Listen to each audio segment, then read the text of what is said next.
Hello, hello, hello, hello.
So today,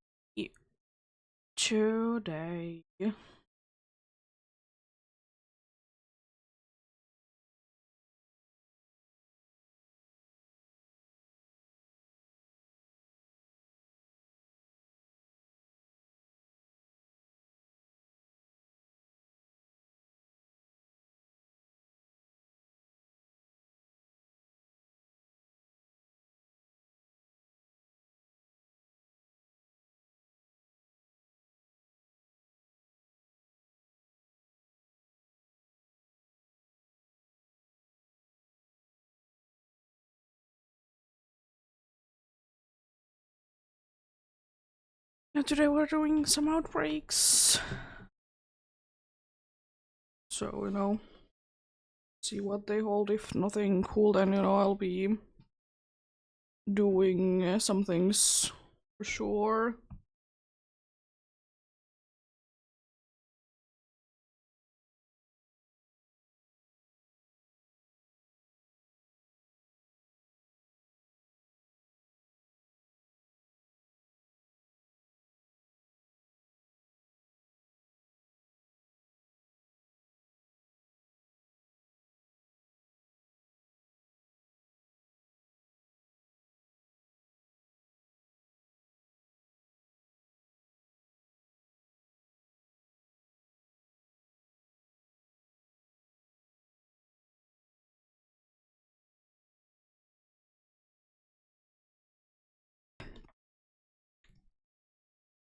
What if indeed? Let's see.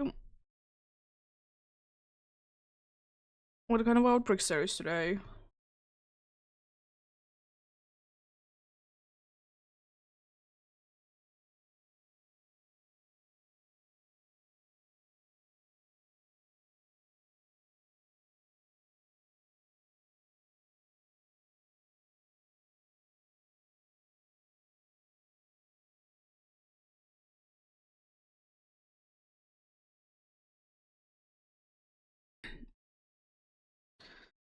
Not even open up the game already.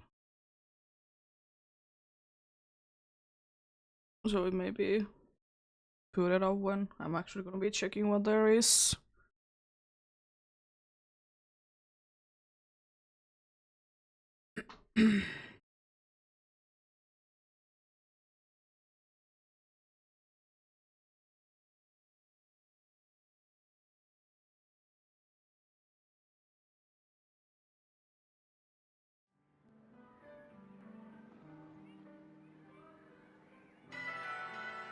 There we go.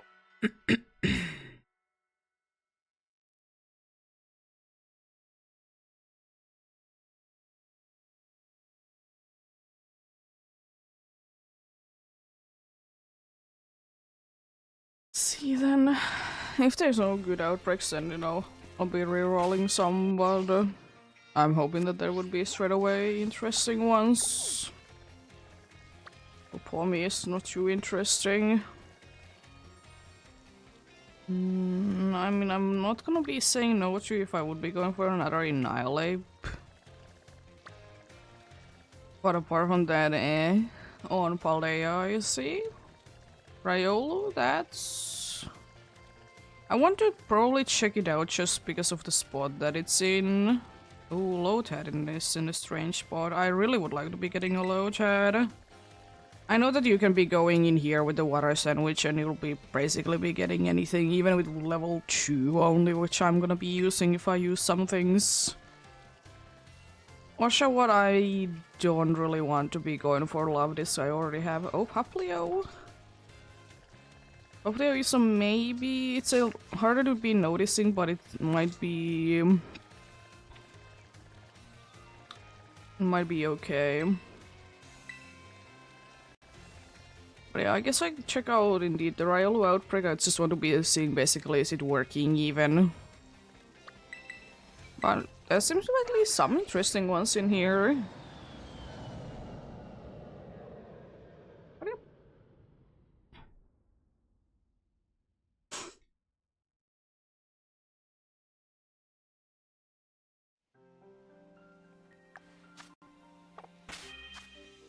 Gonna save zero in case the game crashes and I will be able to, you know, get the outbreaks the same way.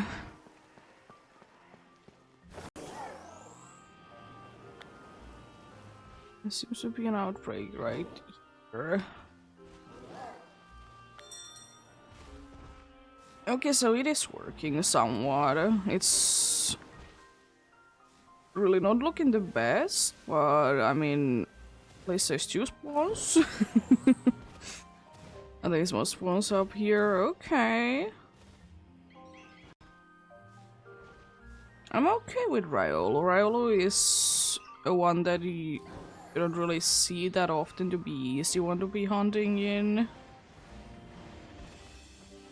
games because, you know, it's usually a rare one, so maybe I probably would like to say that I have at least 1 or 2 because of Legends Arceus though. But I am surprised that this isn't that bad of a spot. It's annoying that I need to be going up and down a lot, but apart from that, everything is good.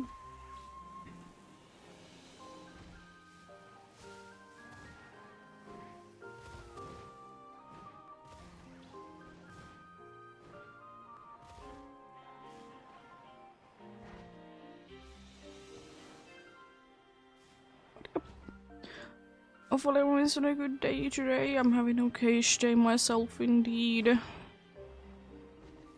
little bit of a later start today, but apart from that, nothing too bad.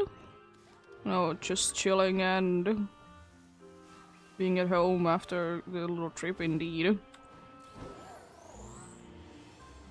Everything went quite well there as well.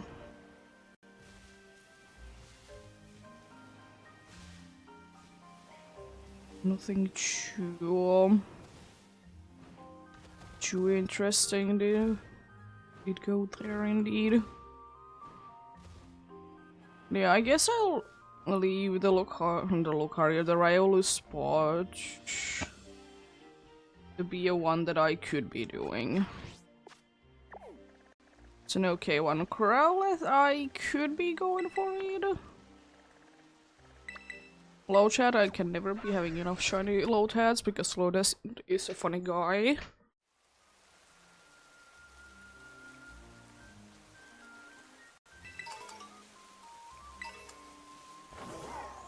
Lotad should be a funny guy indeed.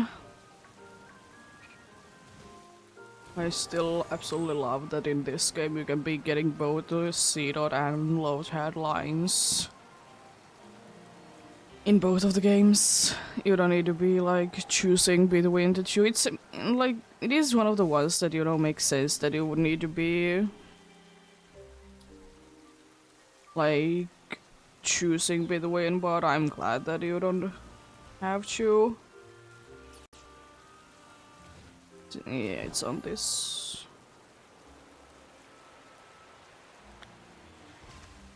You found an outbreak of Lotad.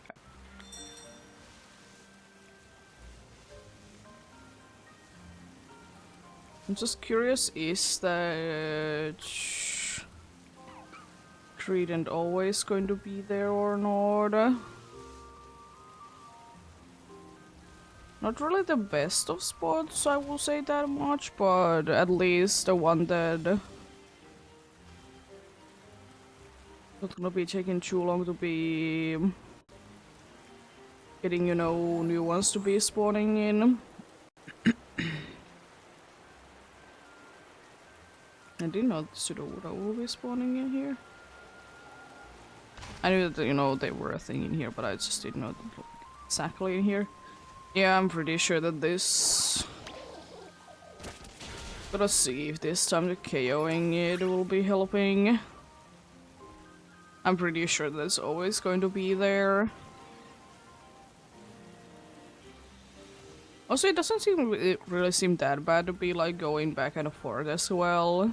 Like I can be going far enough away from the outbreak, and then I can be getting new spawns.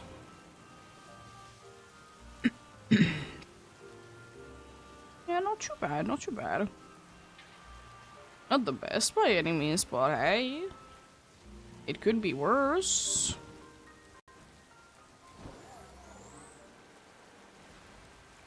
Antenna? In here? Specifically interesting?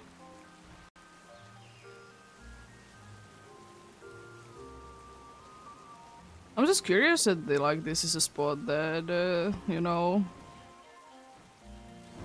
you'll be spawning in indeed. I'm pretty sure you're not shiny, but I want to double check anyways. Doesn't really hurt to be doing that indeed. Thank you for the follow.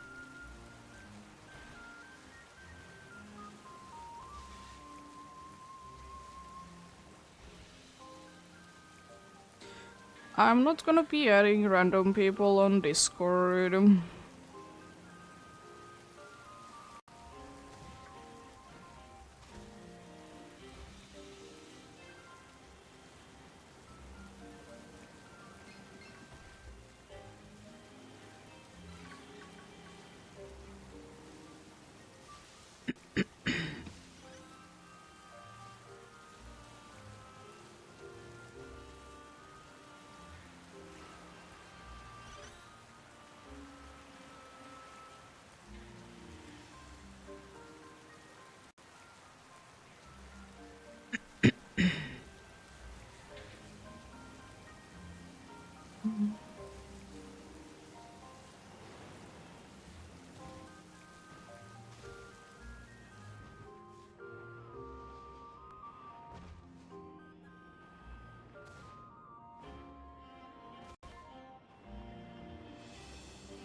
Also other interesting Pokemon that are spawning, like, in here as well.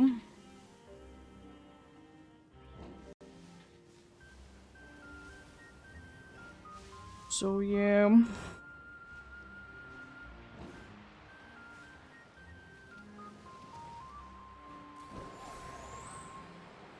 Not too bad, not too bad. Good. I don't know, there probably isn't enough room to be doing a picnic reset for the dude. I don't think that there's like enough space in here to be doing it for them.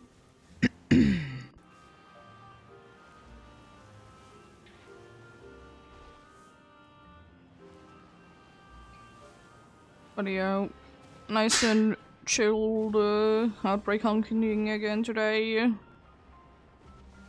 Maybe gonna be getting something. Possibility is definitely there. I will most likely be doing the usual that I'll be going for like in half an hour-ish in one place, then I will be switching somewhere else. Oh, it's Crowlet. I was thinking, like, what is that? Why is the wish gas so small? It is very small, okay. Just seems so small indeed.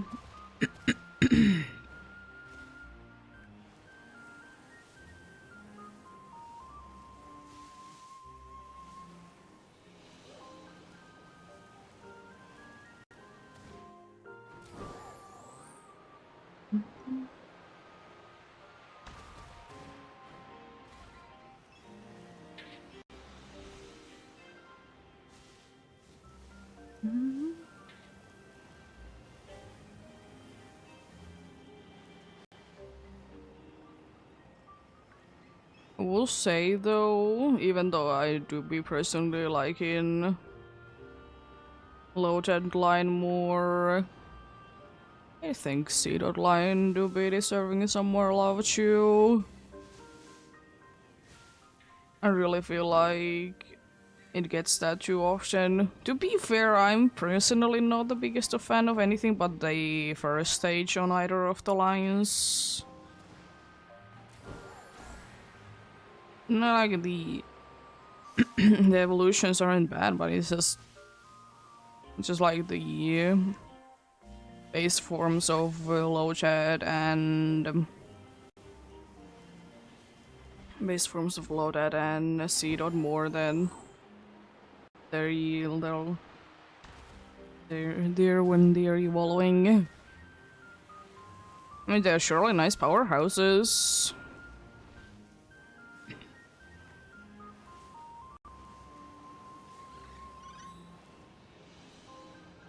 They do indeed. I don't know how that dude did even start climbing there. But anyways.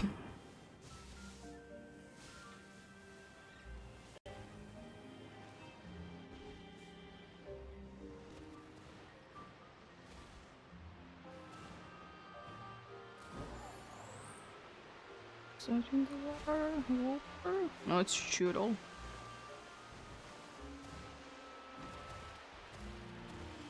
But yeah, at least it seems to be today. Few interesting options of an outbreak study, so that's nice. Nothing that I sort of skid away out of water. Nothing that I'm like particularly too interested in, but hey, there's at least some nice options.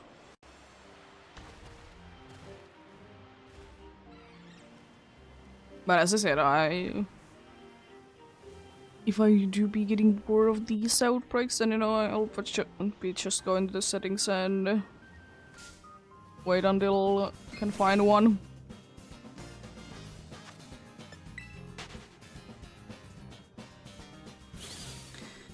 It's my interest, indeed.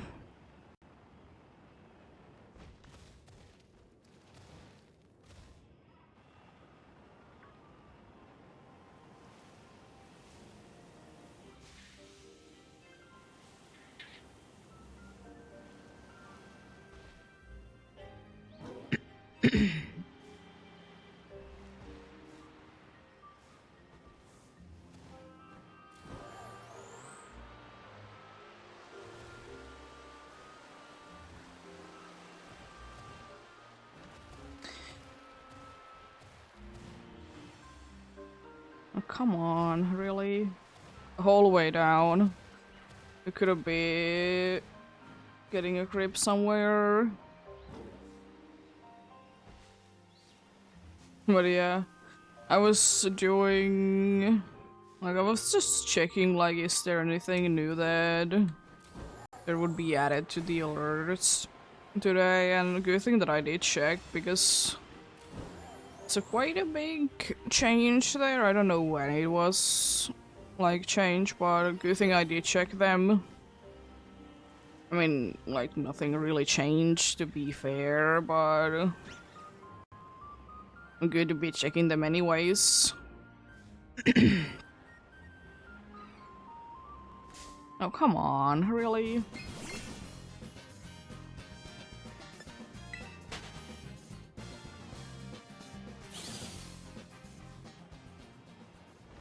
It seems like there's fog in the distance.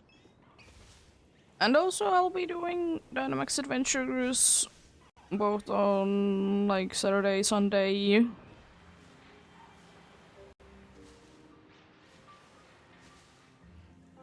So, you know, we have that going for as well. I decided today to be taking a little bit more of a chill one and, you know, look for outbreaks that are somewhat easy to be seeing the shiny forms of.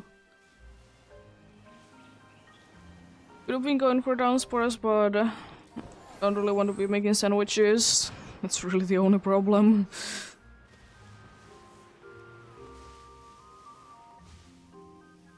I really feel like making sandwiches today, indeed. But I will say the one thing that I'm a little bit surprised is that I'm not as tired as I'm usually from getting from a big trip as we did do. Like pretty, you know, okay after it. So usually I'm the next day quite tired. Like even though it's basically just that I'm sitting on the car for I'm basically just sitting in the car for like 4 hours or so. Taking a nice break between, and that Crowleth is underwater. I wonder what happens if I get into a battle with it. Hello, Annihilate. I don't want to get into battle with you if I can. What happens? It's just floating into water. No, you drop down again. Oh no.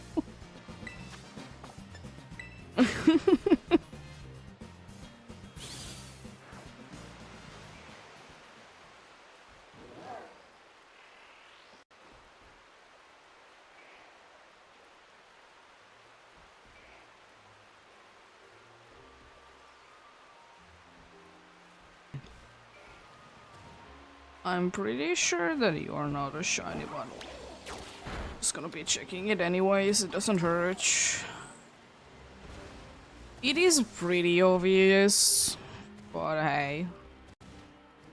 Better safe than sorry though.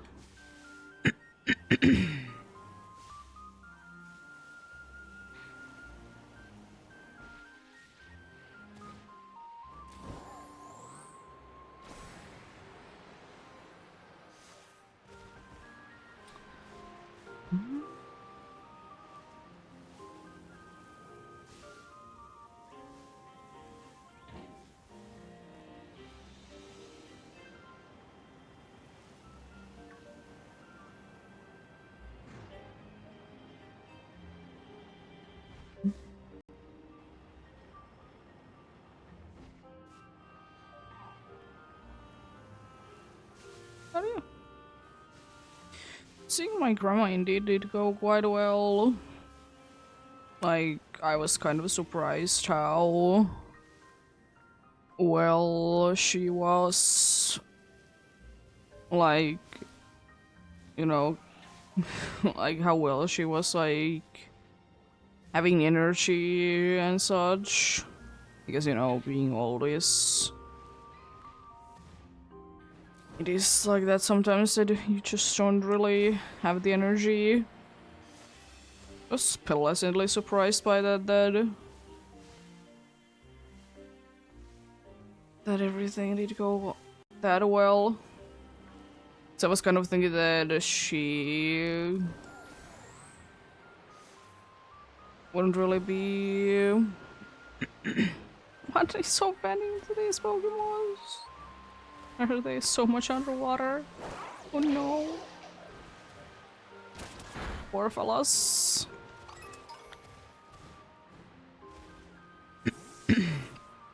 Anyways. Yeah. Alright. It was fun though.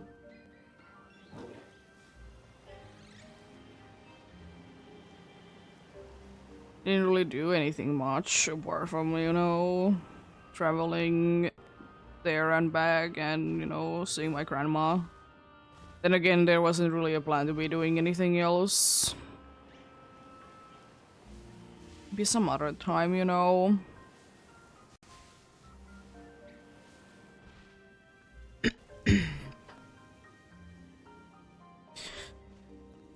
It would be just nicer if there would be indeed any way to be getting there faster. There technically is, like you can be going there by plane, but it's quite expensive. But basically plane is the only way to be getting there any faster. As I said, it is quite expensive to be getting there.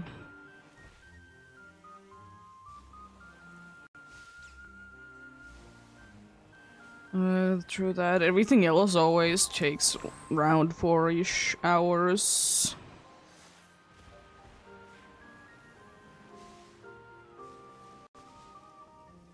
Because even though train is fast, the problem is that there needs to be like you need to be switching trains 2 times, and the waiting time in between those will be taking quite a bit of time.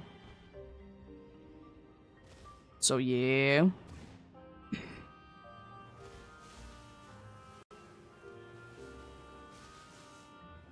It's up there. And bus also would be like quite fast, but of course, you know, bus needs to be taking people on and everything. Oh yeah. Always unfortunately gonna be like 4-ish hour of drive or travel time anyways there. Wouldn't mind to be visiting more often if it would be, you know, a little bit shorter.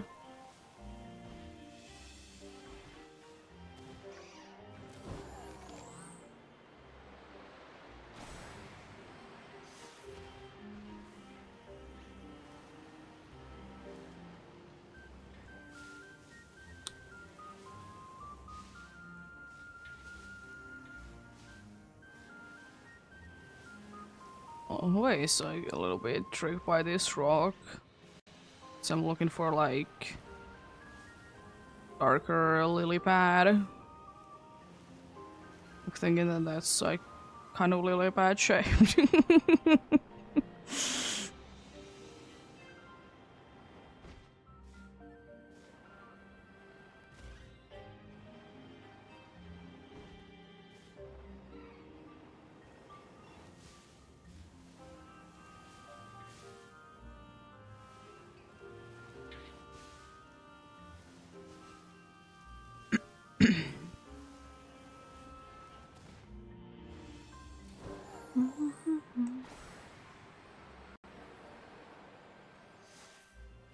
But I would also like to say that probably on Monday I would be doing another dance bars hunch. 'Cause I definitely want to be doing at least one more before, you know, Safari week starts.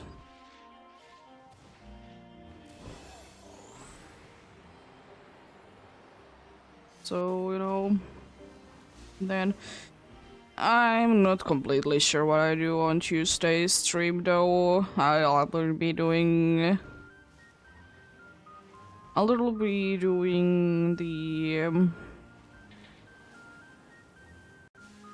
the good run that I usually do, or I'll be doing, you know, something else. Probably dance bars.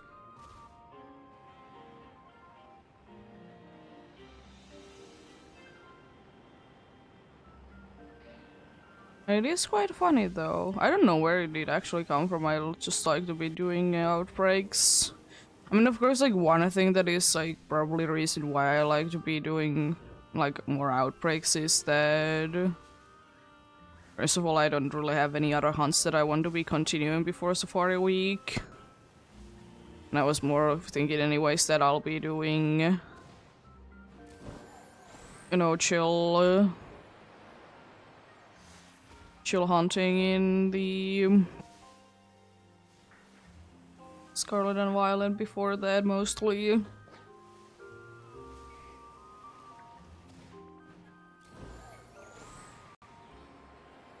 Then, yeah. Yeah, you don't need to be using sandwiches, and you know, you can kind of isolate Pokemons. If it's a good enough spot, of course. If it's a bad spot, then you know, it is what it is. You can't really do anything to that.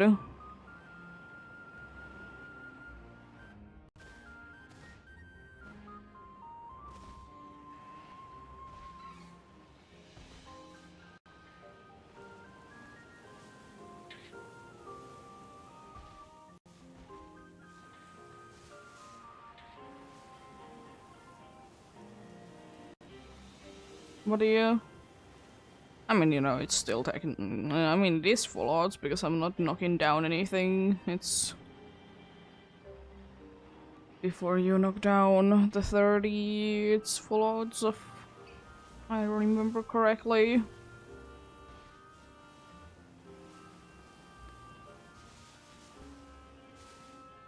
So yeah, there do that be indeed.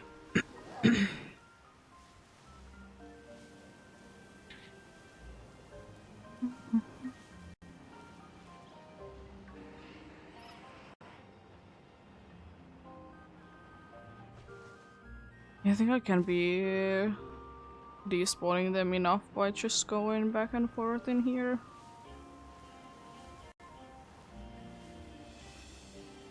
But I will say though that probably still a better place to be doing this in, if you ask me, is going to be the pond. Where you can be finding the Oricorio as well. As I said, water sandwich. And it's basically everything that you'll be ever seeing there. Especially if you go like more into the thing.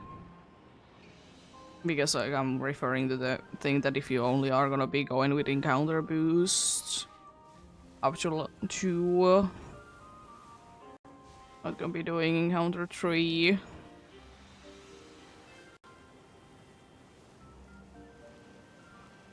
Which is still probably one of the most interesting things that...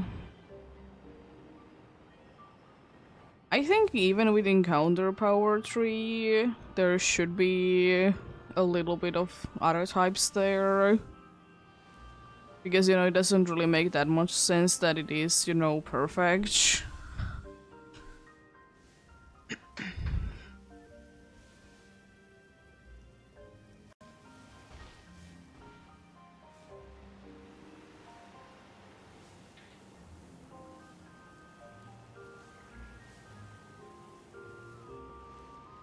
Hello, Mimikyu.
It's kind of interesting though. Jeez, what's wrong with that? First. I still not the image there. I don't know. That's strange, but hey, thanks for the resub.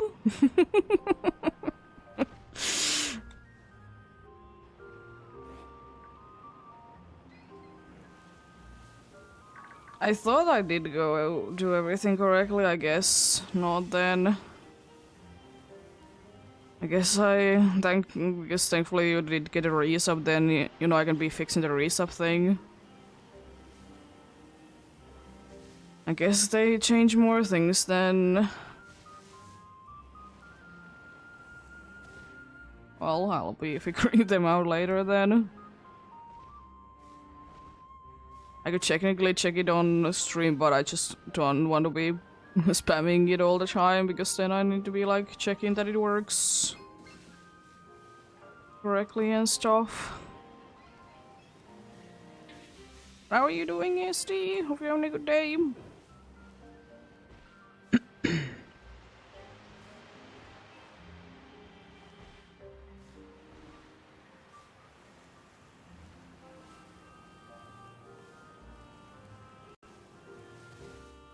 That's good to hear.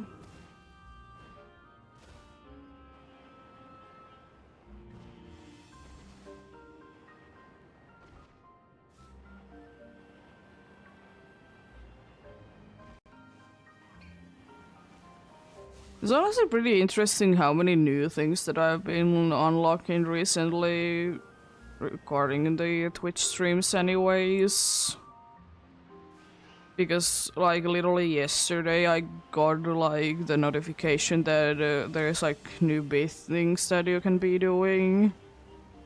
Like if you use bits in certain amounts. That's pretty cool.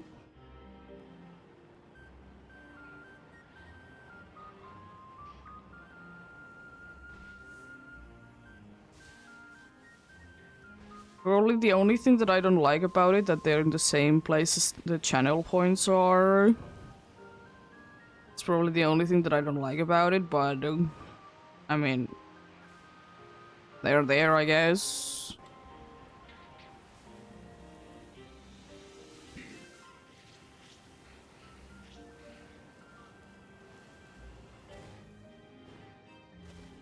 Did the 7-star raids go well then? Are you planning on doing some more of them, or are you done with them already?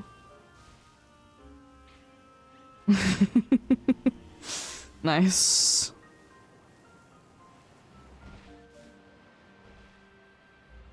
Nice. What is even the loot about them if you knock them down?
But yeah. Pretty interesting. They have been like doing a lot of the 7-star raids for like starters recently.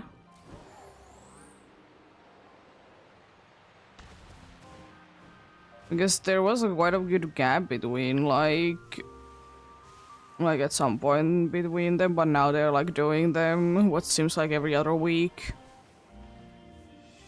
I mean, I don't mind them. I mean, I'm not gonna be doing them either, but it's just interesting that they did decide to be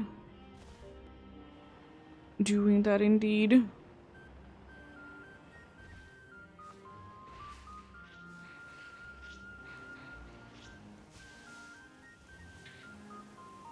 I mean, I kind of get it because like some companies do be doing when it becomes summertime, they're gonna be adding more like things, but I haven't really seen done too much by Pokemon. I mean, surely in Pokemon Go there is more events, I guess, during the summer, but then again there is always events basically going on in Pokemon Go anyways. I mean, at least once a month there is something, because there's at least once a month com day. I'm not really counting spotlight hours and raid hours, but yeah, they do be there.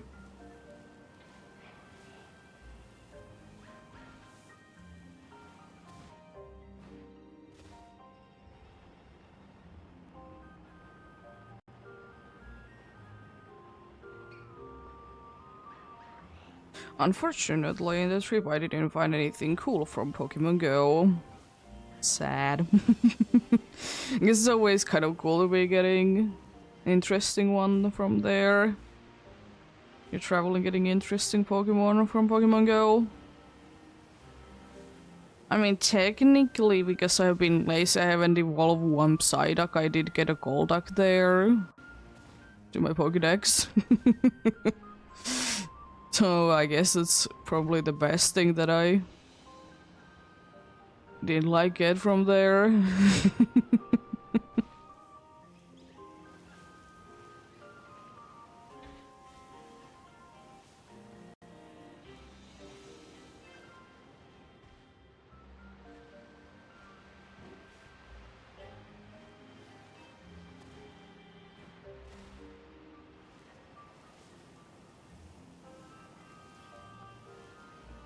But yeah, I was about to say that I'm surprised that there hasn't been another like lily pad Pokemon like Lotad is. And it being one way or another super effective against Lotad, and they would be having some sort of rivalry. A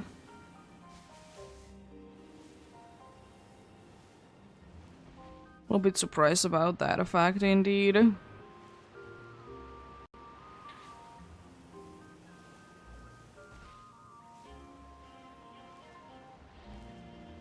I mean, I don't know if there is really anything interesting that you could be doing with the lily pad, but there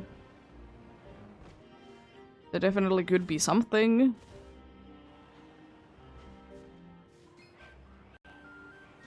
Even as boring as it would be, that's just to be like, if it only is, it could be one stage only, but if it evolves, it could be like just having a larger lily pad and be like scarier underneath the lily pad as it evolves.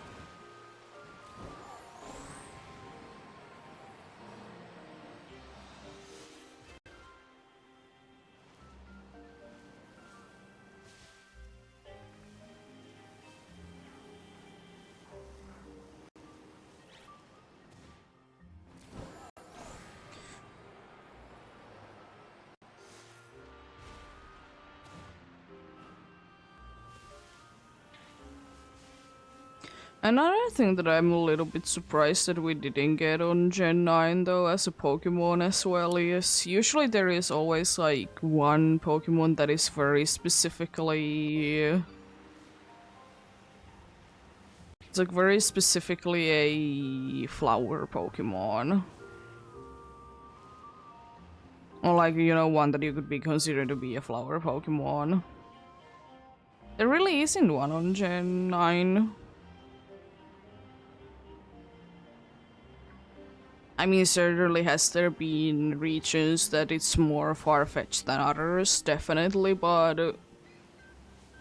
there was almost always been one, though.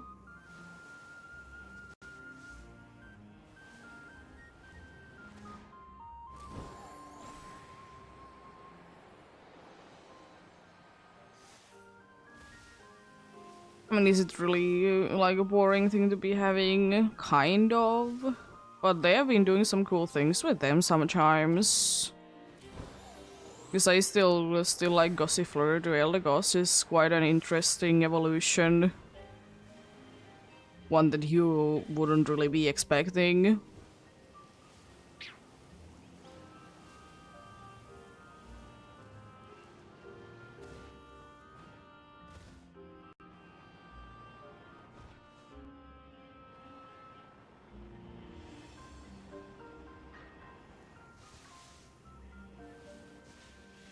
Always be interesting things to be done with them, but there doesn't need to be always, though.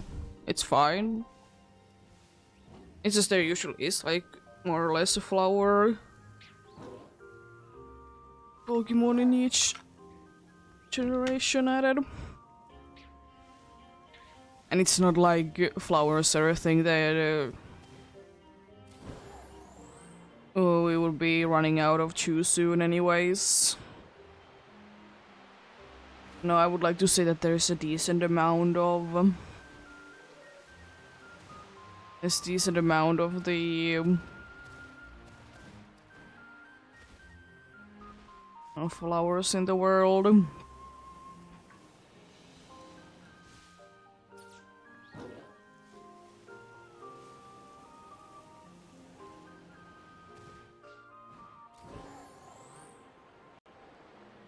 That a Spinarak might be falling in the water, but that wouldn't be the first Pokemon that doesn't belong in the water falling in the water today.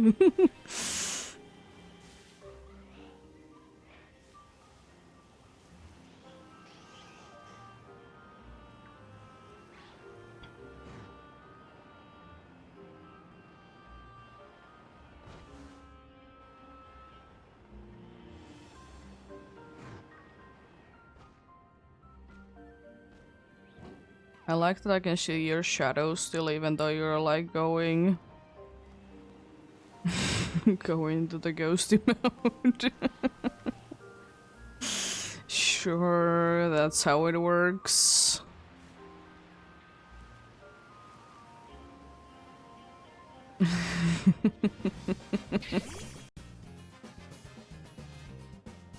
The Loda is just staring at me.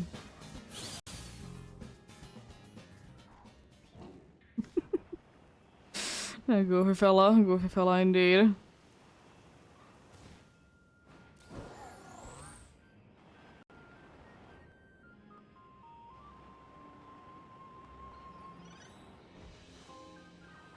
I was thinking that Loda is again one of those Pokemons that since it has been introduced it's in most Pokemon games, right? I'm gonna double check, but I would like to say that that's the case.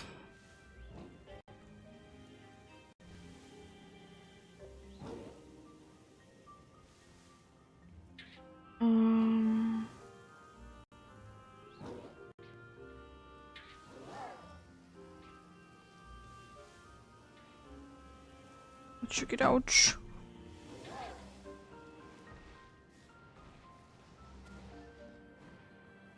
I'm talking about available in the wild kind, like, because most of the time you can be transferring it in. So, let's see. Of course, only in Sapphire and Emerald. Oh, it's in Safari Zone in Dark Gold and Soul Silver, and it's only if you have the Sapphire thing inserted, I guess, in Diamond Pearl Platinum. It's in White Forest while surfing. On the sequels, only available through breeding, though.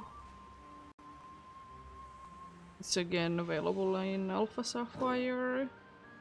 Oh, it's again like a breed Lombre or Ludicolo in Ultra Sun and Moon. I mean, it's in the wormholes. Lombre.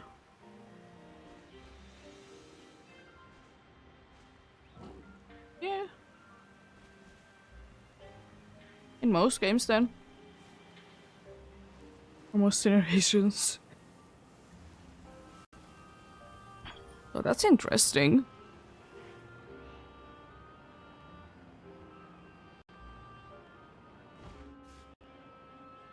Again, as I said, it makes sense that it's one of those first-and exclusive things. I guess the only games that it's not a version exclusive in are Gen 4 games. It's available in every single one of them technically. But I'm pretty sure that because it's just say like Sapphire there, that I'm assuming that it means the dual slot system. Which would be making, you know, sense.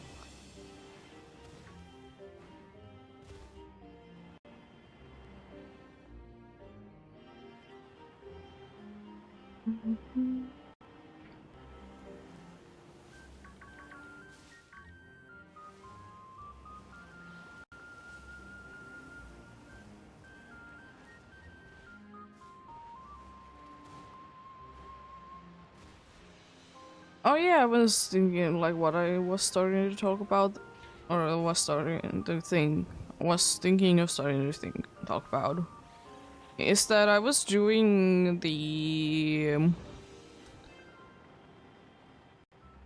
I was doing in Soul Silver like the fossil collecting thing. I have now 5 of each of the possible fossils in there, so that's nice. Root fossil, down fossil, and amber. Old amber. I have all of those. So you know that's technically ready to be going for fossil week if it's gonna be a thing this year. I mean, I probably will be doing, when I do be doing like fossil hunts, I might be doing like bunch of them at the same time anyways.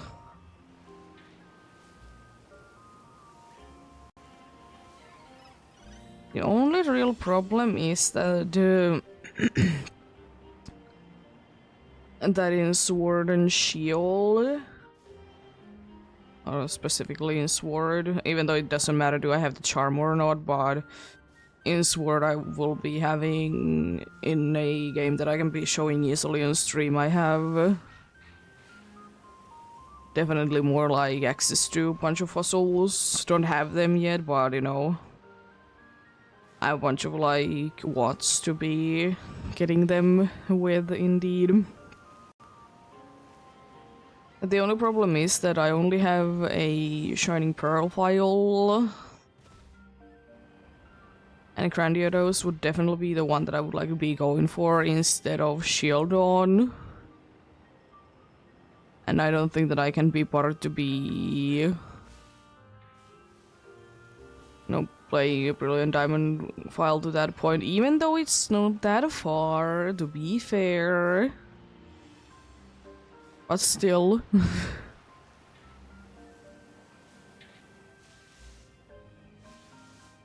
I was not completely sure because I have 5 of each. I might be doing just like one of them at a time. You know, do first, I don't know, Old Amber, for example, then move into Dome Fossil, then move into Root Fossil. I could be doing that. I'll see.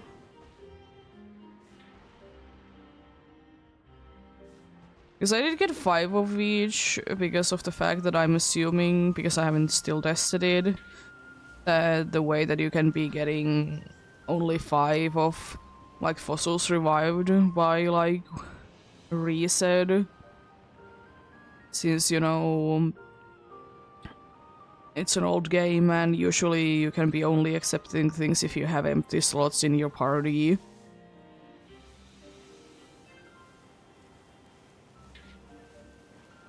So yeah, that's something.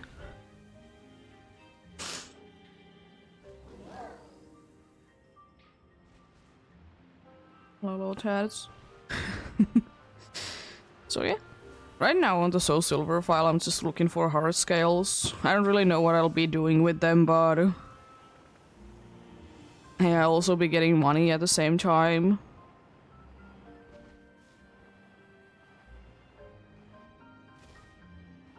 So I don't mind it. Root Fossil definitely did take the least amount of time that I was a little bit surprised about. And also for some reason I just couldn't be getting a 25% item for so long. I did get like 2 or 3 even 5% items before I did find one 25% item, which is kind of insane. I mean, I'd rather be taking, you know, because the 5% item that I did get a bunch of is max revive, and you know, it's an old game, like revives and max revives either are basically nowhere or they're ridiculously expensive. And in old games it's not easy to be getting more money, so hey, nice. So yeah, I have those.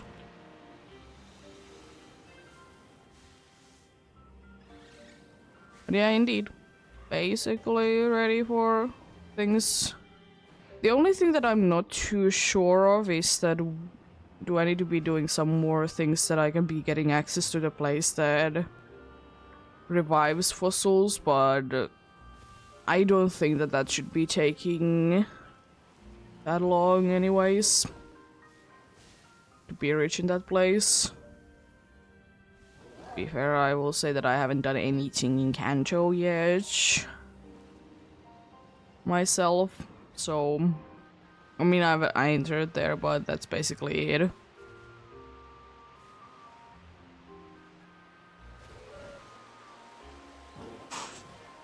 Yeah, I would like to say that probably the place is accessible, or at least easily accessible. The good thing is though that I'm gonna double check probably today that I don't think that Fossil Week, if it's happening this year, it's not like yet been said when it is. And Fossil Week is most likely a thing that I think I will probably try to be doing it more often nowadays anyways, to be getting like I'll be making like special backgrounds and things for some more special hunts. I don't think that I will be doing for every single one of them.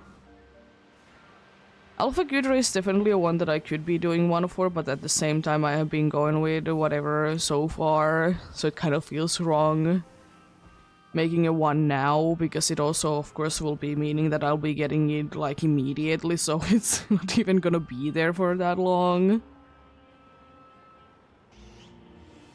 But I'll see what I'll be doing.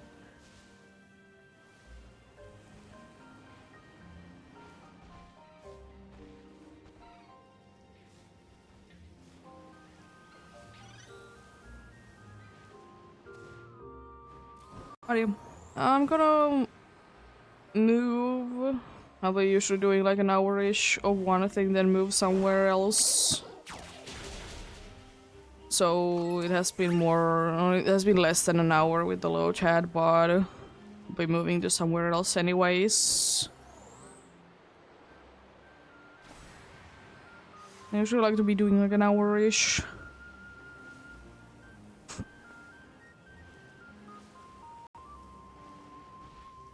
It's just, it feels wrong seeing Surskits like traveling in the land. I know that they have been available like through Crash, like in previous Pokemon games.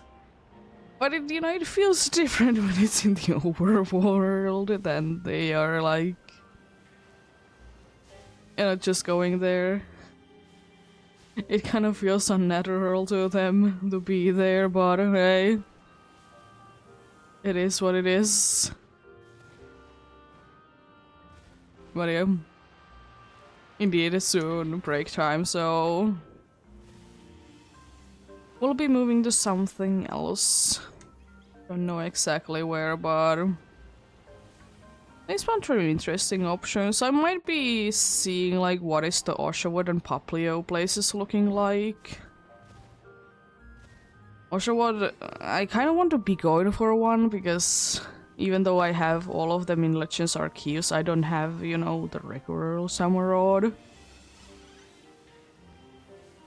And also, I do be loving a shiny Dewad, so I wouldn't be minding to be getting another one of those.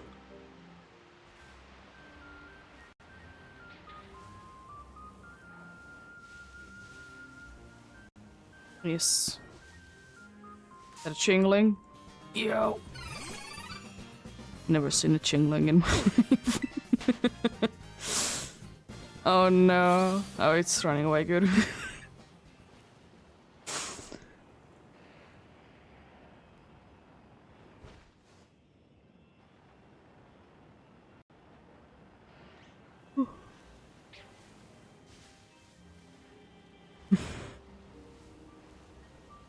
But yeah. We'll we'll see. This, yeah, indeed. Depending on the spots, the Paplio one is a one that I'm a little bit afraid of because it seems to be very close to the edge. So, you know, it might be like a one that you can be really doing because it's too like close to the edge of the place.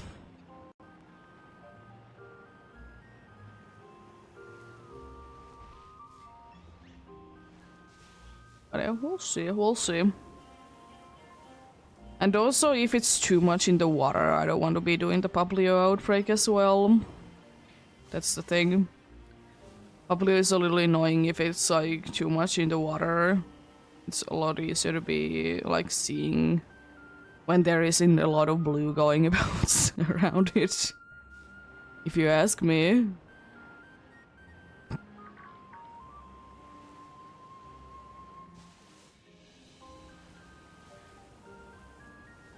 But yeah. We'll see, we'll see.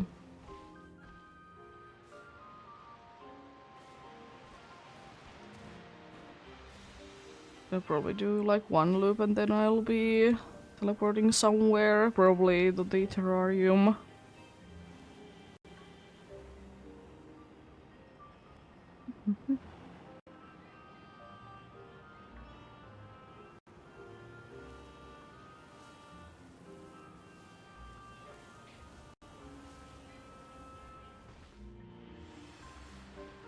Things be spawning in if they want you, and then I'll be getting out of here.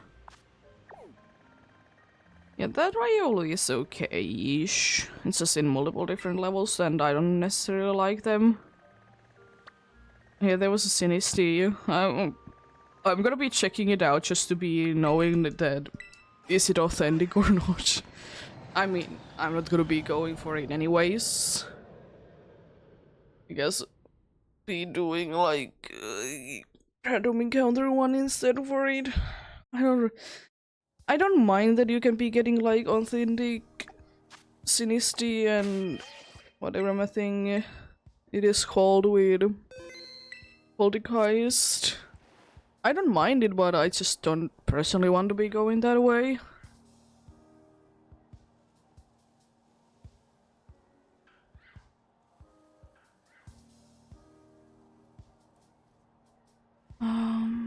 Yeah, let's make check.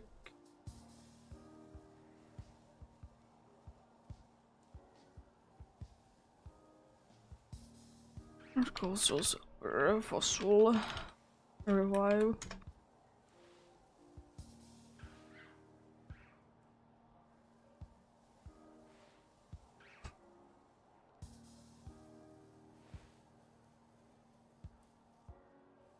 I need to be getting into the city. It seems like I'm gonna double check. Seems like that's the place.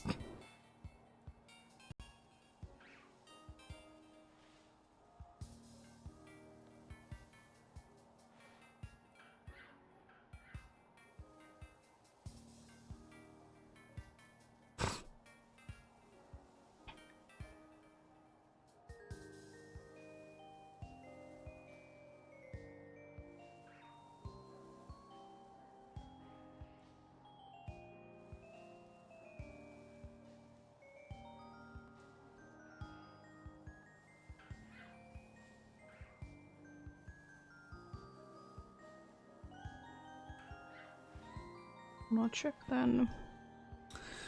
It says that it's in Pewter City. It's gonna be a pain to be getting there if it actually is there.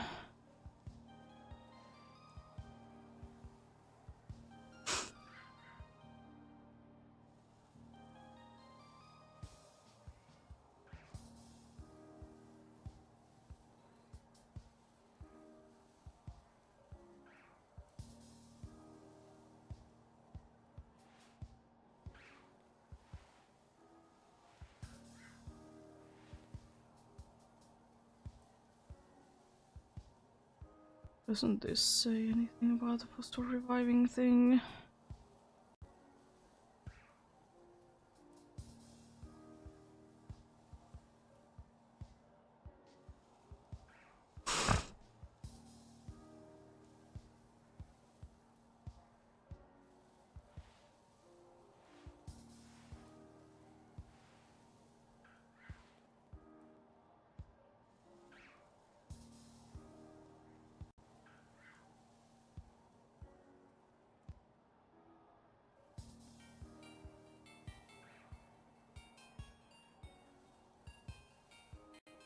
Uh,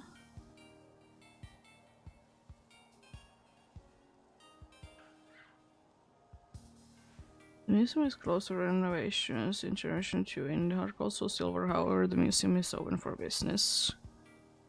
There is a scientist who is in the museum who will revive paleo's fossils, much like scientists in Timber Island. Okay. Well, you know, I mean, it's not that bad, but I'll see.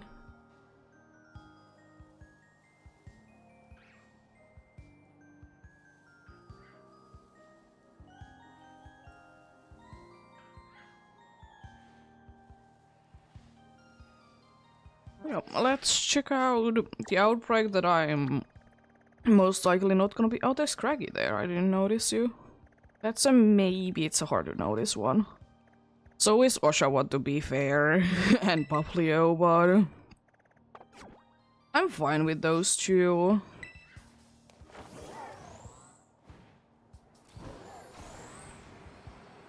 I just want to check out if the Oshawott outbreak is in a decent-ish spot or not.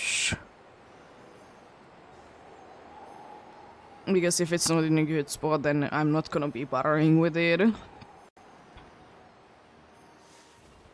What? Why did I, like, slide down? Or side... why did I slide sideways?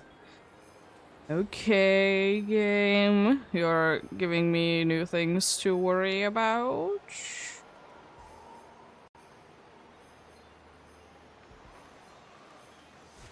If this would be more in, like, on the land, I would be happy with it, I would like to say.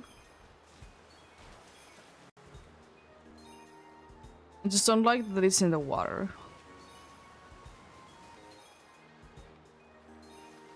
Considering that, you know, it is one of the subtle shinies. I'm gonna double check and see if anything spawns, like, up here. It's like a little bit over here and stuff. I'll see. It's an okay, I guess. It's not really a one that I want. It's like at the shoreline there.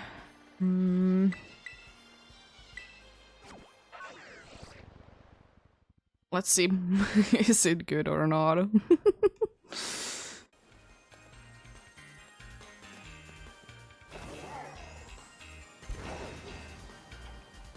Let's see.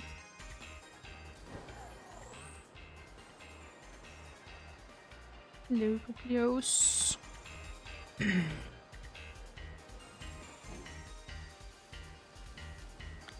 Would be really hoping that it would be. It seems like it is mostly on land.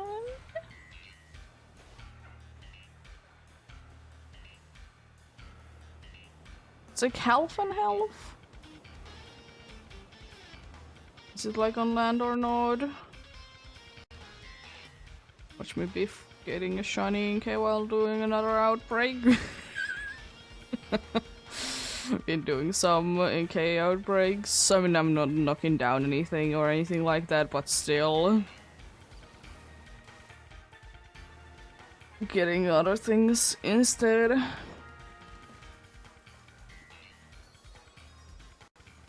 Yeah, this doesn't seem like a terrible spot, to be fair.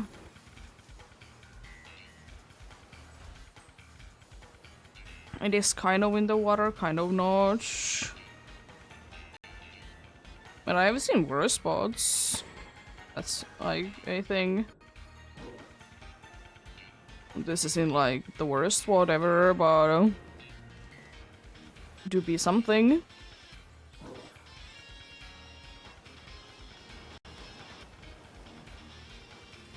This is the problem, is indeed that it is like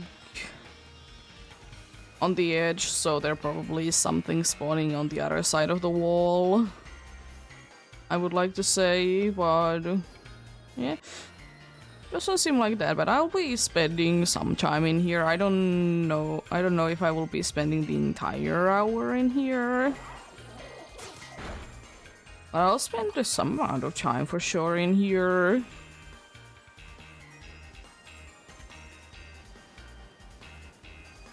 Run a few shiny Pablios myself in other games.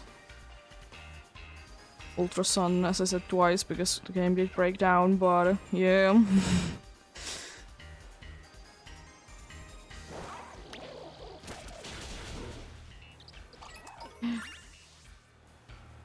There is that indeed.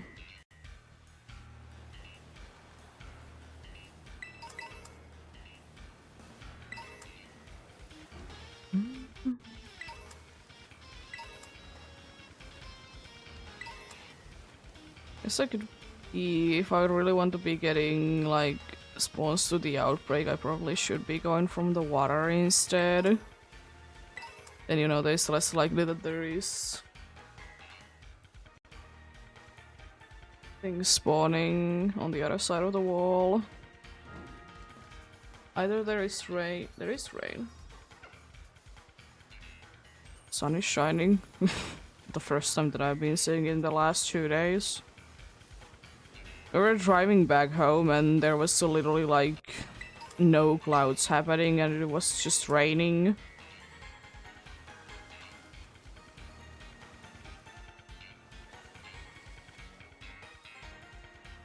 It's an odd thing, and it was like very heavy rain as well, which is like kind of odd. But you know, rain is good. Rain is nice indeed.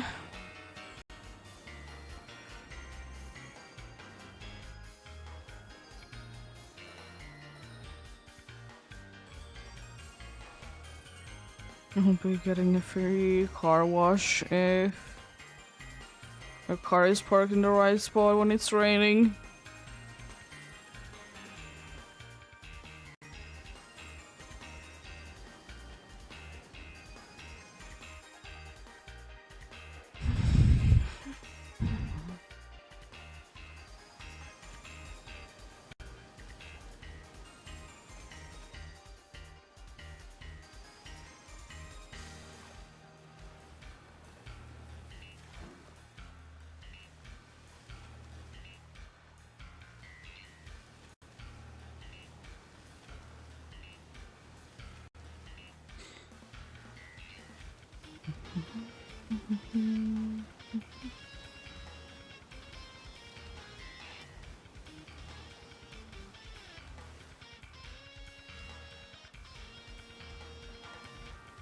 So yeah, good to know that I need to be getting to Pewter City. As I said, it shouldn't be that bad to be getting there though in the Soul Silver file. Because basically what I've been doing so far in the Soul Silver file, I haven't battled a single Kanto gym leader. I'm just trying to be like getting to everywhere without it. Or like getting to necessary places like I did do with the Chansey. I wanted to be getting the lucky egg from. So, you know, that's something. For sure. Is it the most optimal way to be going about things? Definitely not, but... Hey, it's working. I don't think that I can be getting absolutely everywhere. But I can be getting into quite a good amount of places. Because the only thing that is technically locked behind having all the Kanto gym badges is rock climb, which means that, you know, nothing can be behind rock climb in Kanto, like gym wise. You can be like having access to every single one of them.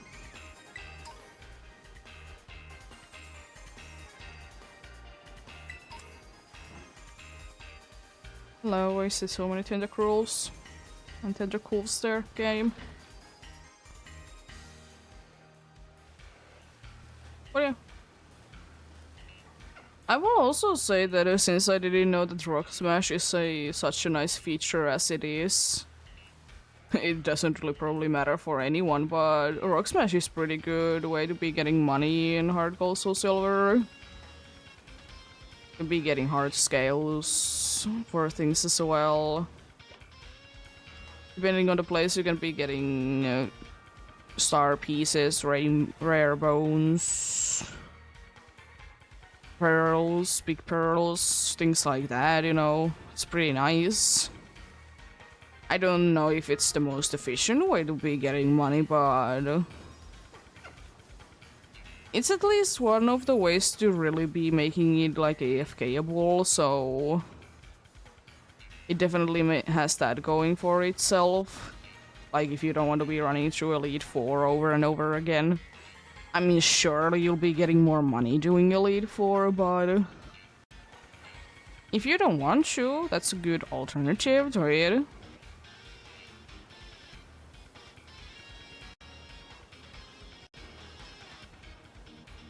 Just don't know how many people will be playing Hard Gold Soul Silver, but hey, it's an option anyways.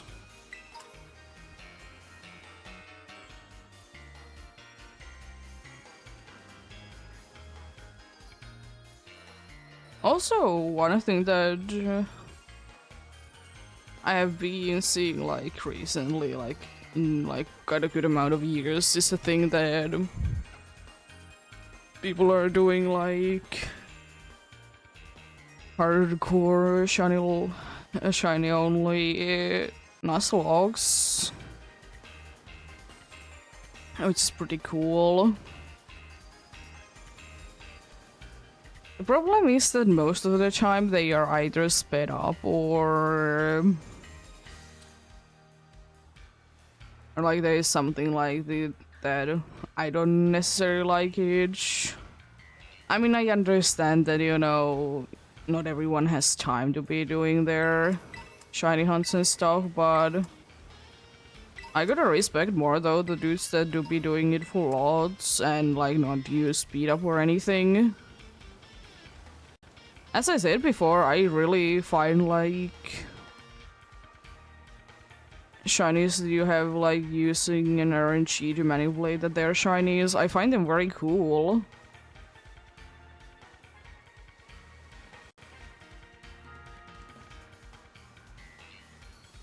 But you know, it still has, you know, different feeling to be doing it. Doing it like actually randomly. As I said, understandable, not everyone has time, but cool nonetheless. I still don't remember who it was, but I remember that I did see at some point someone doing like a Dex Nav Shiny Professor Oaks challenge. Specifically only through Dex Nav. I didn't remember did he ever finish it or not, but it was pretty interesting.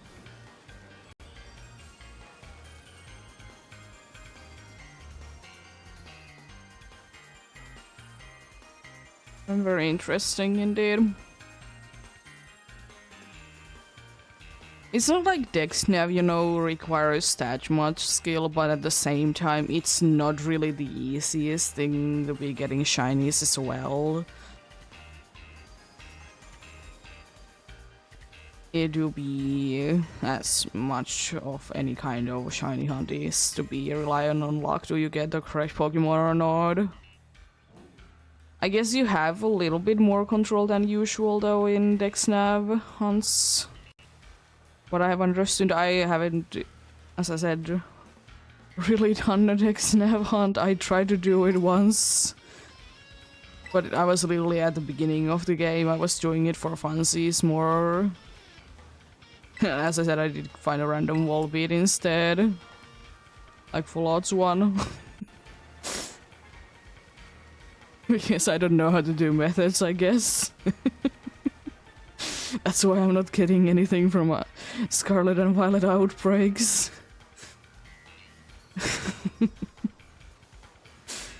Even though they're technically not method before you like knock down a certain amount, but anyway.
Hell of a slack off because the other ones are underneath the tree, I see. And of course it's logically also the ones that are more like on the other side.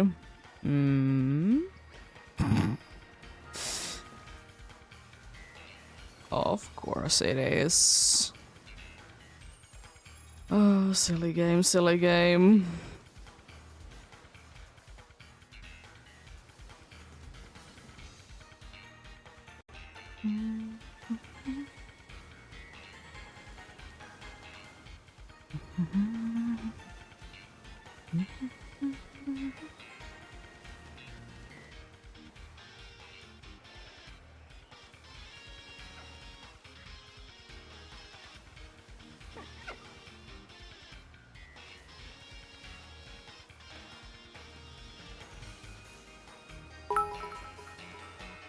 Thank you for the bits.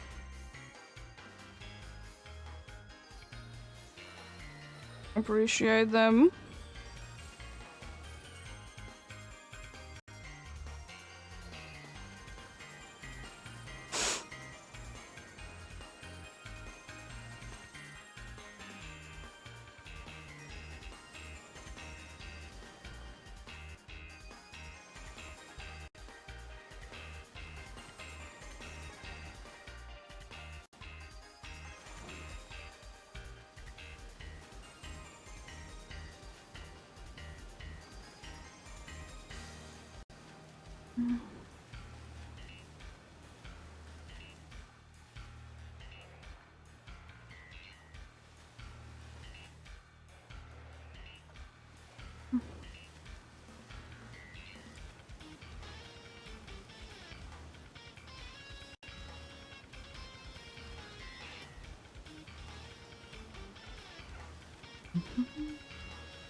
I kind of want to take a break from the Poplios there. I just want to check out in between, like, is that an authentic one or not?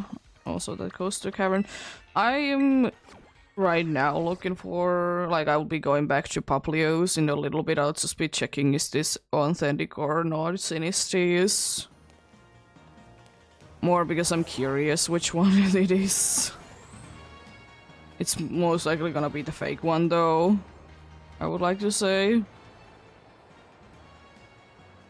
In a kind of a terrible spot as well.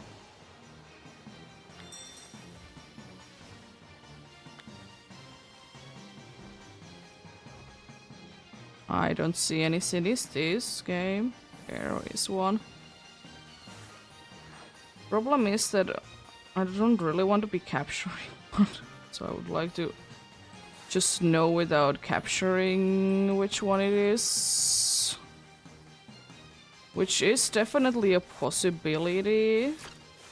I don't think that I'd use the stamp there. Yeah. I mean, it's most likely to be fake anyways. I don't even know if you can be finding real Sinistis in here.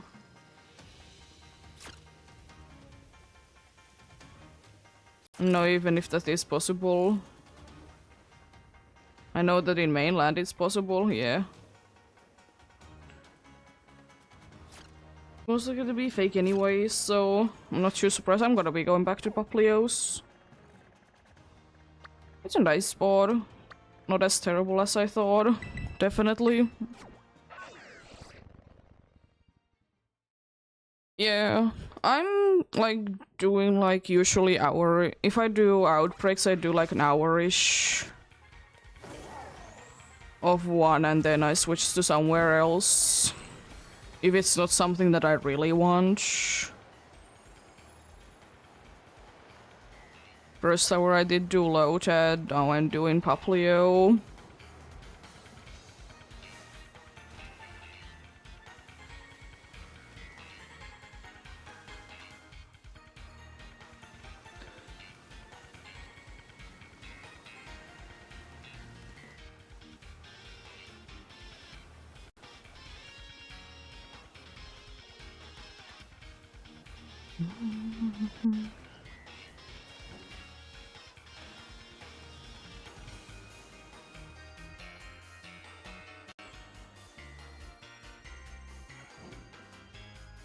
Oh, favorite shiny that I have hatched. The problem is that I haven't really hatched but starters. I don't know if I even have a hatched Pokemon that wouldn't be a starter. Miltank isn't too bad.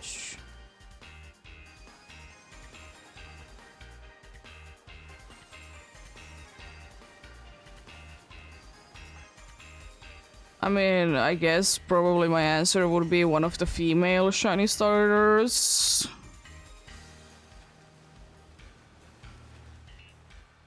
So, yeah. I don't really hatch shinies that often myself. Don't really like it myself that much. There's few hunts from eggs that I want to be doing at some point though, but they're more obscure ones. And definitely are gonna be taking quite a bit of time to be getting as well. So, there to that be.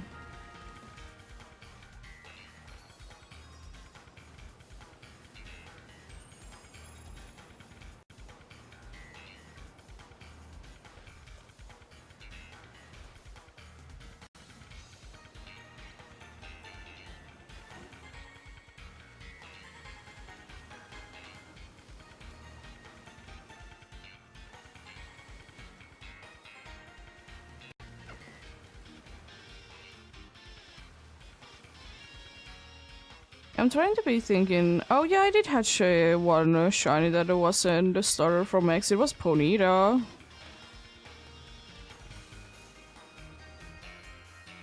Galarian kind specifically.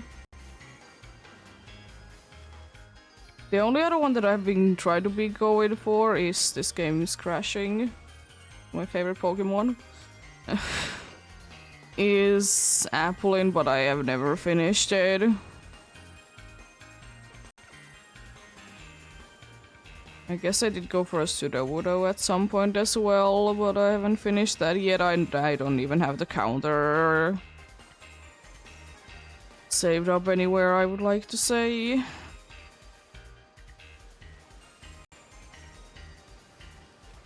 But yeah, I don't usually hatch things. I'd rather be finding them in the wild.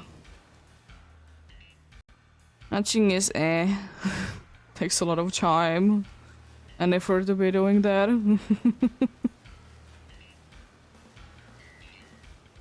Good way to be not facing in your hunts, but I don't mind it.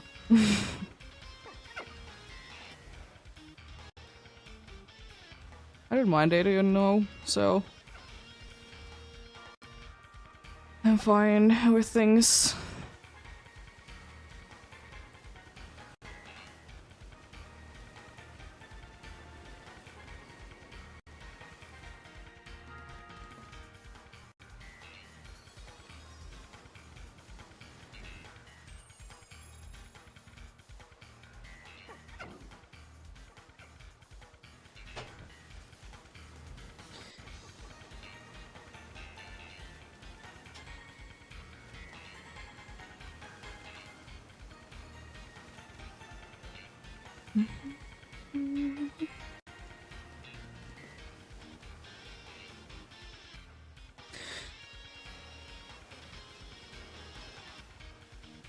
I will also say that another thing that I'm kind of interested in, because I just feel like it's a cool hunting method to be doing, is to do the Chenju parent shiny method thing. I think it's EVX or something like that called. But basically, if you have a shiny parent in Chenju, you have a higher chance of getting a shiny. Because it like the way that the shininess was determined back then.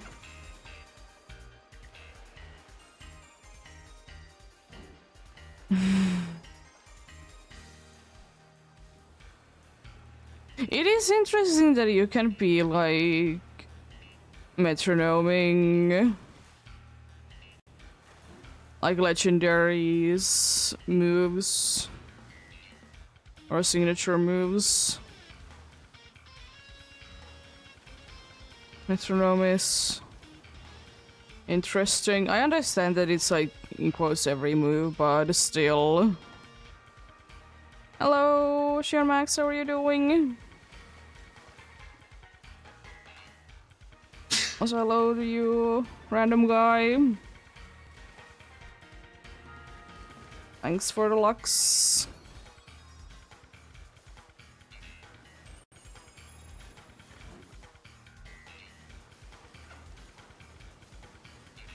Yeah, I'm currently in a Poplio outbreak. I'm most likely gonna be switching it after the hour has passed.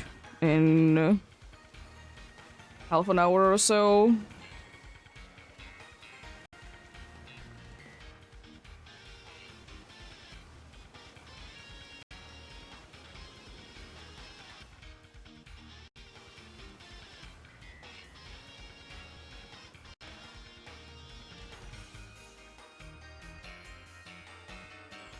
Yeah, getting female shiny starters is always gonna be a pain. I'm doing just full odds. I haven't knocked down anything.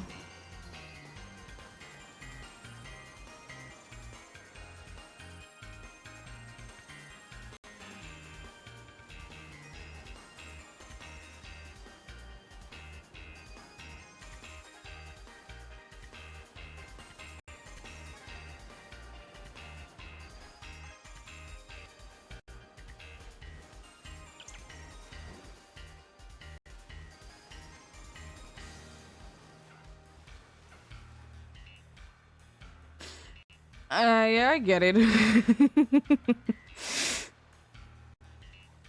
Yeah, there is some starters that I think that it is odd that the gender ratio is what it is. I have literally a thing on screen that is literally a shiny charm and I have mark over it. So no, I don't have a shiny charm.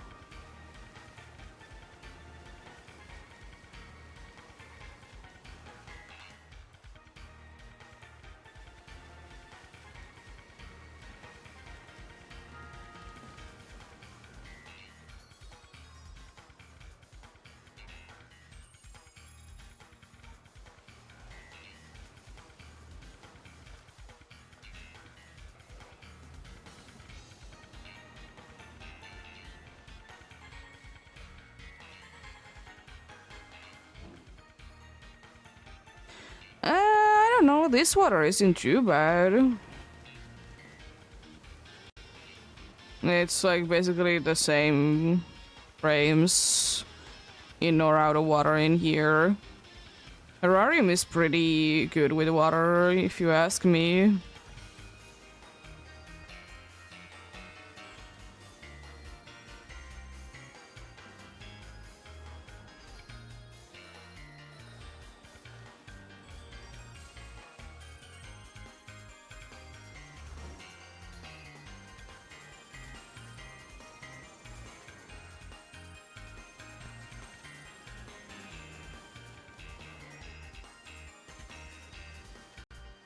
Yeah, I definitely would have been preferring if this place would have been more on the land instead, though.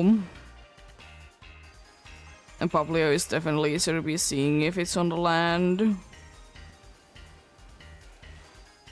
Because if it's in the water, then you know it's in the water. It's with any Pokemon, to be fair. I'd rather be having every single hunt out of the water just because it's easier to be seeing.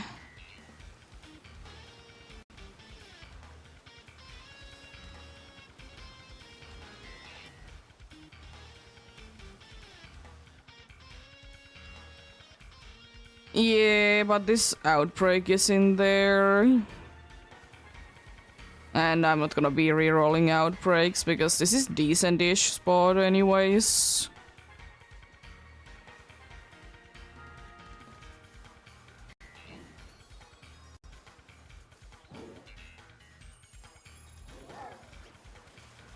Yeah, I have never found a shiny while hatching eggs because when I'm hatching eggs, I'm hatching them always in a place that I can be just chilling and hatching just the eggs, not caring about anything else.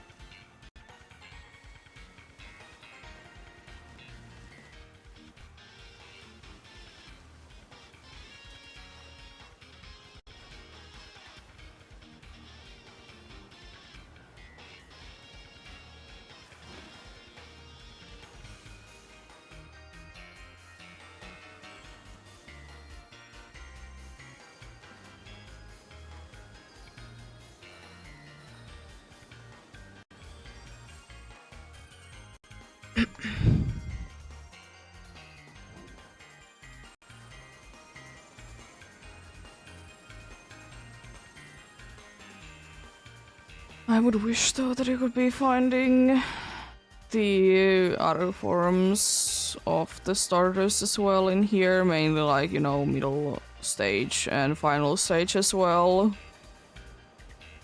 It's kind of boring that you can only be finding the base form. It's understandable, but eh.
I will say that overall I don't mind Pablio shiny, but at the same time I would be wishing that it could be more different.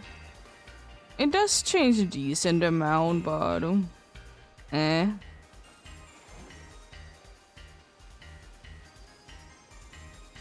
Definitely the Brion is the worst of the line though. Shiny wise, if you ask me. It's eh at best.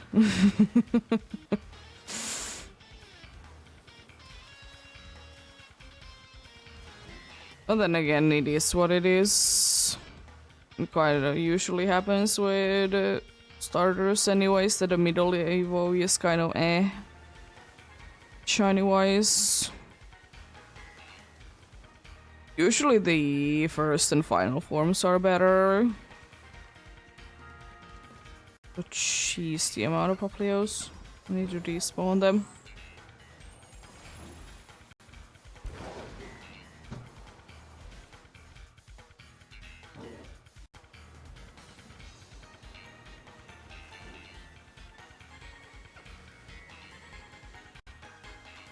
But also I will still say that I really hope that we can be keeping this going on, that, you know, starters are foundable and huntable in the wild.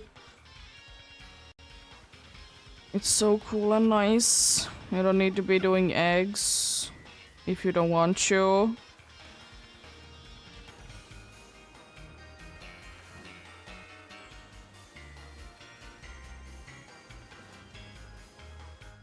And also it means that you wouldn't need to be doing like soft resetting as well if it's foundable in the wild. Which is very nice. I can kind of see it being like a thing going forward, because in the last 3 Pokemon games it has been a thing, even if this game was only with DLCs, but in the last 3 games you could be hunting the starters that were available in that game in the wild. The only game that doesn't have only game that doesn't have like every single starter as shiny available in the wild is this game. It doesn't have the new ones available, but I kind of get it. It's annoying, but I get it.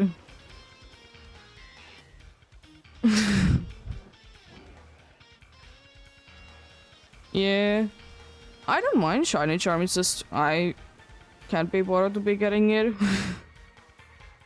And as I said, I don't mind longer hunts. I will say that I'm a little bit upset if I don't find anything today either, because I did do a stream on Monday that unfortunately was cut short. And I didn't find anything in like 4.5 hours.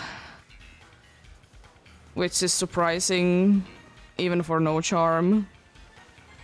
I was doing for like 3.5 hours Dunsparce, and then I was doing the rest of the time I was doing random outbreaks.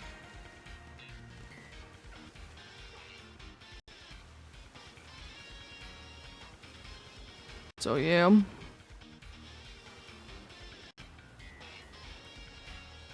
Where do that be?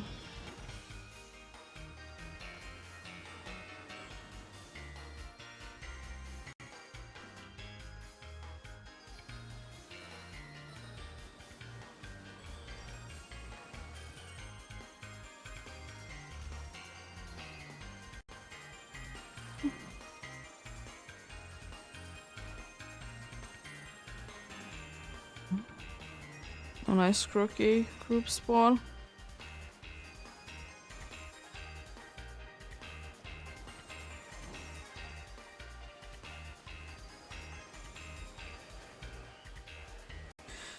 Still, always the reason for me disliking doing egg hunts is that like I'm almost always doing Masuda method. You know, the odds are very low, but it's just always seems to be going over odds. It's kind of because as I said, also you'll be spending quite a good amount of time per one encounter. Especially if you don't really want to be bothering to be getting like the perfect parents into the daycare. Ooh, Emol guy's nice. I did get one randomly in DAs. I mean, as random as DAs can be.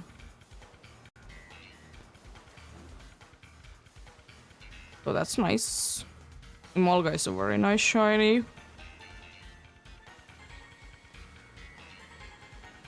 But yeah, because you need to be collecting the eggs, that takes some time, especially as I said, if you don't want to be caring too much that the parents really like each other. Then there is the like the hatching thing that they don't really take that long, but at the same time it is quite long for one encounter. I would like to say that it's 2 to 3 minutes per one encounter if you're doing eggs, which is quite slow. There is a reason why people don't want to be doing too many PTSB soft resets. It takes around 2 minutes depending on what you do to be getting it. So yeah.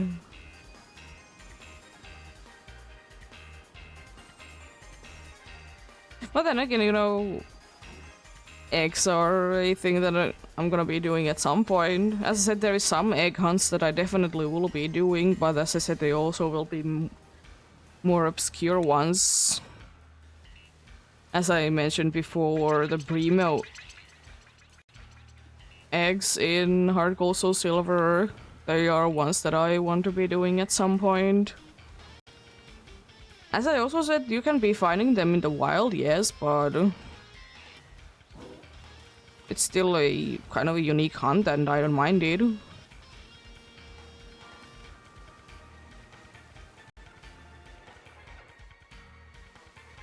The Pokemon that you can be getting from there is Mareep, Wooper, and Magmar, no. Slugma. Mega Pokemon.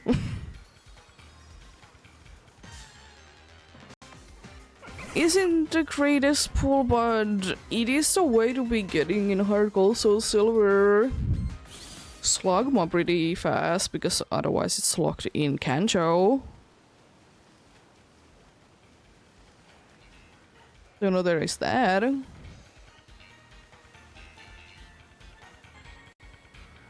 The other two you can literally be finding on either on the next route, or if you can't be finding them in the next route, just go into the next cave possible in the game. Easy found. But then again, you know, people just want to sometimes be doing hunts that, like, even though the Pokemon itself isn't too special, it's just the way that you get the encounter is special. For example, that's the reason why I have heard that some people will be going for in the Lake of Rage, where you can be getting the guaranteed shiny Gyarados. They want to be going for, was it a fishing or surfing one in the same place that you can be getting? Same reason why people go for under-leveled Salamans in SOS calls. Just because it's cool. Like, surely would there be a million other ways that I could be getting the shiny? Yes, but still.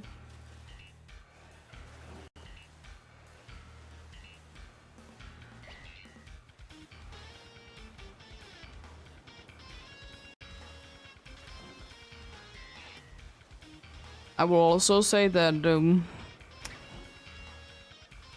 one thing is going to be quite annoying is that thankfully, because of, you know, the DLC in this game, Legend can be found in the wild.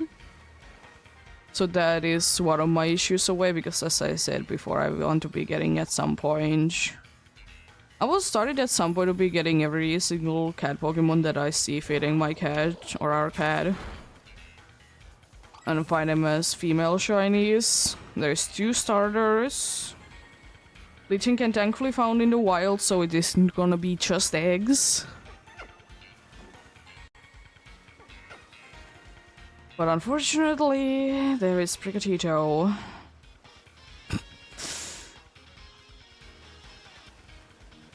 I could technically do them both at the same time, but can I be bothered is a different question.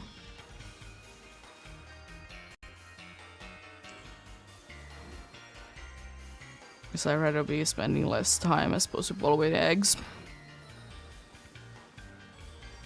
way that I like to be hunting indeed.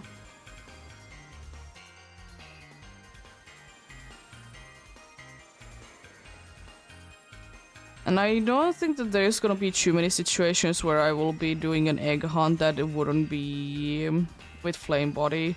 The only ones that I'm willing to be doing is the Gen 2 crystal odd egg that I know that I will be doing, or indeed the DVX or parent egg method on Gen 2.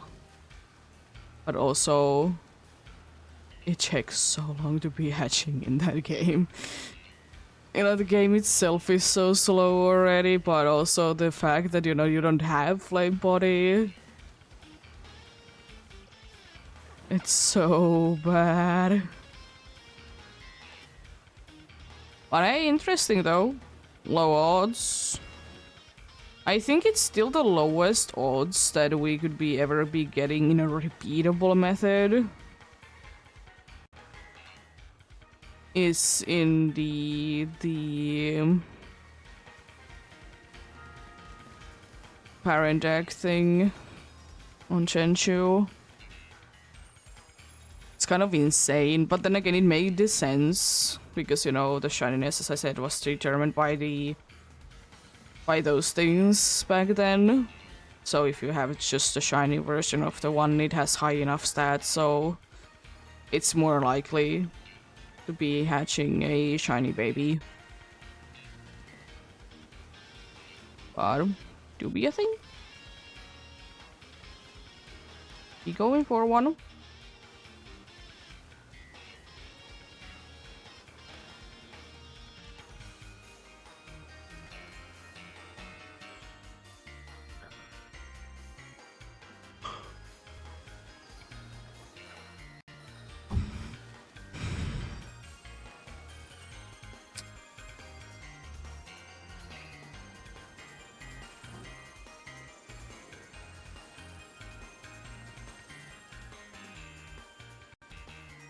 Technically, I guess there is a easier shiny method, kind of, than the parent egg thing.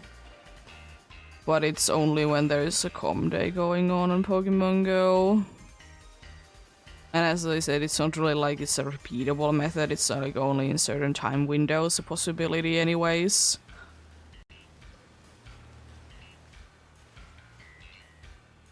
So there do that be.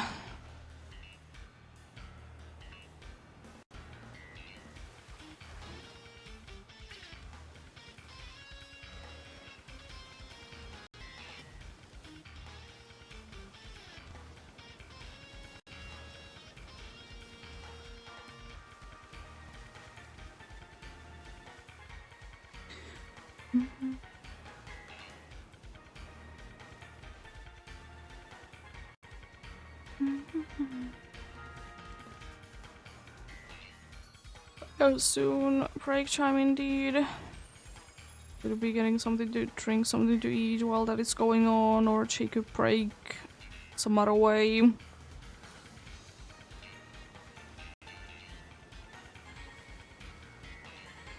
I'm gonna be figuring out if there is another one that I would like to be going for, rather than just the Lotad and the Poplio today. There's few ones, but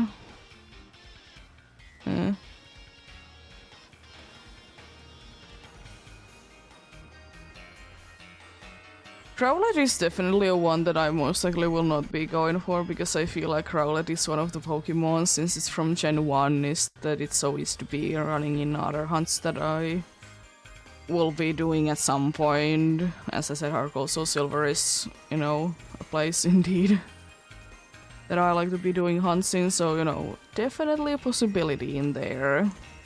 Even though it's version exclusive, but anyways. It should be there.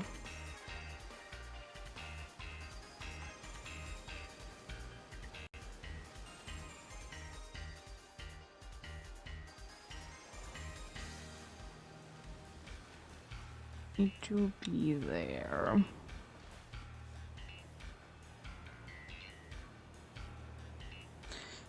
And what other games that I could be finding it in as well? There is... It's not like it's too uncommon of a Pokemon or anything like that. Oh. Nice that I was stuck in one direction. Thanks. Just enter the water, that's the reason. Also, that tentacle seems very... or cruel seems very small. Oh, you're normal sized? Okay. Cool.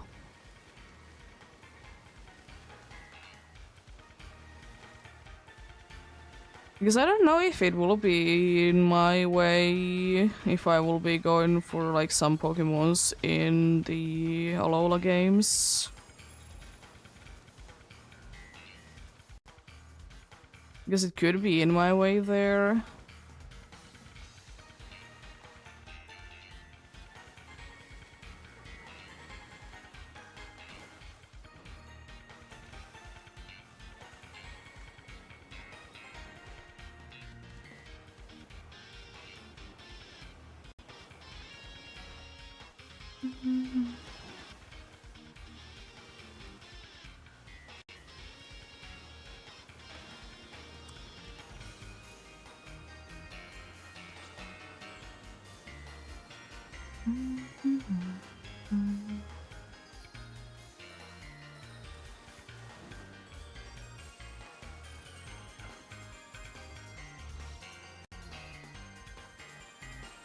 Bunch of Meowstic in here because I don't really go like that far in the places that they could be spawning in, but there seems to be almost always one or the other Meowstic there somehow. It's not like I wouldn't mind to be getting one as a shiny, but I don't also really need one.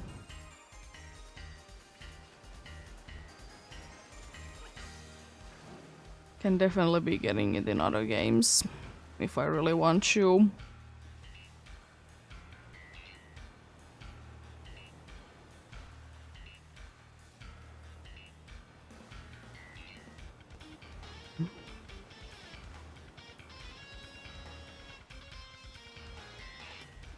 Also very interesting Pokemon to be including as well in the DLC. Because I'm kind of used to the... You know, Esper is relatively early on to the games. It's not like it's like in generation wise that old anyways. It's a fairly new guy.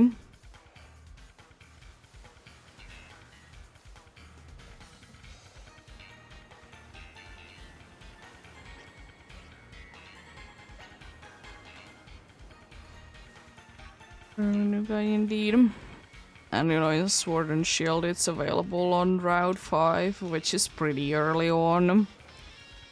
And also evolutions can be found in the wild depending on the version as well, which is very cool.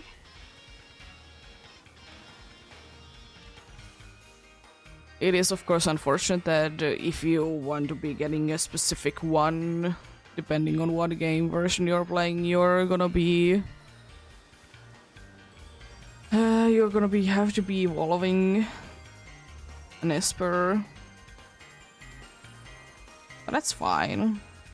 I mean, at least you have more of an option unlike in DD. Like, basically, if you want the other one, you need to be somehow be connecting to the other game. If you don't have the DLC and have access to Dynamax Adventures and you're specifically looking for the male in DD. It is gonna be like level 60 or something like that, so it's gonna be quite high level. But unfortunately it only works for the male one. There is no female in DD in Dynamax Adventures. As far as I'm aware of, and I have done quite a good amount of them. It is strange though that they did decide to do with Indeed. They think that there is only one of them available there, but understandable I suppose. But then again, they kind of could have just not be putting it there in the first place. You could have done that. Let's see, what outbreak am I gonna be running into next? Miss Craggy, I would like to get, but not really interested right now. For me, I don't really need or want one. Same with these three. Whalefish is a maybe, but I just don't like that it's aggressive and of course it's in the water. And you are not the easiest to notice. I really want to be going for you. Technically, I also have that line completed. Hello, how are you doing? Is there really only the low chat and the... that I'm interested in today? Indeed, at time soon.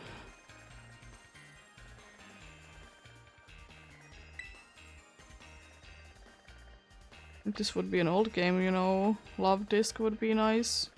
Is there only 2 today? I guess there only is 2 today. Well, I guess I'm gonna be going back to... I'm gonna go there and go from there to the other place.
Scovets are very loud today, I see.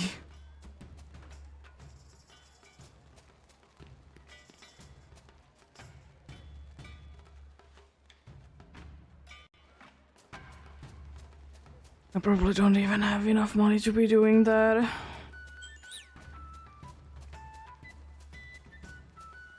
So I know that if you want, you can be getting like that, the statue thing be fixed. You really want to.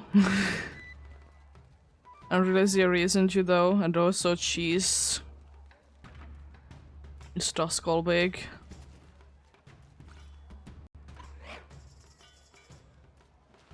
Why are you even doing that?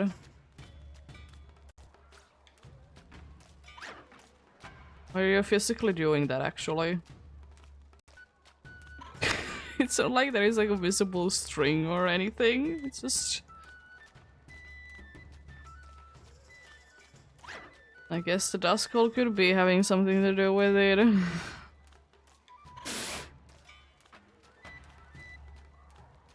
Interesting for sure.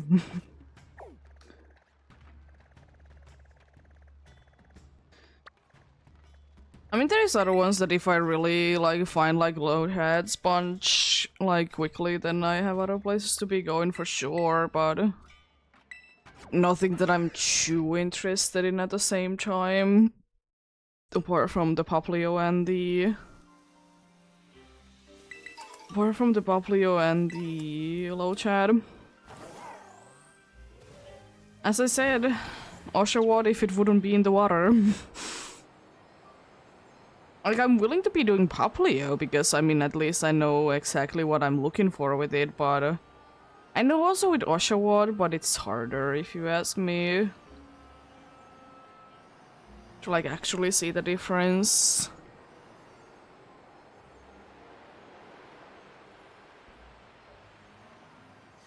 Oh yeah, I need to be knocking you down every single day. Like in game day. He spawns in there every single day. Thankfully it's not that big of a deal though.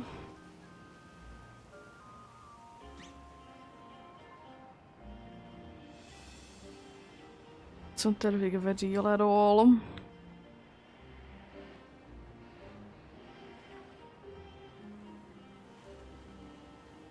Oh, that one I will say is definitely in a better spot than the Poplio one is.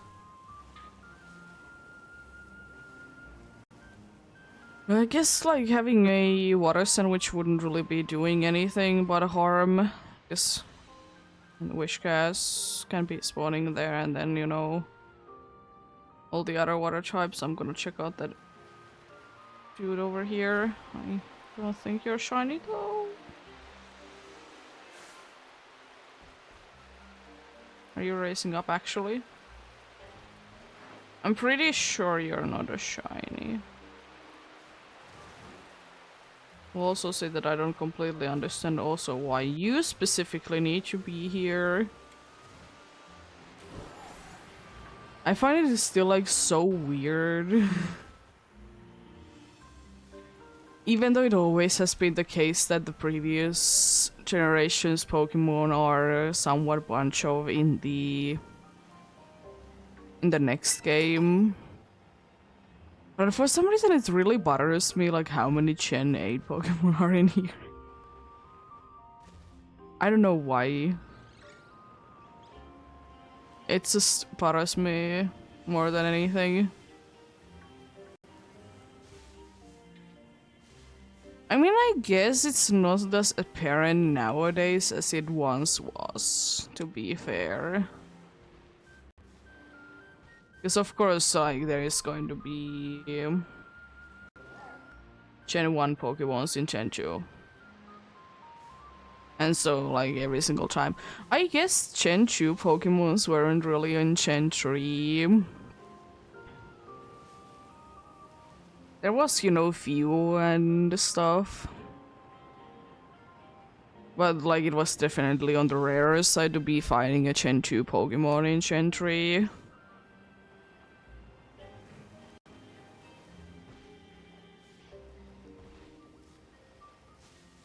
Gen 4 was also a weird one because it did give like a bunch of evolutions to all Pokemons. So, you know, it did have a bunch of like Gen 1, Gen 2 Pokemons because of that. At least tried to. But yeah. I mean, of course, Gen 5 was a clean start, so no new ones on the... No new games on the first games in there. After defeating the story, that is. I will say though that I don't think that that would be ever happening again though, because... You know, it's kind of weird that, you know, Pikachu isn't available in a game before... You know, you have completed the game. I mean, surely would it be nice, yes, but then again, you know... It's quite normal that Pikachu is available nowadays every single time before you are done with the story and stuff like that. And it makes sense because, you know, it is, you know, kind of the mascot or something like that. You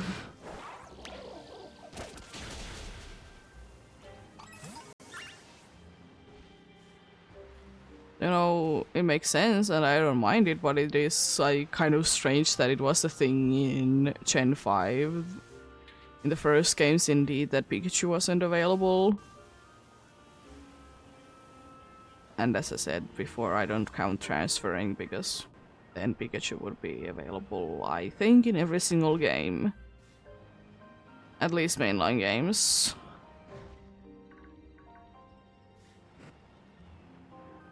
Also, a game that's mean to be spawning a blue Bronzor... Not Bronzor. It is Bronzor. A Bronzong. In the middle of Houndooms and Houndours.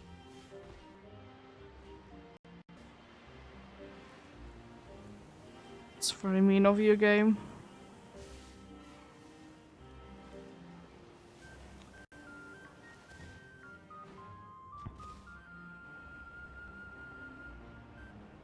The thing is though that I'm not too familiar with the Gen 6 games, so I don't really know if there is a Gen 5 Pokemon. So I know that there's few for sure.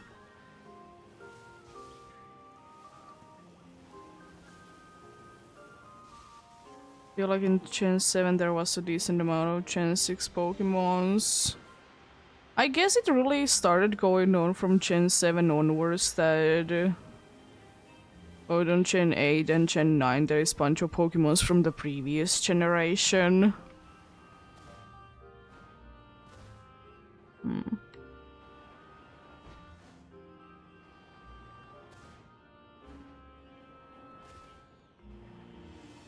Sometimes it would be very interesting to be seeing a new region that wouldn't be introducing new Pokemons apart from like maybe legendaries and the starters.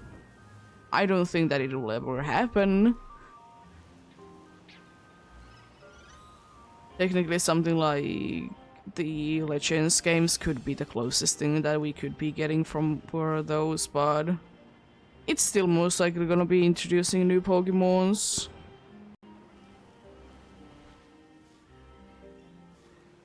Like so did do Legends Arceus that, you know, there's Hisuian forms, new evolutions, stuff along those lines.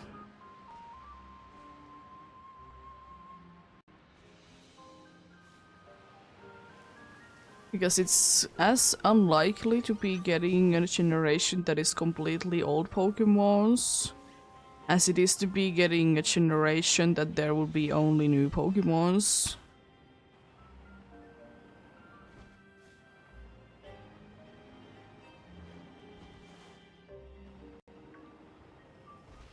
I will say that in my opinion, because I like to be using new Pokemons every single time, like when a new generation slash game comes out, I like to be using like either new introduced Pokemons or Pokemons that were introduced in that region, in the case of remakes. I like personally doing that, so like that doesn't really bother me. That for like, let's say, the first half of the game would be only new Pokemons, and then after that there would be old Pokemons. Or like, let's say for a gym or two there would be only new Pokemons. I wouldn't personally mind that. But also I kind of want to see the old Pokemons as well, because it just feels odd not to be having them.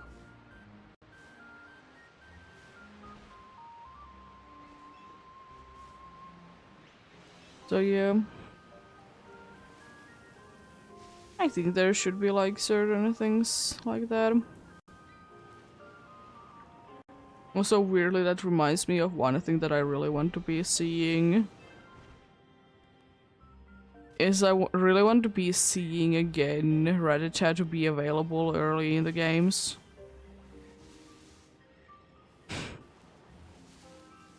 It's a cool Pokemon. It doesn't really like do anything, but it's a cool Pokemon nonetheless.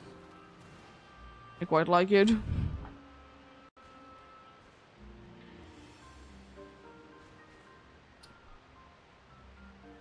I quite like it myself indeed.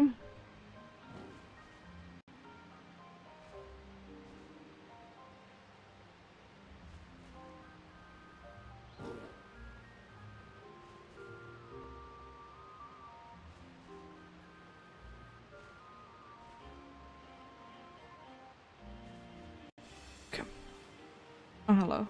Must be a bunch of low chats. Nice.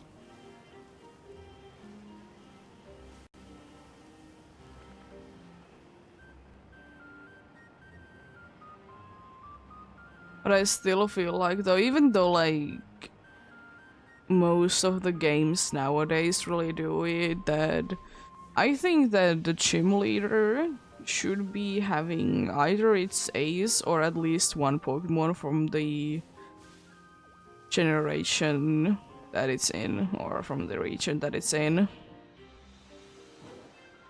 And I feel like if it's a Pokemon gym or a Pokemon like,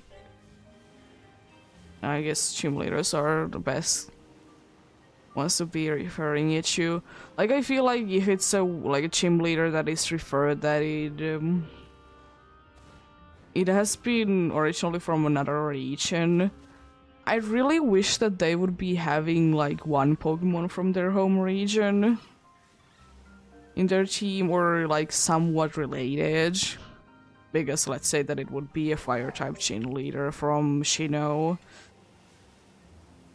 Like it either would be having one of the Chimchar lines, one Pokemon on the Chimchar line, or they will be having like something on the Magmar line. Because I don't think that Magmortar is really a good choice in too early of gyms. But, you know, have something that is related to the region, like as I said, like a new evolution, like Magmar. Or Shino, if it's a fire type gym leader originally from Shino. Because I think that would be kind of cool.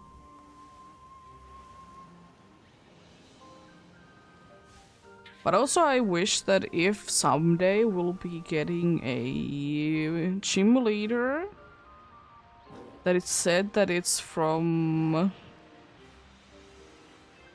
Shino. I really hope that if there is a Pokemon fitting for the type, it would be having Hisuian form as well.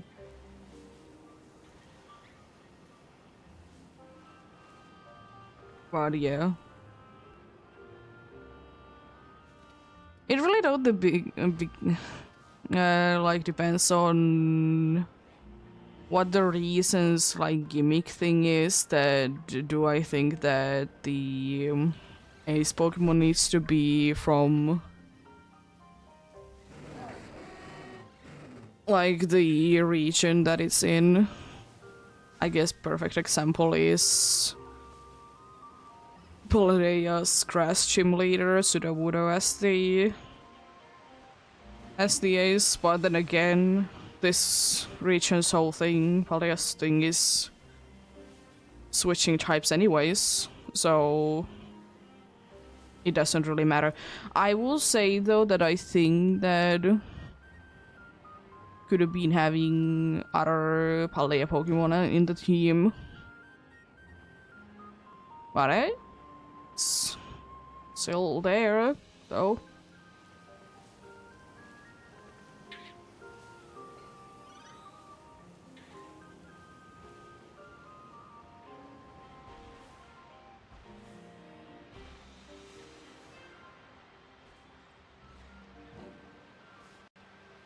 So yeah.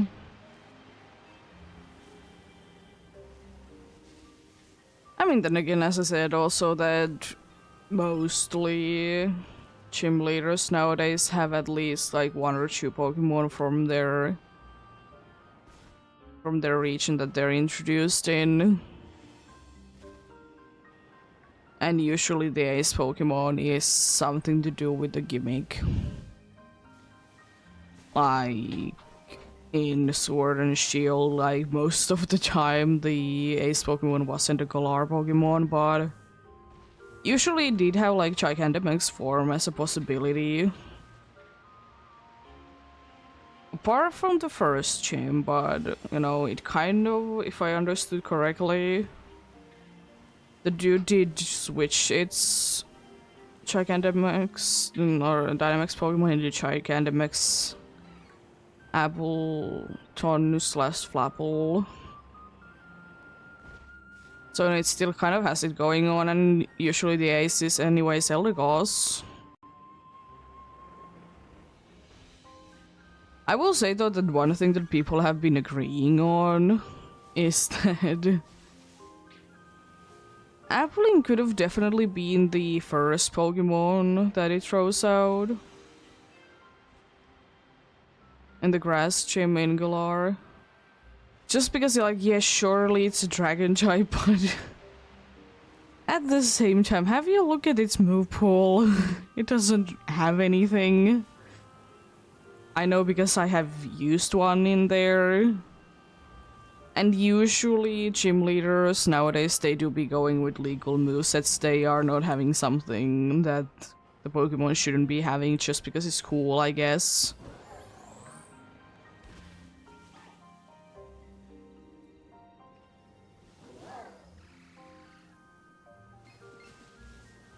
So yeah. Definitely could have been having it, in my opinion, as well. As I said, surely it's a dragon type, but first of all, it's very fragile for a dragon type.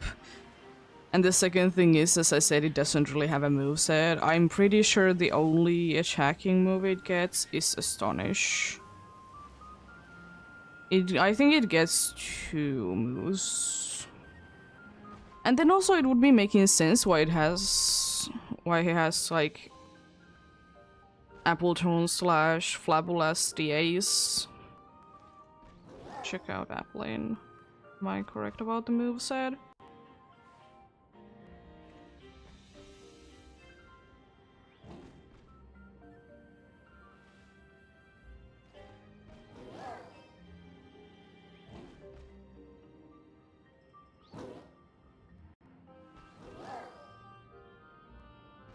And what's your moveset? I know it's terrible.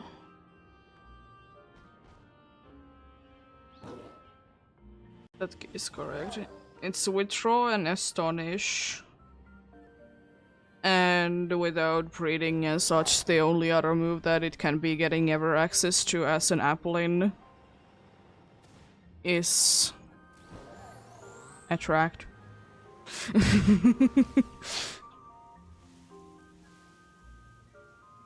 And also, like, yeah, it might be too weak, but also it's the first gym.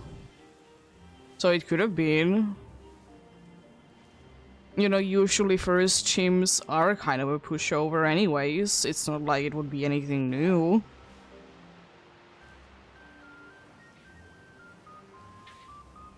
It could have been there, but it's just, I have always found it a little boring when a gym leader's team is basically just one line. I mean, surely in some situations you couldn't be really, like, having more decisions, like, let's say, a ghost type specialist or dragon type specialist in the first 2 generations. But you could have not have them. I understand dragon. I just don't understand why there needs to be a ghost one. And also, why doesn't the ghost one be having actually a Gen 2 ghost is another question.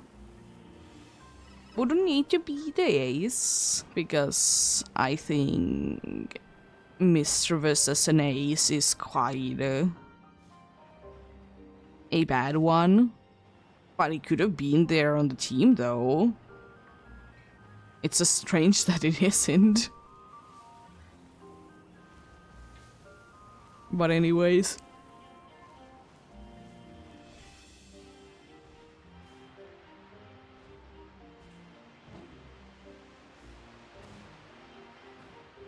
Also, that reminds me of how cool would it have been if Claire would have been having a Cedra and Kindra in the team if she doesn't have it already.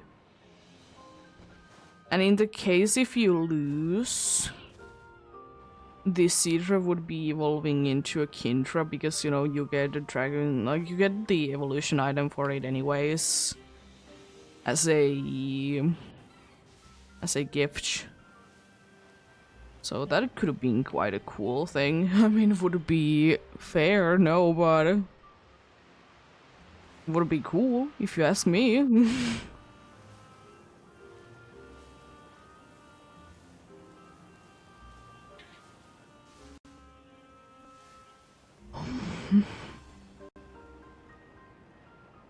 But anyways.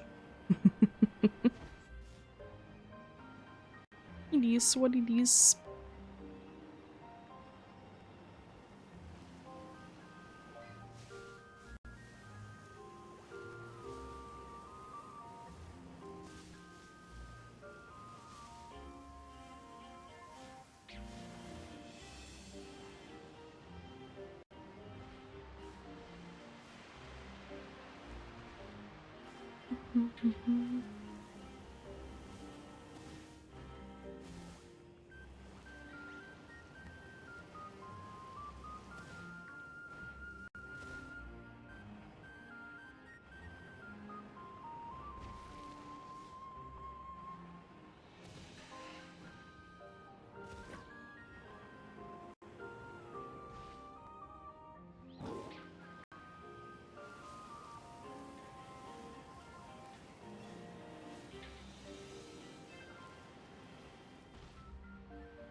Hello, Chad. Bringing your nice.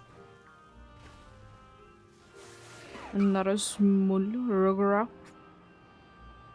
They're pretty common today, I see.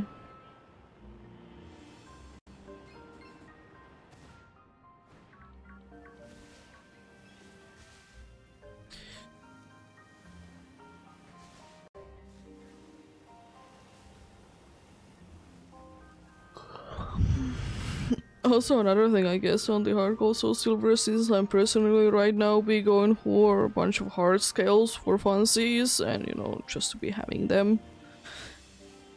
Is that, I guess, if you're doing hardcore soul silver, I would be recommending you to be going to Tocho Falls and get hard scales from there.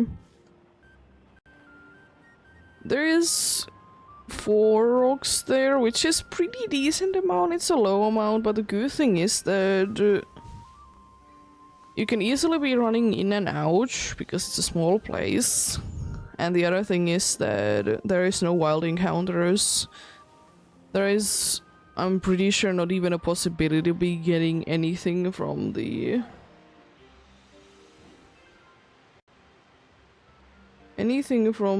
like rock smash encounters.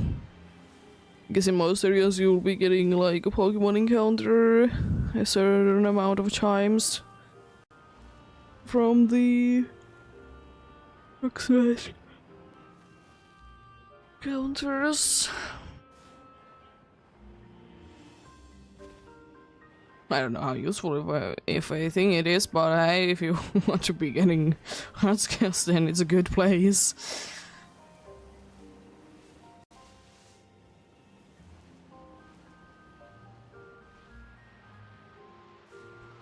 But then again, you don't necessarily need to be going there, because you can be getting... If you trust the sites, you can be getting everywhere else hard scales from Rock Smash. Apart from 2 locations, and the 2 locations are the ones that you find the fossils in. And it's, I think, Cliff Cave, the one that there is before the Safari Zone. And in Ruins of Alph. Those are the 2 places that hard scales can be found in, but there is fossils instead there. Old Amber and then Helix or Gnome Fossil in Ruins of Alph. And Root or is it Claw Fossil in the other place?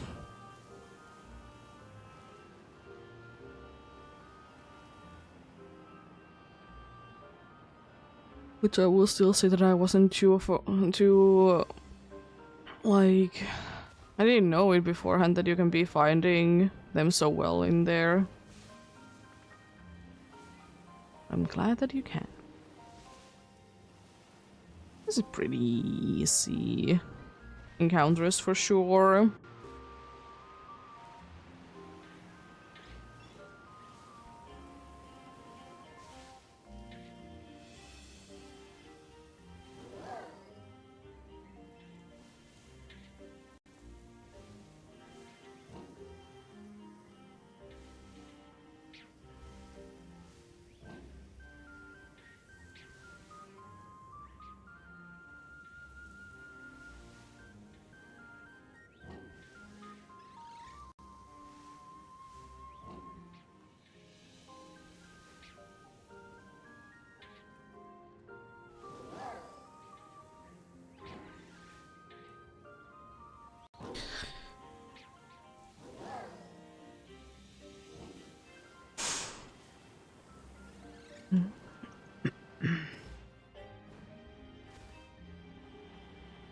I will say that one thing that is a little annoying that in Hardcore Soul Silver though, when I was looking for indeed the hard scales, is that you know usually the best way to be getting hard scales is from Wilder Love Disc because they hold it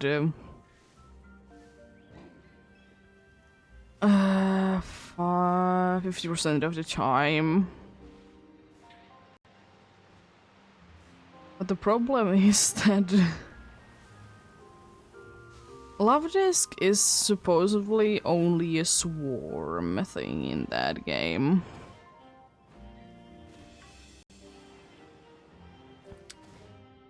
So you know you would be to be getting lucky to be getting a swarm. Just so reminds me that I probably should be fixing the radio in Kancho. Just, you know, I can be using that in there as well. Here are all the channels, I guess.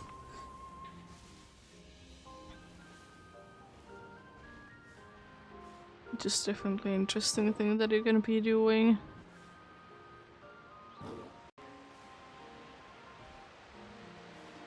Key.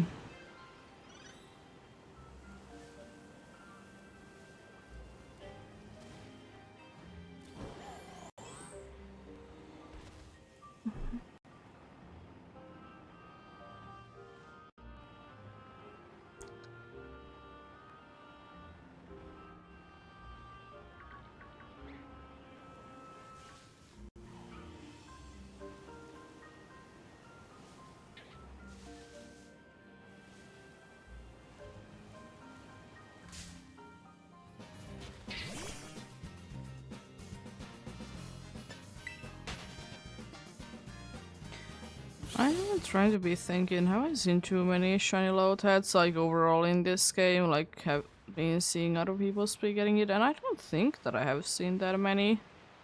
It is usually Lombre that people go for. Funnily enough.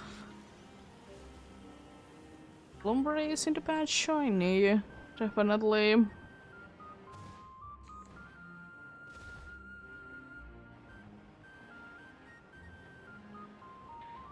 It's definitely a bad shiny. Maybe not the best in this game though.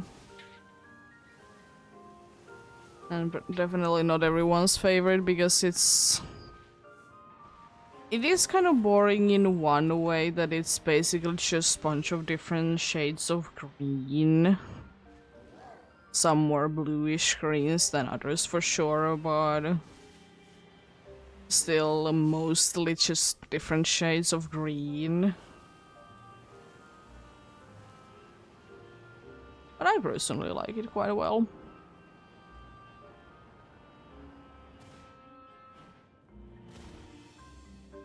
It is still so hard to be saying for sure for me which is the shiny that I like the most of Low Chat line, because they all are nice, different between every single one of them.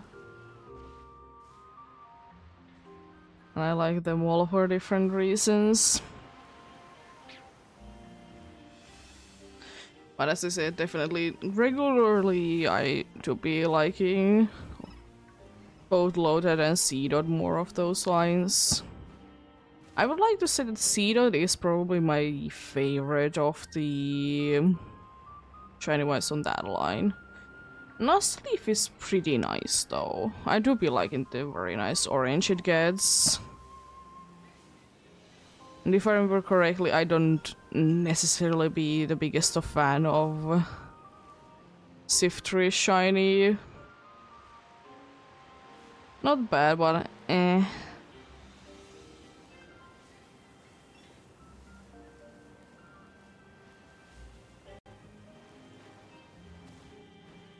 The best, but kind of eh.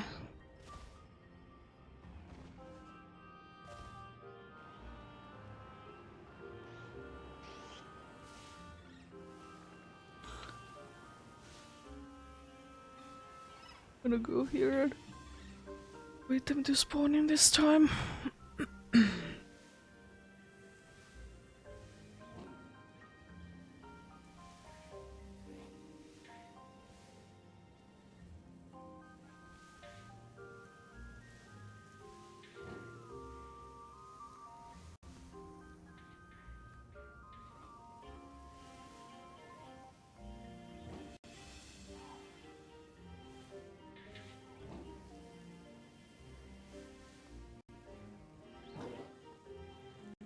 we go.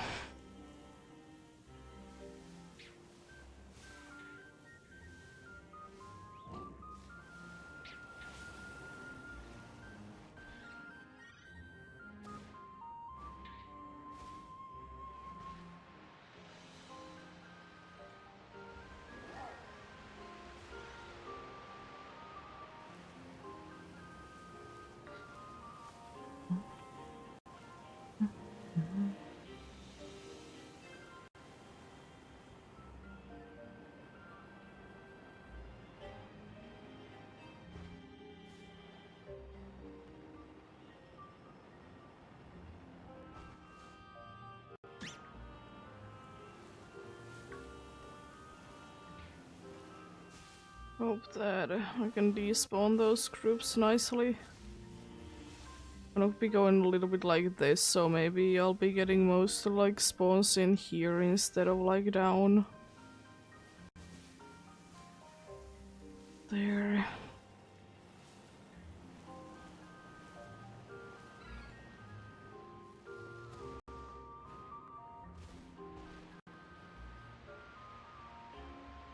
Was there one thing that I'm a little bit surprised about, even though it's a little bit in a different place, but still a little surprised that I haven't, like, you don't see in here, I guess, at all, is the oarfish.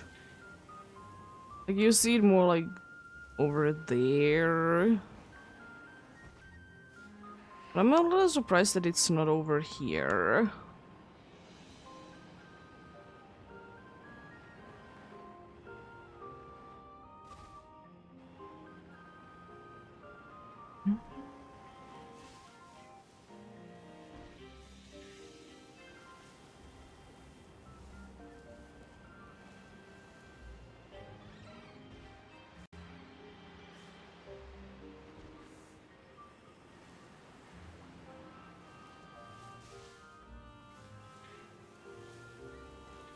I'm gonna try and walk in here, I'll see how bad that is.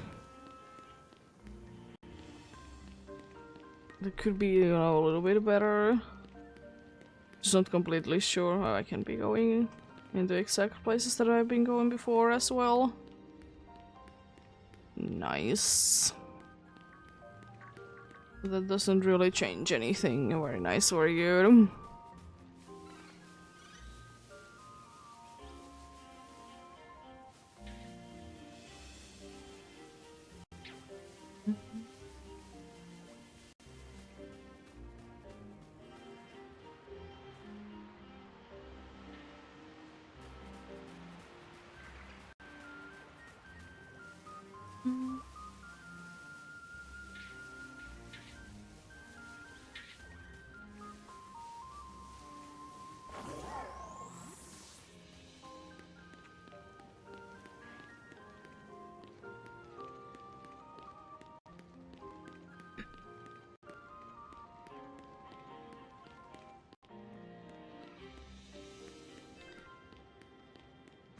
Seems to be almost always one group spawn of Houndoom Houndour.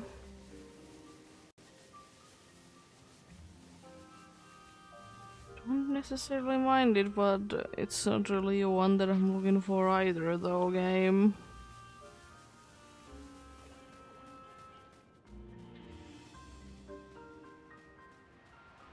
Yep, I do be hoping the best of luck to anyone else that do be hunting indeed. Hopefully you can be finding whatever you're looking for, get something indeed. But progress is always progress, no matter what though.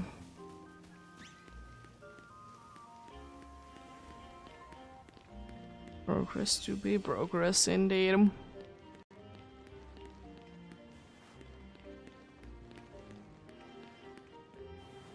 Oh. Thankfully this game is quite nice in that it just doesn't like it's just falling down when you start falling down. It gives you time to be going back up as well. So unfortunately, there is quite a good amount of games that don't really be having that be a thing, though.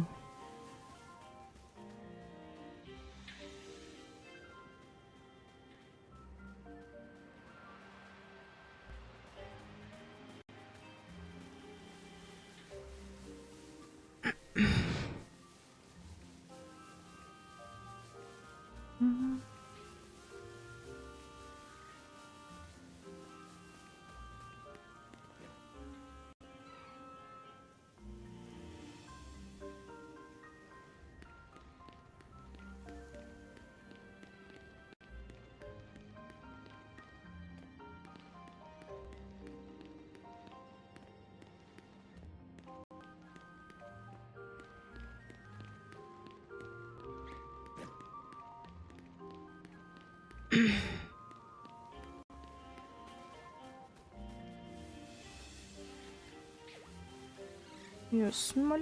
No, you're regular sized cheese. Just looking so small there. Doesn't really be that high up, you know.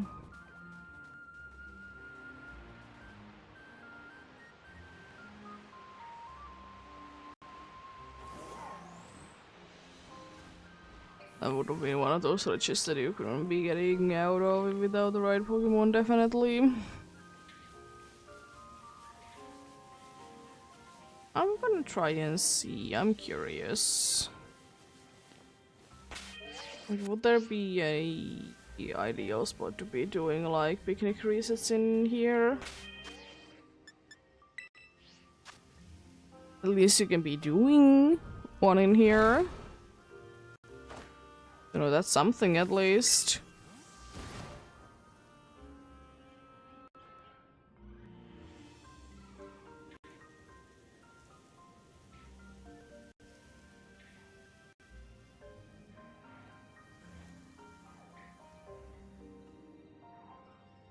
Oh yeah, things can be spawning there as well.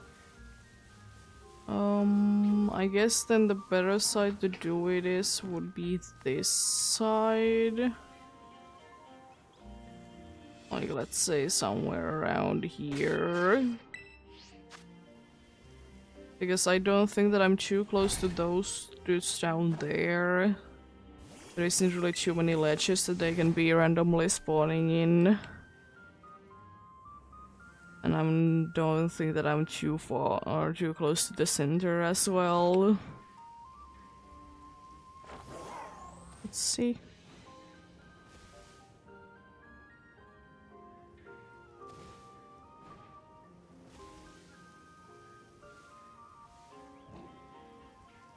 The only thing is that I can count only to 14 there, but... okay.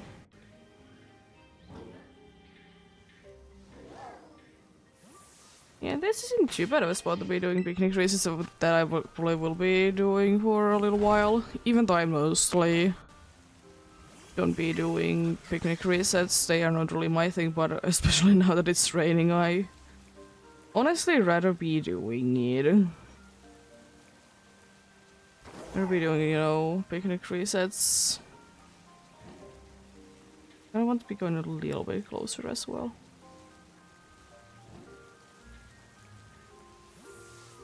So I think like if I'll be going a little bit closer, then it's less likely that there is things spawning down there. Of course, that's what you want as well. You don't really want the yeast spawns to be going into a place that you can't really see them. Yeah, now there can be few load hats spawning there, but that's fine.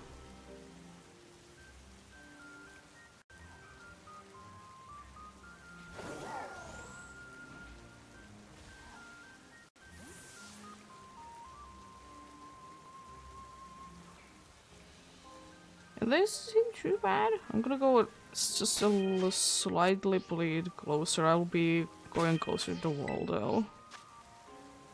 I'm surprised that you're letting me to be doing a picnic right here.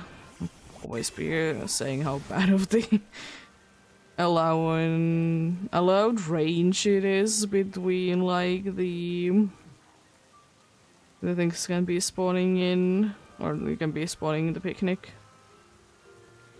sometimes so stupid.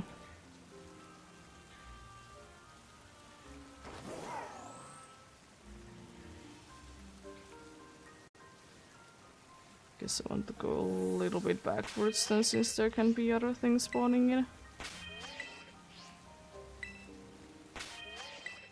I'm surprised honestly that a little bit changing the angle didn't help there. Usually it helps. Like if you just slightly be changing things, it usually is enough indeed.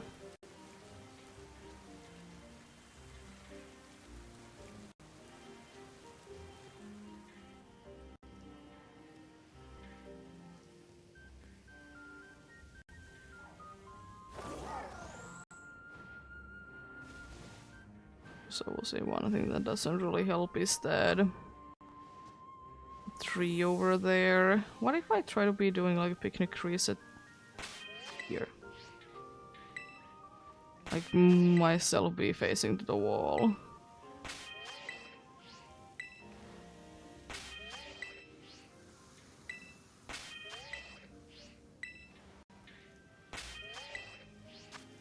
I can do one here. Nice. Because I'm thinking that that way, the closer I am myself to the wall, the better, of course.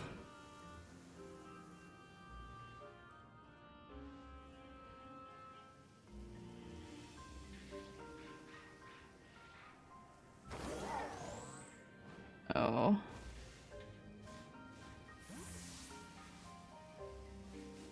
The problem is that if I'm thinking that if I will be doing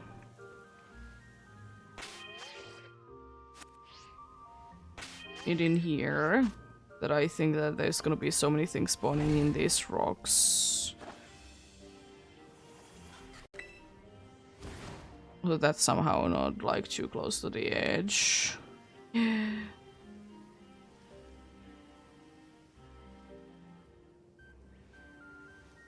But I technically could be doing it, let's say somewhere around here if I have somehow enough room.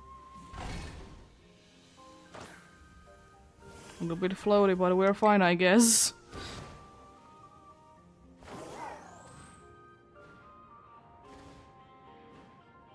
There should be able to like spawn like there in that little corner, but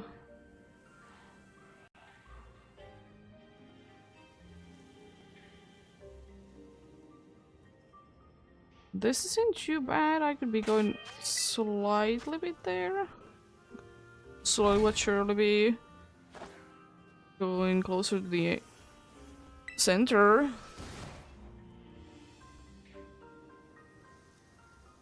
At least it seems like at like this spot I'll be getting good amount of these. Cause I really want to be trying, you know, this as well, even though I don't do this too often. Seems like I'm always missing like one. Oh, that could have been just behind the tree there. Yeah, I think it was just that. Because why not? Especially because this is a very good spot that I can be basically guaranteeing it always just be in low TADs. It's a very good strategy to be doing this.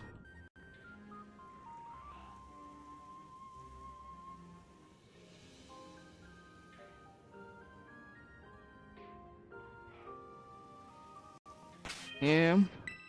I think I'll honestly will be doing this the rest of the hour, which is like 9 minutes or so.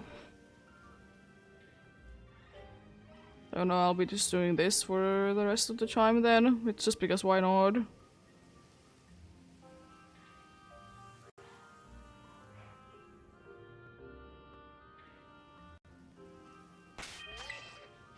Thankfully also low TAD is nice and visible, so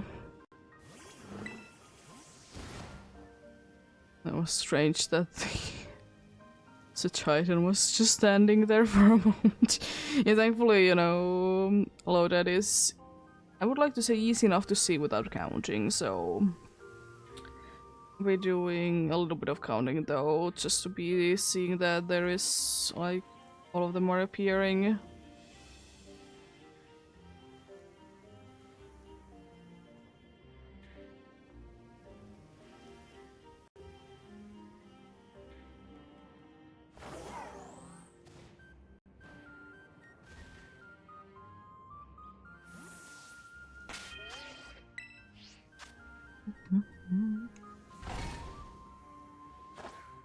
I'm gonna go ahead and go just again like a little bit forward.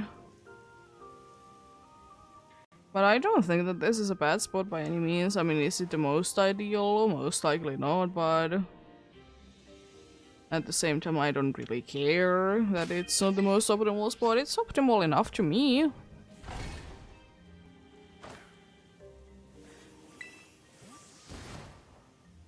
Seems like the game is a little buggy. It seems like half of the time there is at least one of the Pokemon just standing there.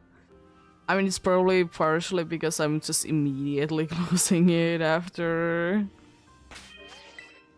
I'm, you know, done with things, but anyways. What are you?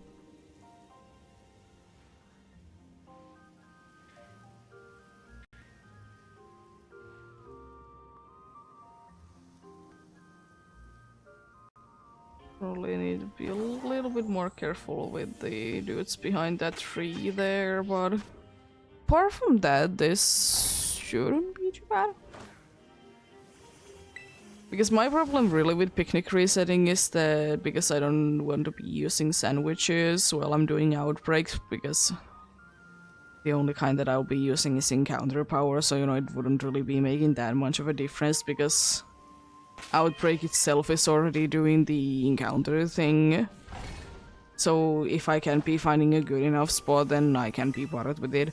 I know already that with Paplio I can't be doing it, and I don't think that I really want to as well.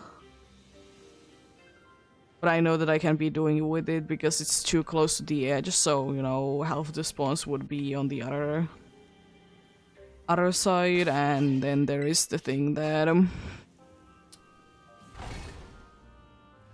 it's kind of in the water. So it is indeed a little bit harder because of that as well.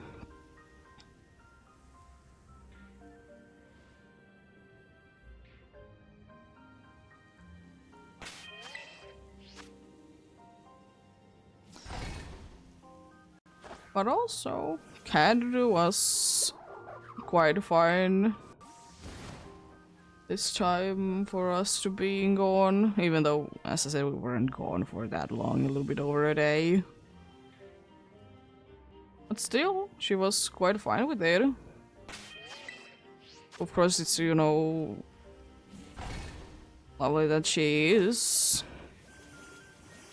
Like, the thing is that she wasn't even hiding. Usually she is in her hiding corner once we do be getting back after a while.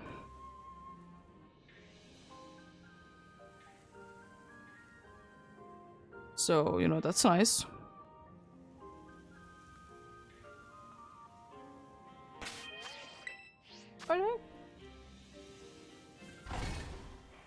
And you know, of course, like giving her food immediately. It's gonna be taking a few days for her to be getting used to, you know, her regular way of eating that. You know, we're not gonna be giving her entire packages at once. But, you know, it's not really too necessary that she gets used to that because, like, in a week we're gonna be gone again for a few days. But hey, she's kind of used to it though. Like, she's definitely better with it nowadays.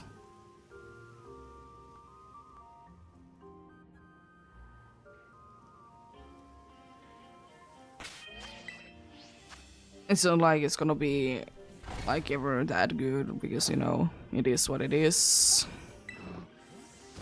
Can one deal with separation anxiety or animal that has separation anxiety? It's nothing that you can do at all.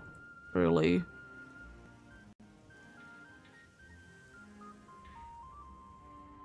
And of course, the good thing with us is that we can mostly be just at home, so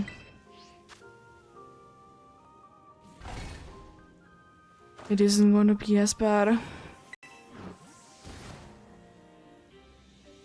We have never really been the kinds of guys. We have never really been the kind of people that would be going into places a lot.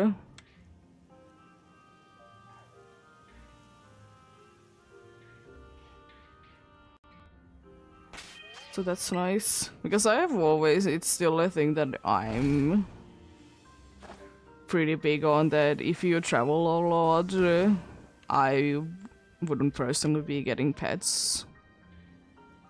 Like, let's say that you're quite consistently away from home for weeks. I wouldn't personally be getting an animal in that kind of situation.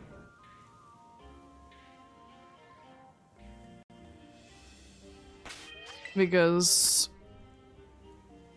I want to be, you know, in the head anyways. Everyone, like, you know, why wouldn't I want to be with it?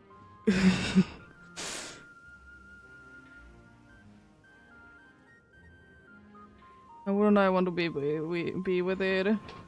It's just, you know, it's odd. But as I said already before, because I talk about this a bunch, that you do you. If you want to be getting animal and you travel a lot, then, you know, of course do that, but I just personally wouldn't be doing it because I also want to be spending time with the animal as well.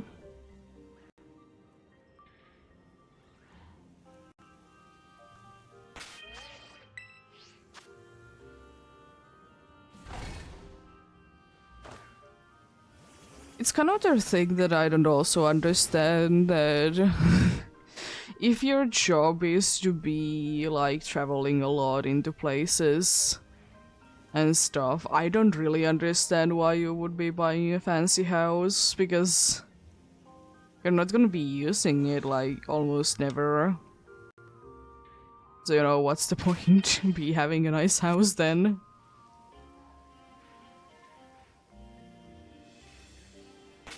Because if you're not gonna be using it, like... It's always with things, mostly with me, that, like, if you're not gonna be using it, why bother getting them? It's with clothes, it's with cars, furniture, whatever thing that you can think about. Like, if you're not gonna be using them ever, why you bother spending a lot of money on that? It's the kind of reason why I don't really want to be spending a lot of money on clothes, because... Especially like the ones that, you know, I use only every once in a while, because I like never use them, so why would I bother be spending a bunch of money on them? And the other thing is that it's just don't like to be spending a lot of money on clothes. Because I just feel like it's not too necessary, because it's clothes, it's gonna be going bad anyways. Like at some point you like have to be getting rid of it, so what's the what's the reason to be paying too much? I guess it's not always more money you spend, the more like durable it is. Unfortunately. Also, this might be it indeed. I'm gonna go back to Poplios. I think I will also be continuing the picnic resetting thing though for those low tads. That's pretty good spot.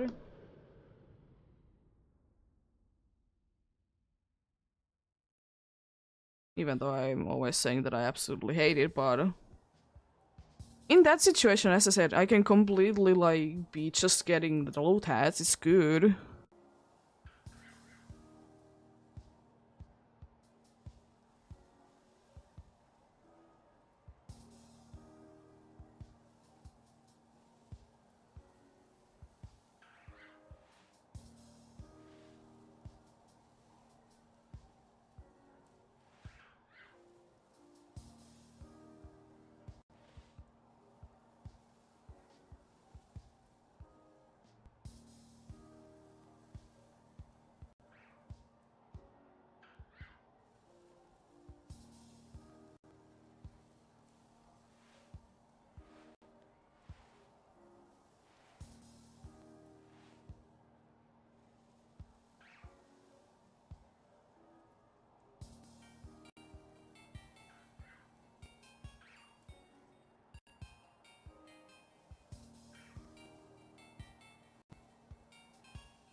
get a little bit going there already. Break is over soon-ish. And to kind of be just following this line to be getting where I want to be.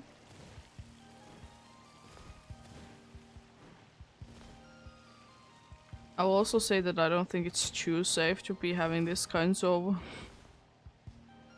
places as well. Sometimes I'm wondering how do people even get up here, because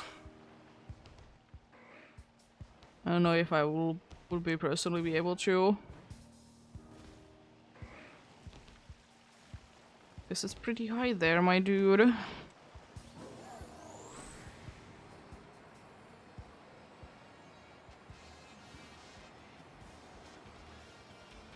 High up there, my dude, indeed. And also I will say one thing that I don't know if I will be able to live in place like this as well, for one reason that I've been talking a bunch, is that the blocks are wide bright. Blocks are so ridiculously bright, I don't know if I will be able to do anything. And you know, basically a consistent sunlight as well. I don't know how I will be feeling about that. What's going on with like the brightness of the blocks? I just don't like bright lights as much. Tend to be getting a headache out of that. That's why sunglasses are a good thing. Definitely wearing them when it's summertime a bunch.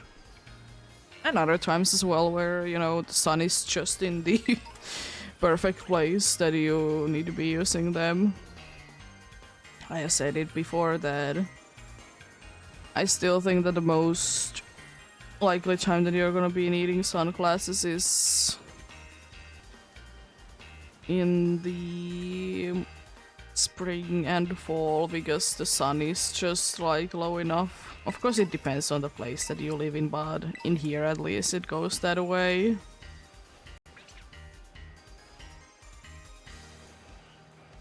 Like sun is like in worse spots in the fall and springtime.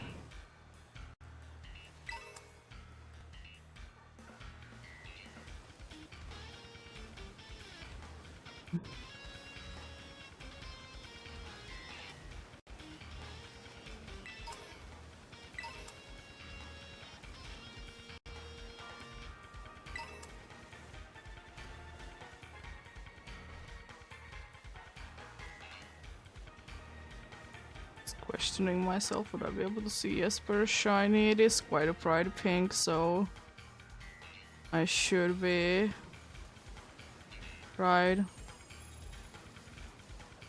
Believe I do.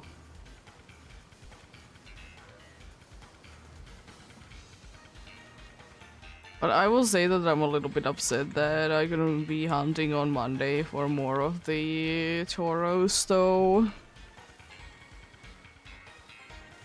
But, you know, it's gonna be... I'm gonna be having at some point that outbreak again, if I really want to be hunting it. But definitely not today. As I said, I want today, like, easy-ish shinies to be... I'm telling that they're shinies. Hoplio is in the line there, but... also is pretty noticeable, as I said. I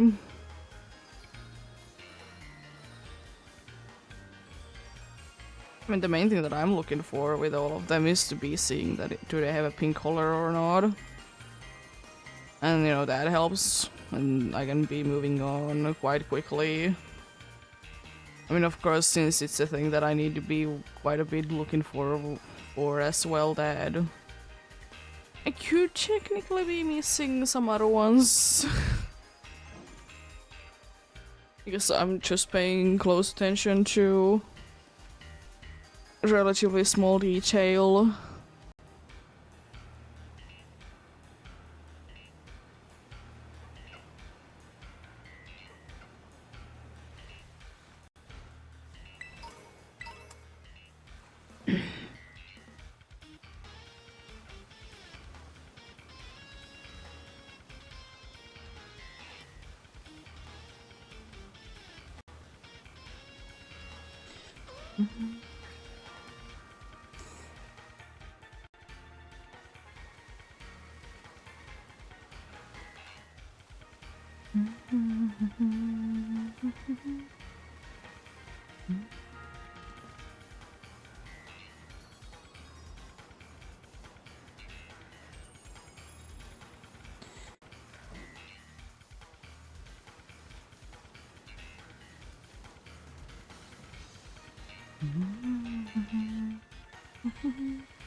The problem is, honestly, if I could be doing the picnic resets, like, literally in the water, I could be getting quite a good amount of them spawning in. I'm gonna try, because... why not? Let's try. I'll double check it if I do that.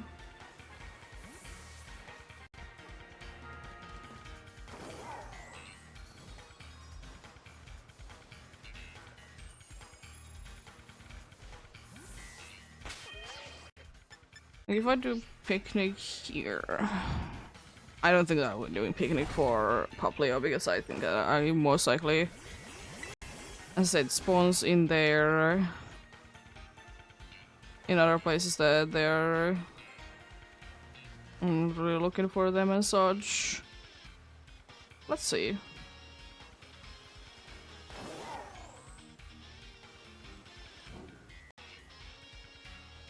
There's 9 spawns, so that's pretty good, but yeah. As I said, on the other side, there is unfortunately spawns happening. The thing is that I can try to be getting closer to the water, but this is probably the closest that I can be. I'll try to be, like, maybe here. It's like the closest that I can be to the water, basically. And still be in a decent range of the outbreak. Now I might be too close to the outbreak though, so I don't think that I will be able to do picnic resets as nicely as I can be doing with the low hats in here.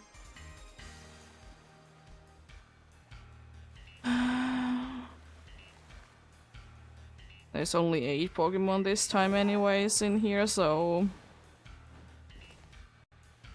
yeah, it's not worth it to be doing that. No chancey. Yeah, I'm just gonna be going around. As I said, if I could be doing picnic resets in the water, like, let's say that I could be doing picnic resets around here, I think that this would be quite an okay spot. Or if this game would be smart enough that, you know, if I'm in a coastal biome, nothing can spawn in any other biomes. The only problematic place that there would be for that, of course, would be the Chargestone Cavern. But let it be its own place completely? Maybe? Possible? But anyways.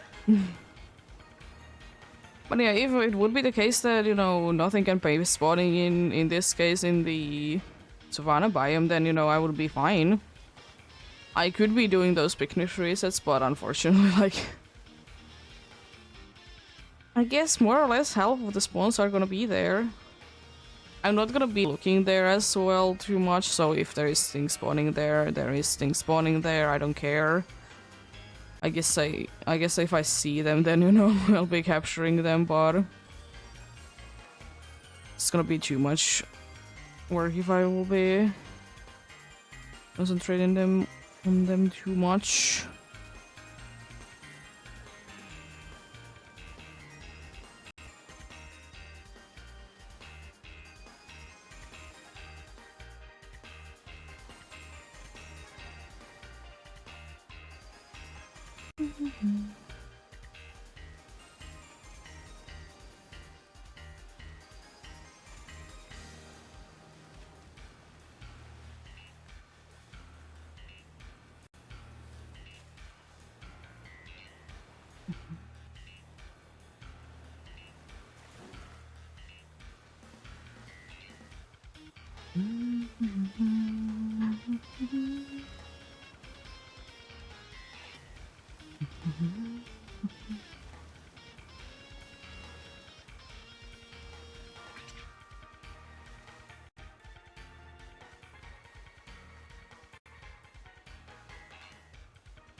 Another thing for actually.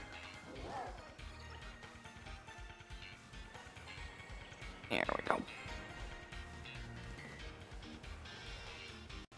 Yeah.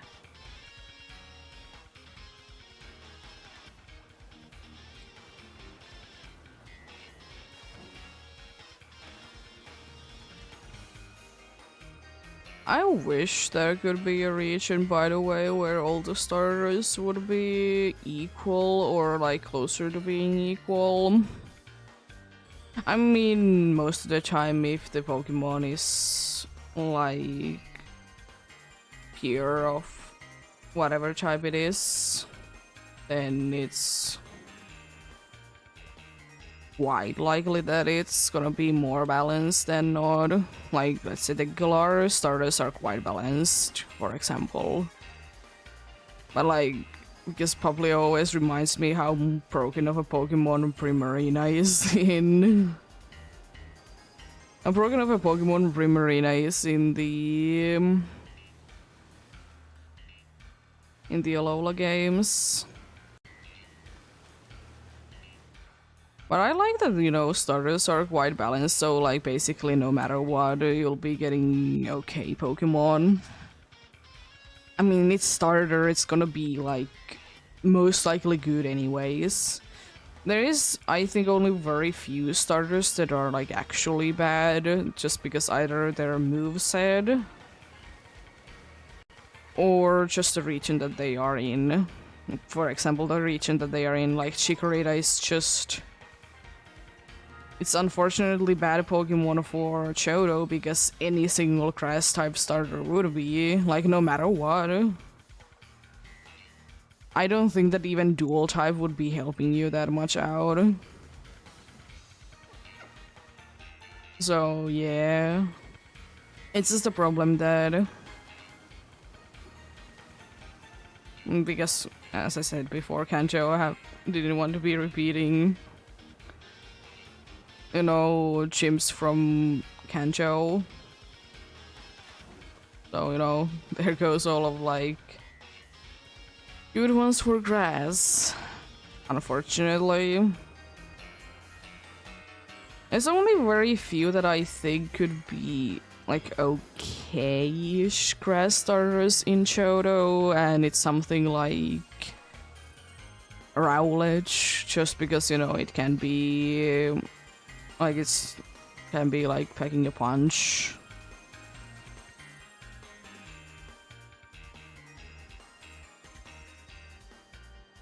So, and you know, it's not weak to the first two gyms.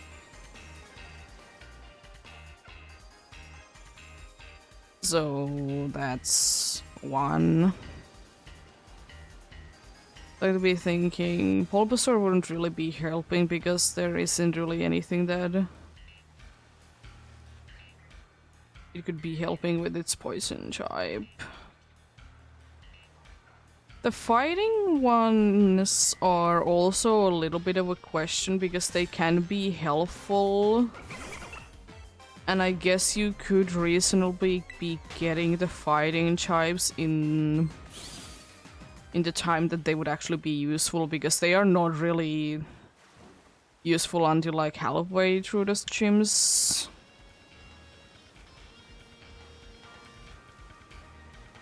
Dark type wouldn't really be helping.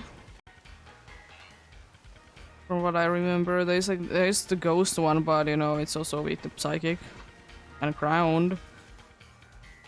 Ground one actually.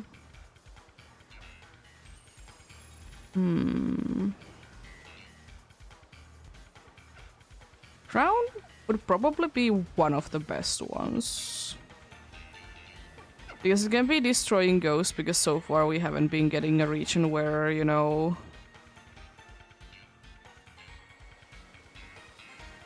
would be any, yeah, it would be helping out nowadays with Gengar more.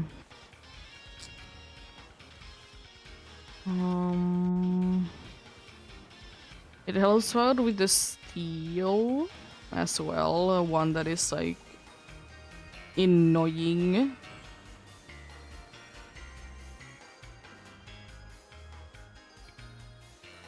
Doesn't really help out that much of the other ones, to be fair, but I mean, it's not the worst, definitely.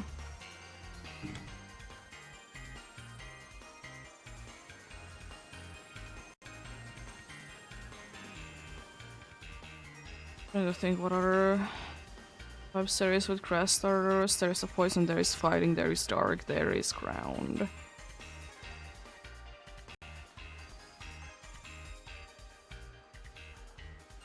Is flying as well. Oh, not flying, but ghost. Yeah, Rowlet line wouldn't be either way too bad in Johto as a grass starter. Because flying helps in early game and ghost doesn't hurt like later on.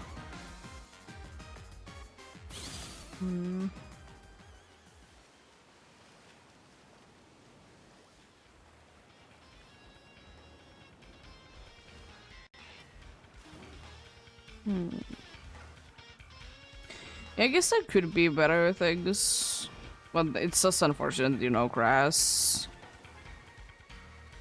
types in general are struggling in Johto. For the reasons that there are good gyms for them were used in Kanto. And it's not like it's the Pokemon's fault. I mean, definitely, you know, grass will be a lot of help in the post-game Johto games, but it's always a little bit questionable. Is it really worth it if it's only like good in the very late game when you already have like a million different options? I mean, as I said, it's a starter still, so you know, it's gonna be having somewhat well like stats and stuff, so starters will always be having that going for themselves. You can't really be escaping it.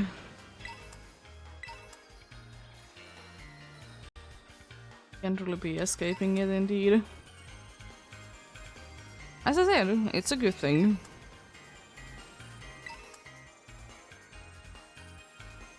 It would be quite funny though if they would be making a region somehow that all the starters would be doing like as good as any of them, but just because like every single one of them is kind of a bad option. everyone is good, but everyone is also terrible. You know, everyone is winning and losing at the same time situation. In the case of, you know, everyone getting points in games, basically meaning that no one gets points because nothing changes. You look odd. Why do you look odd? Probably the sun said doing it.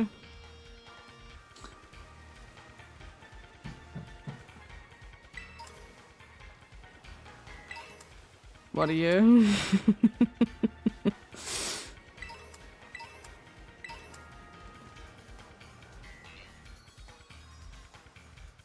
Oh, it's Meowstick. I'm like, what is that? Because, yeah. Interesting sleeping position.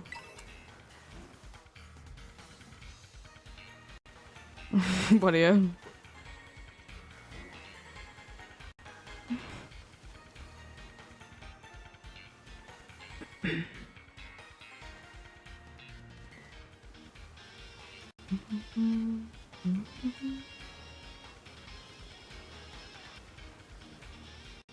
I will say though, even though in the friendly competitions, it's nice that, you know, you have the winner and everything. I still think that not in every single situation there needs to be a winner.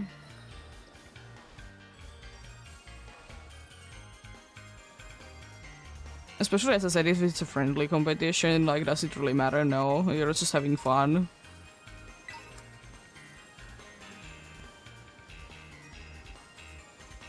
Sometimes I feel like people are getting too used to, like having a winner and a loser in every single situation, because I don't think it's too necessary all the time at all.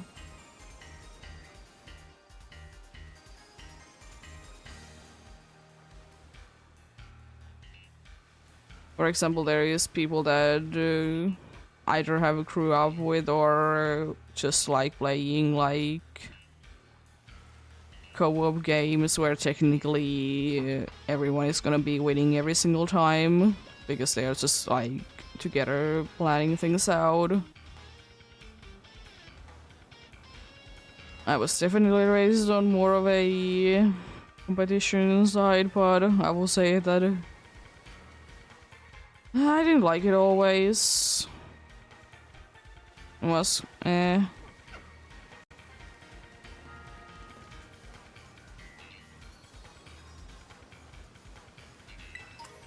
don't like when, you know, as I said, like friendly competitions, even though it was a family competition, that they get too like they get too like competitive when it's really not necessary at all. But you know, each to their own.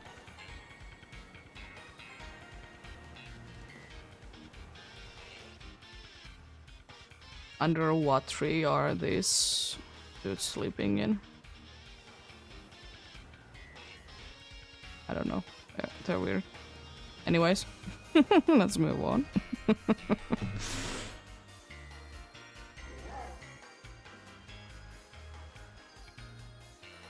I don't have enough time to catch up to me.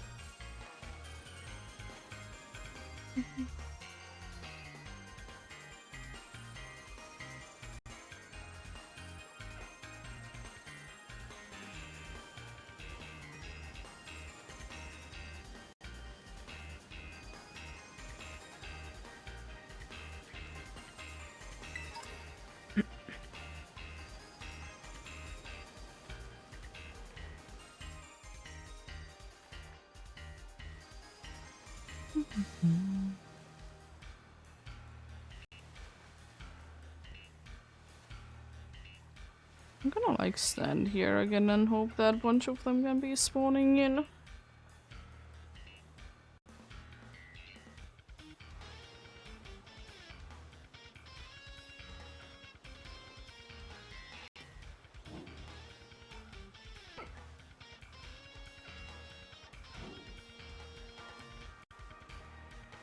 Doesn't seem to be that many, but that's a decent amount though.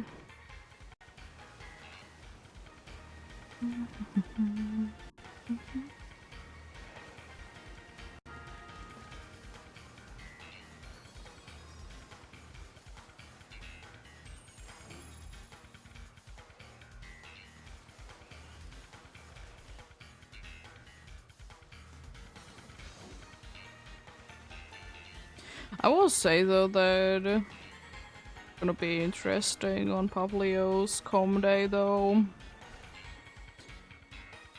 Be seeing how easy it is to be seeing, you know.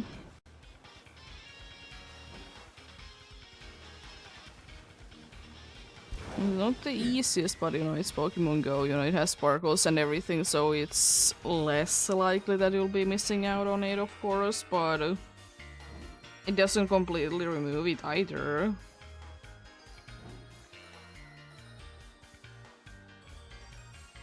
Also, I don't know why, but in Pokemon Go I seem to be getting a lot of, like, fully evolved Pokemons in the wild now. I don't know if there's a thing going on or not. Seem to be getting a bunch of fully evolved ones. My daily one today was a Alakazam, for example, and I did boot up the game and I am a champ there. Insane spawns.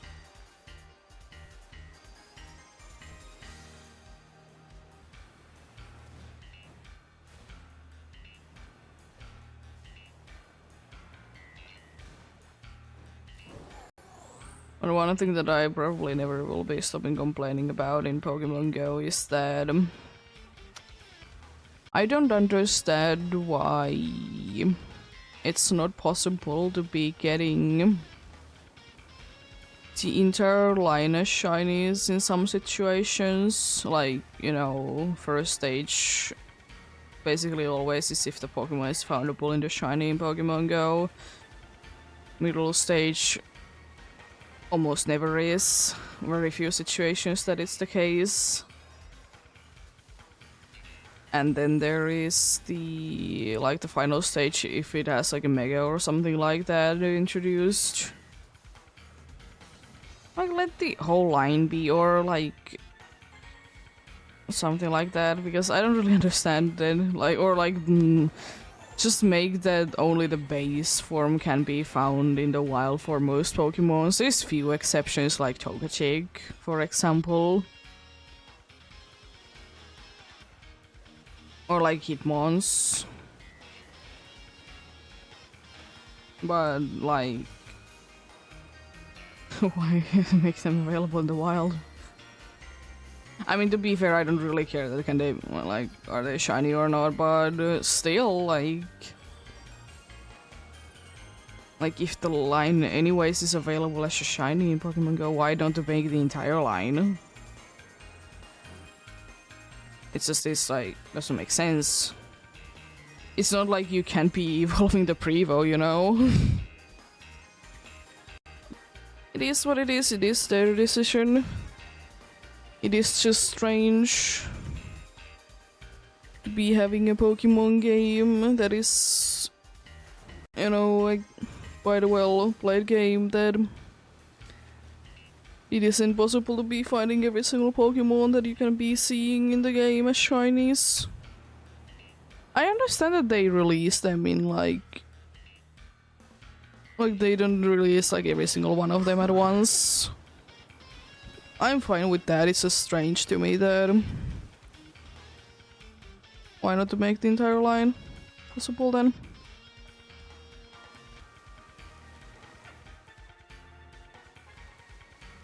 But anyways, it is what it is.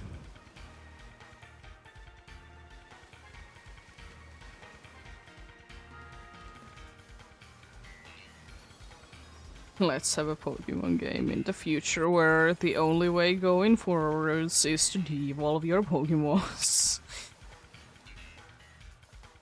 That would be kind of cool, honestly. In like an actual Pokemon game that is like, you know, by the Pokemon Company and everything, and you start from the champion room and you just level down, like kind of seeing the like reversing a movie and watching it backwards situation.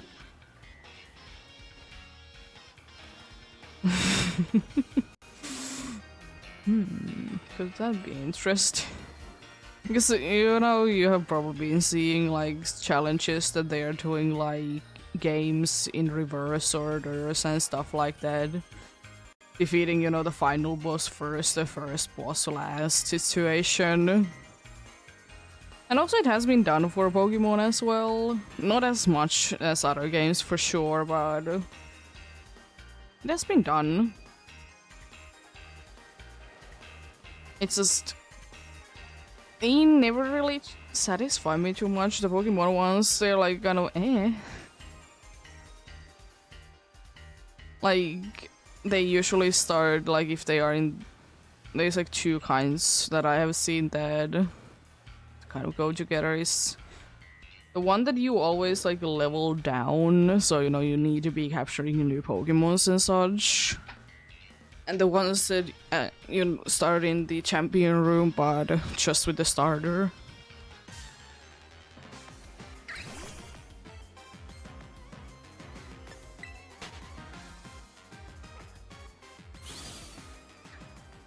But what if you would be leveling down and it would be completely backwards?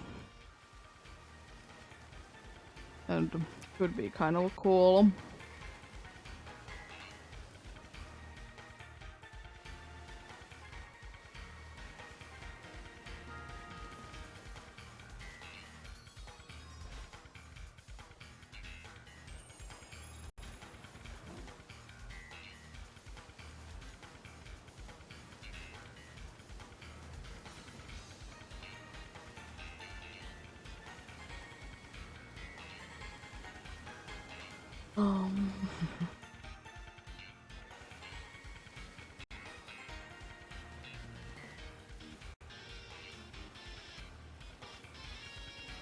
Or anyways, it kind of works with a bunch of games.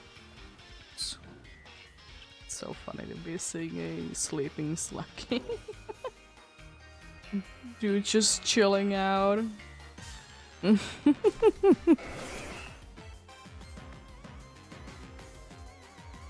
Like, to be using like a well-known like format for games series, and it will be like backwards.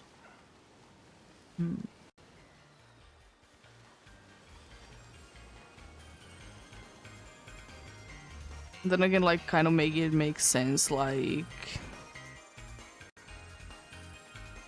Or like, I guess another way that you could be doing like that is that there is a character that has lost their memory and you'll try to be piecing it together and such, and it remembers, you know, bits and pieces.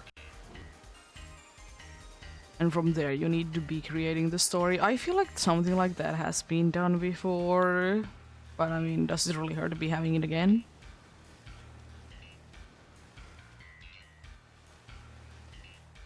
I guess then it would kind of be making sense if you would be going a little bit like backwards as well, because you're like not remembering correctly everything. Also like kind of correcting your memory at the same time as well.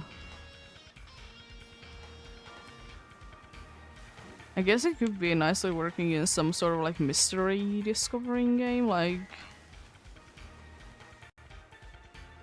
It could be certainly something.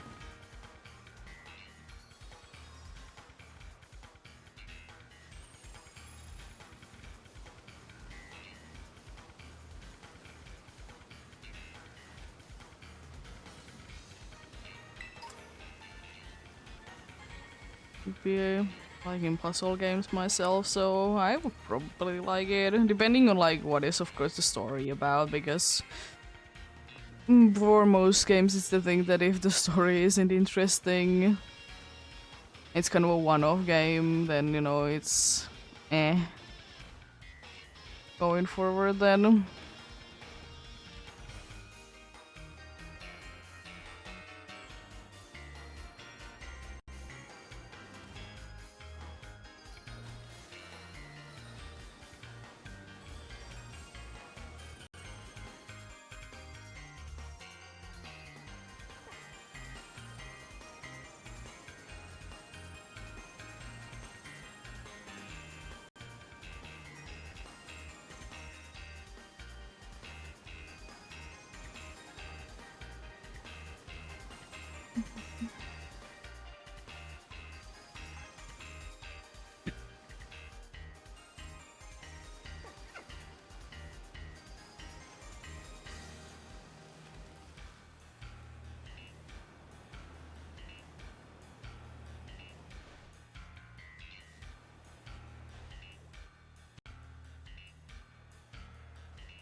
Oh, there's a lot of spawns there.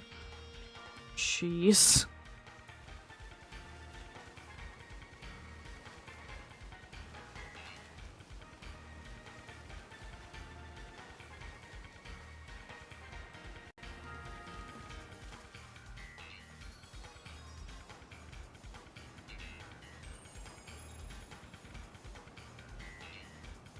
Uploading Blossom.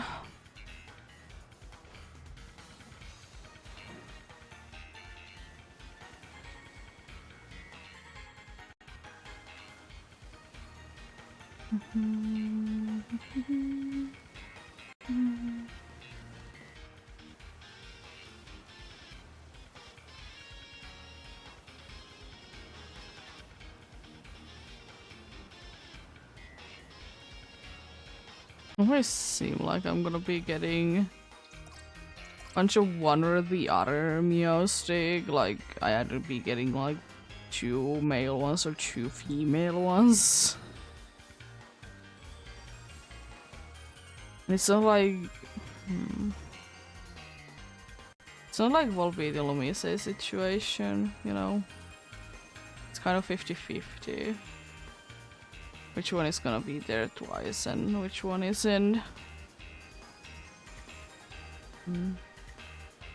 As you know, Volbeat Lumise, it's the situation one is rarer than the other. I don't remember which way it goes, but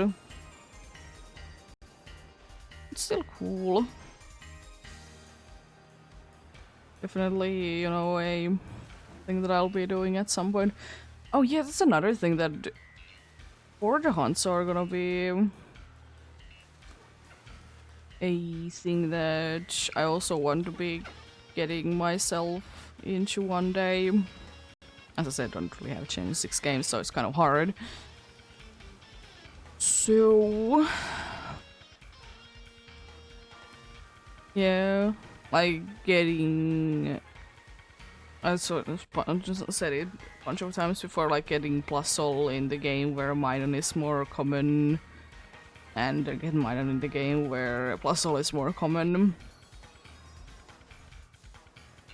It's a scary thing to try to be going for, but I kinda want to be going for it anyways. Getting as a Viper in a Zangoose one and get a Zangoose in a mostly it's a Viper one. It's gonna be scary because it's most likely gonna be knocking things down. So there's that risk, but could be interesting still. And there's other Pokemon that you could be doing it for that would be a little bit safer. Do the Tornadorans. Be doing it in Tornadorans as well, so there's that. And like something like that, you know, silly hunts don't really make too much sense, but can be done and are quite fun then.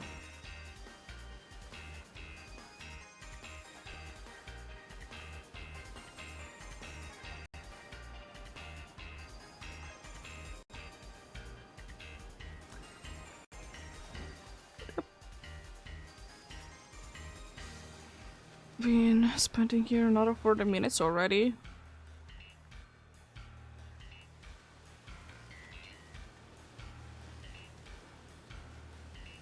It's pretty decent indeed.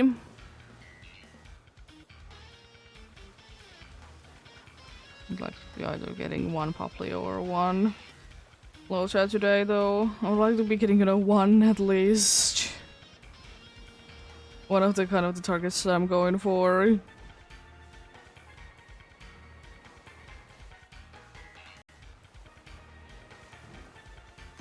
No.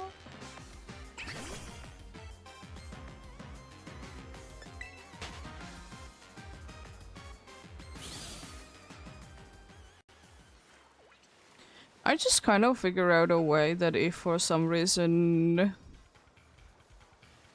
like a Pokemon game would be ever in a machine that it can be detecting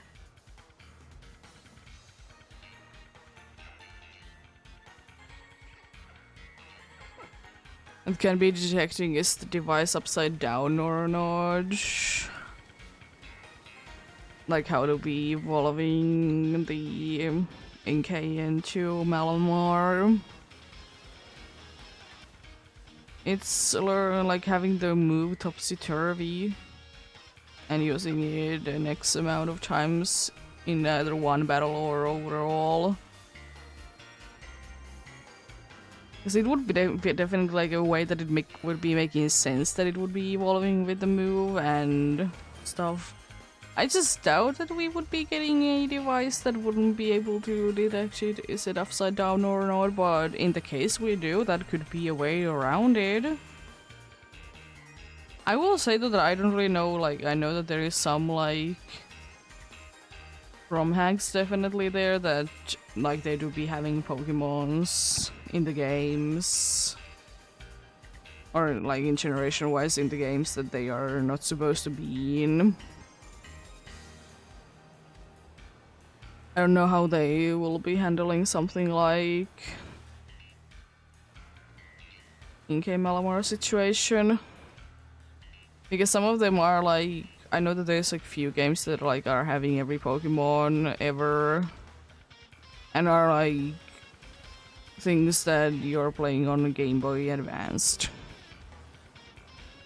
So, you know, I don't really know. I just feel like it doesn't really have that capability in them.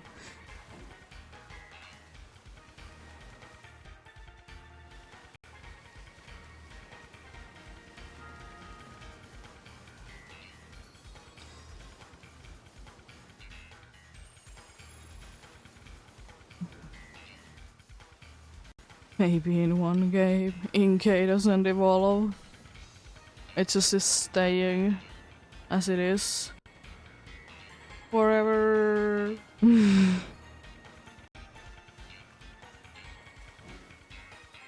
Could be, could be.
Hello, group spawn of Awesome.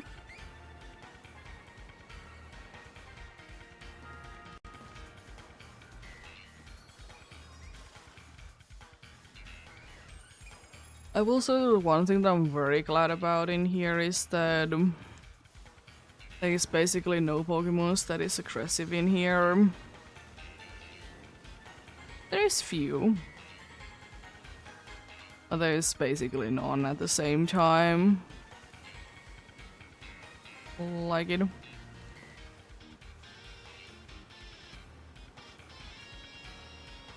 It's not like they're too hard to be running away from either. It's honestly only very few Pokemon that I would consider in this game that they are very hard to run away from. There's definitely more in other games, like Sword and Shield. There was a lot more Pokemon that it was almost impossible to run away from them.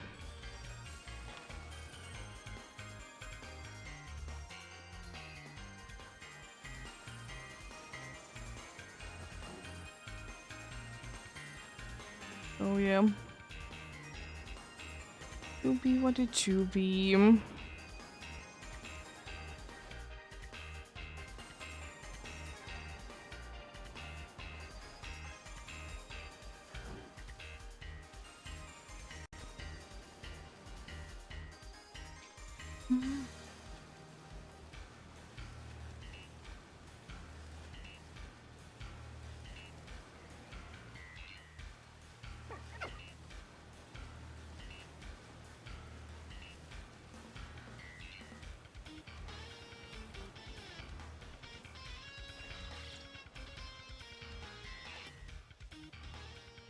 Next game.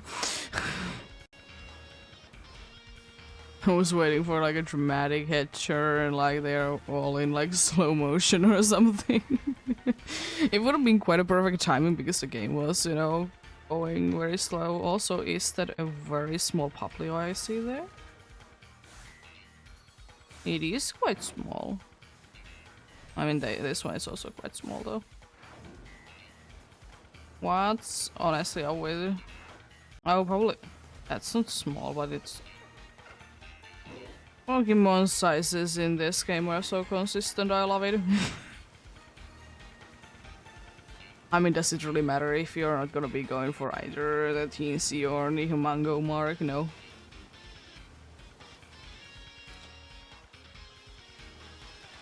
You know, for the ones that might want to be going for that, it's be nice if the game would be a little bit more consistent with things. But I guess it's like somewhere in the like two Pokemons look similar size. It will look like similarly in size, then you know it's most likely not going to be a small than if the other one is average.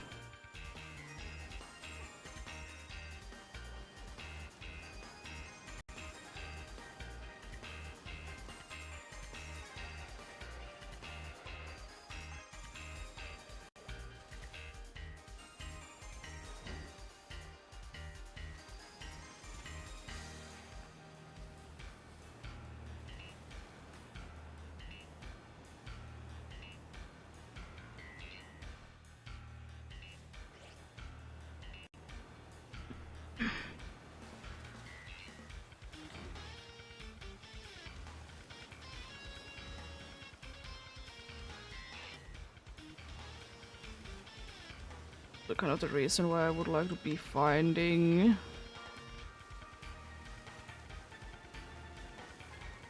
like one or the other is because I'm most likely will be going for only another hour more. I'm not gonna, you know, wear myself too much.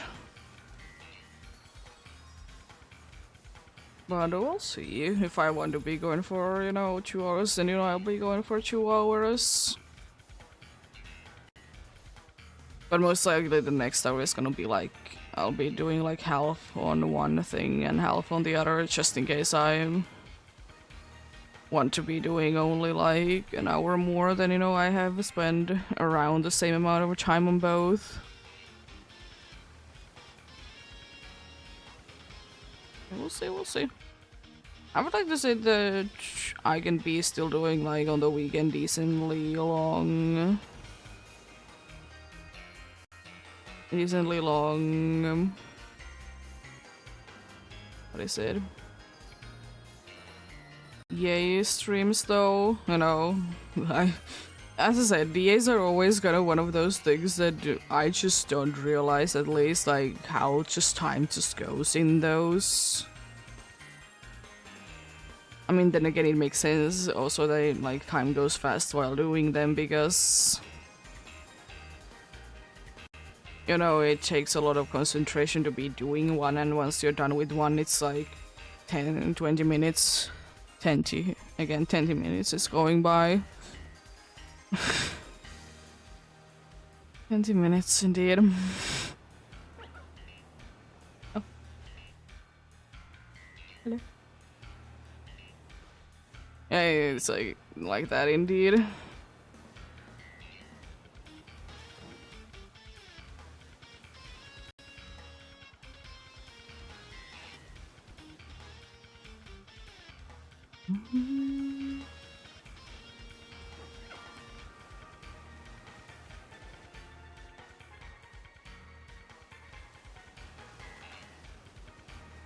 course, every single DA does take different amount of time, but 20 minutes is usually the like... Even like, I'm counting like too much time even to that. Like it's the worst kind of situation where it takes a long time to be making decisions what moves you use.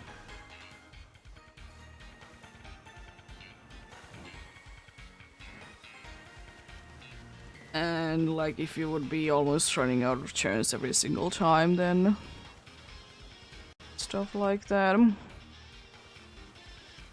But you know, it is what it is.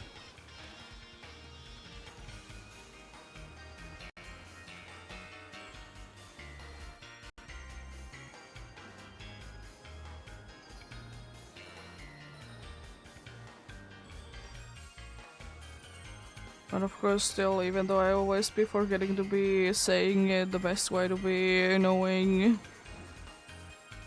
when I'm streaming and stuff is to be joining the Discord indeed. Best way to be knowing, like, oh, am I gonna be streaming that day? I'll be usually posting 10 minutes before I start a stream there that I do it, so once you see it there, you can be expecting like in 15 minutes I'll actually be starting to be doing something, because I usually be waiting 5 minutes before I start in.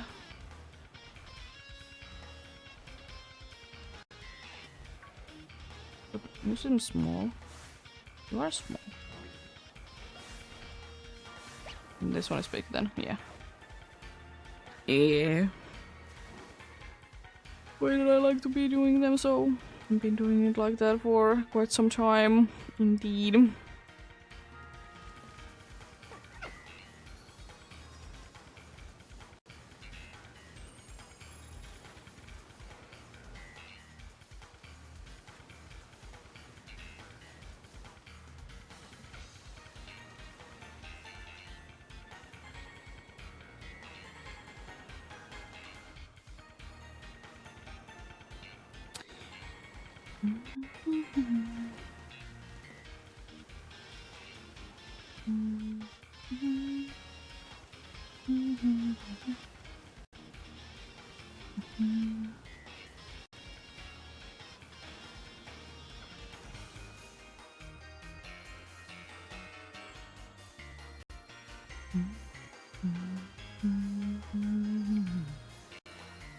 I will soon have been spending here another hour indeed, so soonish break time. As I said, we'll be going for a low tide for at least half an hour, maybe an hour if I feel like it, but at least in half an hour, then you know, we'll be back after that, back to Pablios. I will also say though that if I find only like, or even one of like low tides, then I definitely will be moving on. Because loaded is really the only one that I'm currently wanting. As I said, I can easily be hunting for more of them without an outbreak, so it's not like it's too necessary. But for something like starters, it's very nice to be having them unless something like Oshawa being in an absolute terrible spot. I'm more willing to be doing people up in water than Oshawa. They both are unfortunately not the greatest of shinies. I like them both, to be fair. It's just, it's not really an easy shiny to be seeing from afar. Especially if you don't have anything else to compare them to. And I feel like honestly it's the water starters that you would really need to be having an outbreak for as well, now that I think about it. Because Totodile is an annoying one. I guess all the ones in this place, they are fine. Sobble is also fine.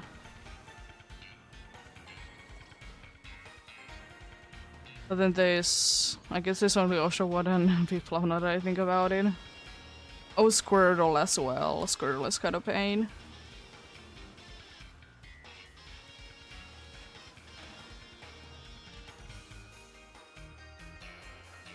Fire ones are definitely ones that you most likely don't need to be getting an outbreak for to be seeing more of them. And like in the case of Torchic and Cyndaquil, it's not like it's gonna be helping too much. Anyways, if there's only one place that they can be spawning in, there's only one place that they can be spawning in, you know?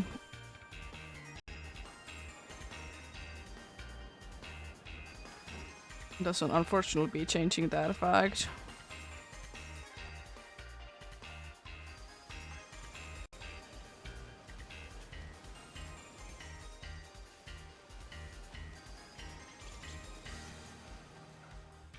I'll be checking this bunch out. It's 11 in here, that's quite a good amount, I would like to say.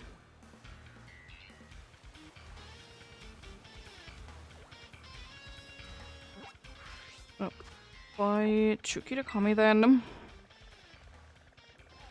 His sunset happening there right now, nice. Actually go back there, it was a nice place to be in.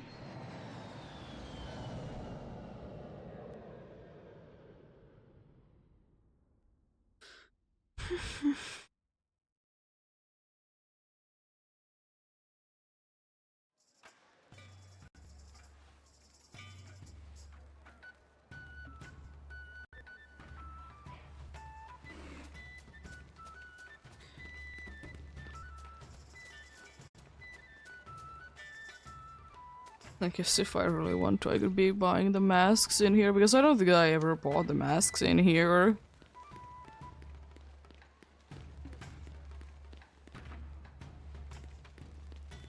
Pretty sure if I didn't.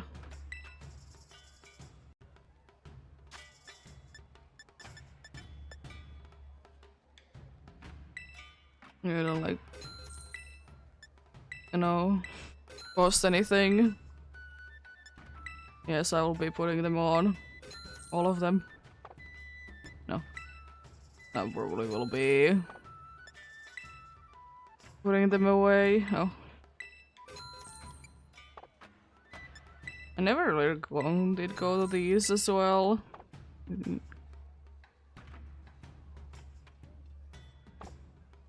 I want to go away yet. Oh, I can't be seeing this because I have the mask on. That's kind of stupid.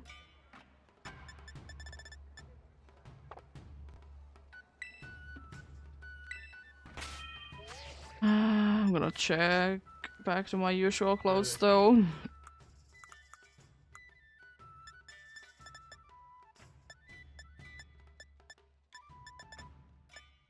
It's me that I normally wear. There goes my glasses as well. Nice. I guess now I can be actually seeing the... Oh, I forgot. I hate that you need to be saving it. I like almost never do it and I keep forgetting like how you do it.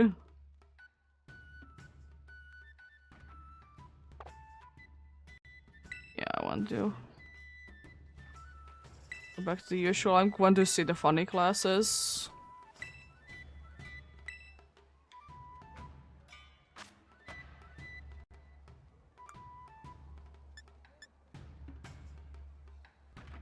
Oh yeah, these are these. I remember this. I haven't seen these.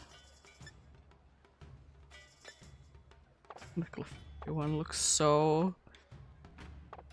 Oh yeah, yes. The Clefairy's eyes anyways, they look like they're always so worried.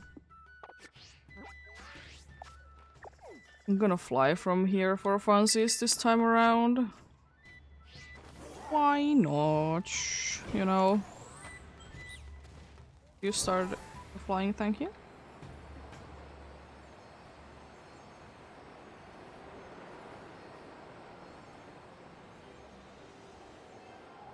I'm going to past. Can't be loading in anything. Nice. Do you want to be seeing a Chusek minute rounds for us? Go to caves. can be found in here as well, indeed. Oh, I would like to, but it's an option.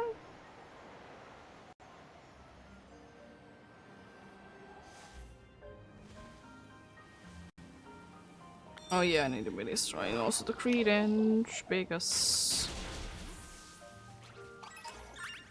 to be responding. If I remember correctly, it was like somewhere around here, the picnic reset spot that I was using. I mean, we'll figure it out soon anyways. It was somewhere around here, maybe a little bit closer to there, but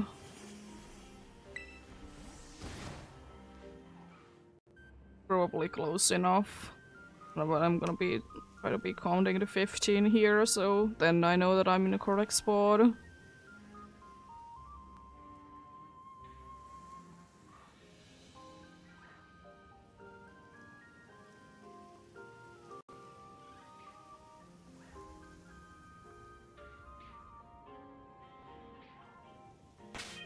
I think that might be it. I'm gonna check again, then I start just doing the resets, because if I find the correct spot, then I'm usually good for the rest of the time.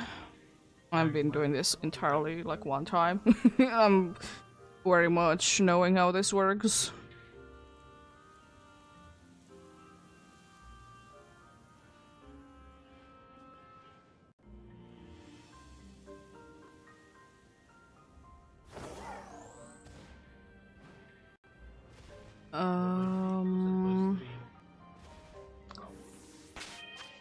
I'm gonna check out once more. I think there is 15 there again, so looking quite good. Looking quite good indeed. At least I will be saying one thing that is very nice, that when you go ahead and having a picnic in this game, it doesn't like cut down the music.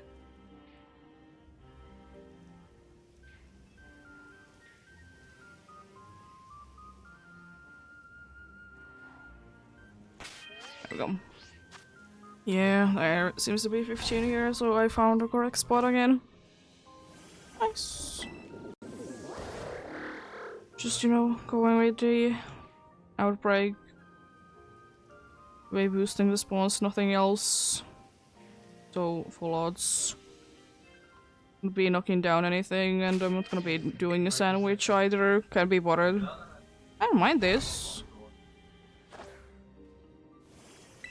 I mean, I will say that one thing I would be wishing that would be the case, that you wouldn't need to be like doing so many button presses to be exiting out of a picnic, but then again, was this really a method that they were thinking that people would be using?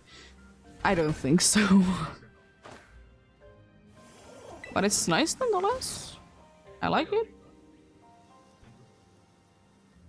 For the very few times I use it, because I usually like to just run around, but this is kind of an awkward place to be running around with, so I don't really want to be doing it. And it's also kind of hard to be getting like the spawns in as well to this outbreak because of the awkward spot.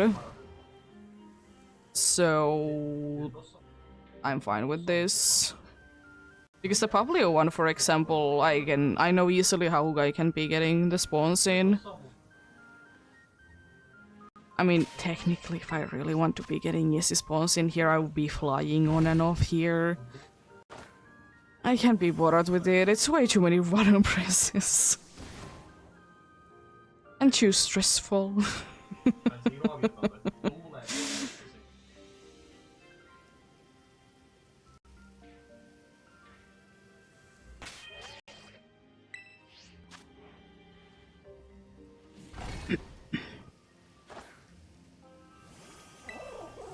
But yeah, pretty nice.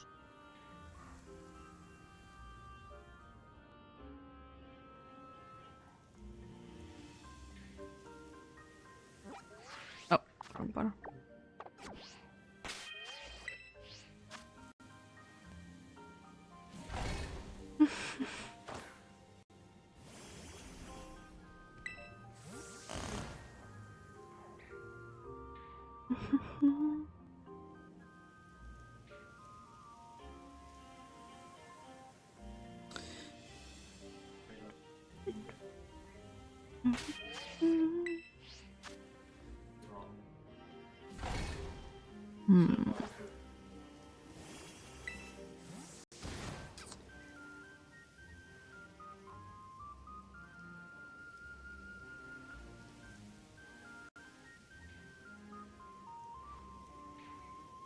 I still will say though that I really wish that at some point in one Pokemon game again, or in Pokemon games like going forward from there, we could be having the option of music. Because there has been like games that there has been like an actual option that you can be choosing which music is going about. So I would really hope that it would become a thing again. Also, I kind of weirdly would like to be getting another Pokemon Channel game. A goofy... a goofy spin-off for sure. I haven't personally been playing it, but it's quite hilarious. So, you know, I wouldn't mind to be having one of those again. Honestly, there's always a bunch of like... It's always the thing that there's always a bunch of like spin-off games that fans would like to be getting again and again. I think one of the only like spin-offs that has been quite consistently there is Mystery Dungeon games.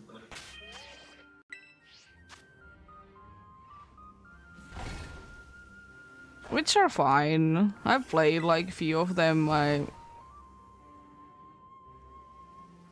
I'm fine with them, but you know, at the same time, you know, sometimes it would be funny to be getting, you know, a channel remake. One channel remake, you know.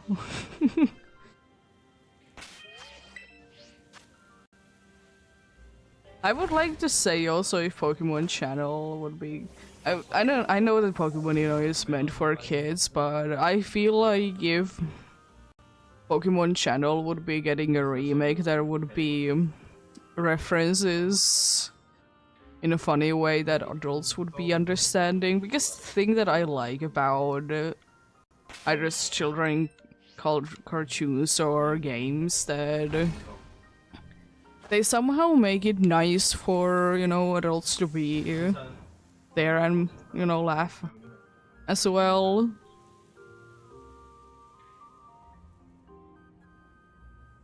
It's just not for, you know, the kids. I mean, it doesn't really need to be anything too crazy as well. It could be just something silly that you would probably be understanding only if you would be an adult, because that has been the case for me in some games that I have not understood like what was the joke about when I was a kid, but you know, I grew up and I understood like what is the joke about. The unfortunate thing is that they, at least from the games that I did play when I was younger, they were questionable sometimes. So, you know, they wouldn't really be going through anymore, but I mean, it doesn't really say that they wouldn't be funny.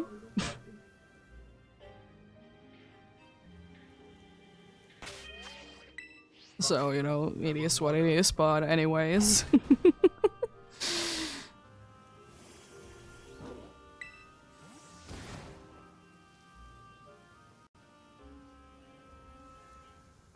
But yeah. It's nice, it is nice indeed.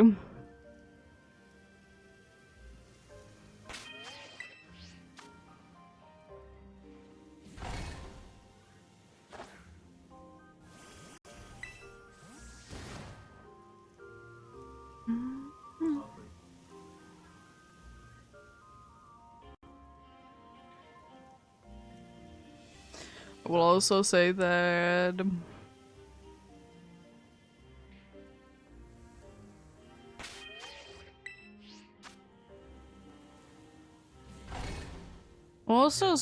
I would be wishing sometimes that it would be easier to be playing older games.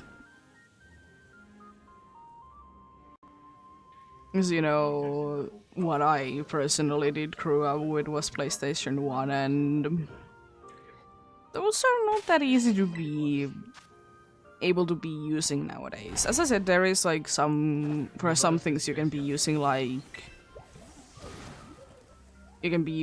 certain like in between parts that it would be going from the TV to like an adapter or whatever they are called, or converting to the types that they did use back then, but they can be questionable in quality. Especially because, for example, we have quite a high quality TV, so having something like PlayStation 1 quality there probably wouldn't be the best. I would like to say.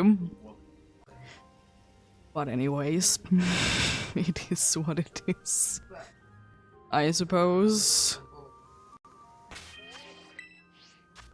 Because, you know, it's hard to be finding, you know, all things that would be reasonable price and would be working. And also the thing is, of course, that they are all technology, so they are ridiculously eating power. So, you know, all of a sudden your electricity bill is through the roof. Speaking of electricity bills, kind of related to it, is that at least in here they are gonna be getting rid of the F tier, like air cooling and air circulation, whatever things, machines, like you can't be selling them anymore. You know, quite a good thing if you ask me. And you know, F is like the worst, like I mean, I think it's scale for pretty much anywhere when it comes like how much electricity is things using, or are things using. F is the worst.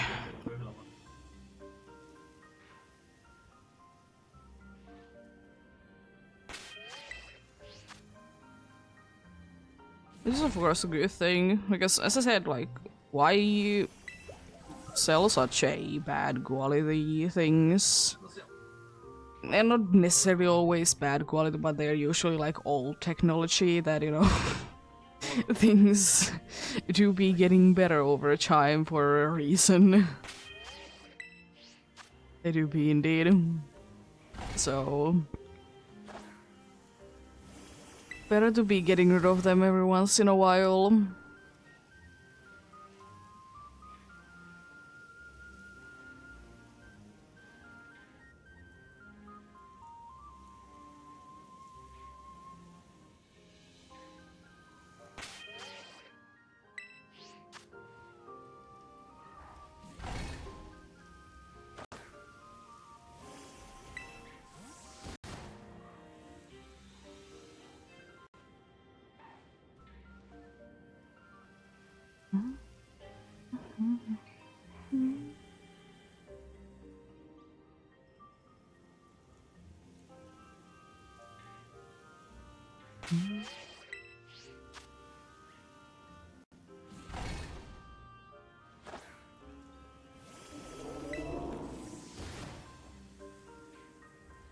I also like the feature that they did give it here. I've not really noticed it before because I don't really use picnics as much. Every once in a while be using one or two, and usually around area 0 anyways. Is that I like that the grass does like change, like depending on where the things are. I mean, it's not perfect, but hey, still it's something. It could be nothing. But I quite like that there is, you know, something that makes a difference indeed there.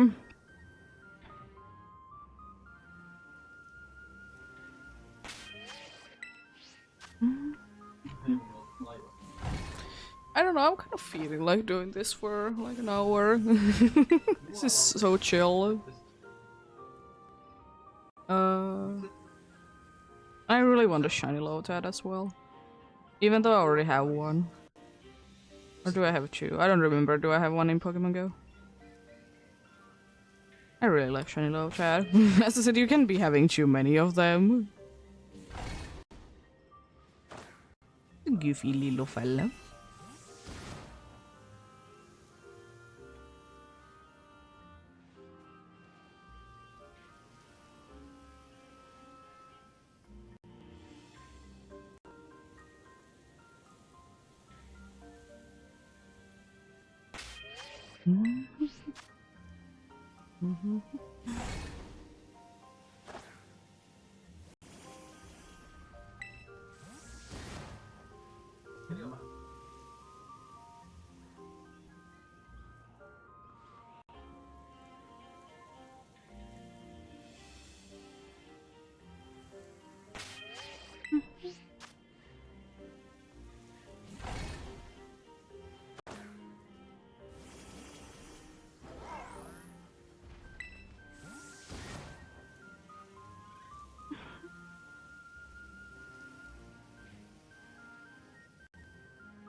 The only problem really with this place is that there is a certain tree there. That's like literally the only problem with this reset spot is that there is a tree there. It's annoying to try to be looking around it, like is there anything spawning in or not? But apart from that, this is a very nice spot and I absolutely love it to the bits.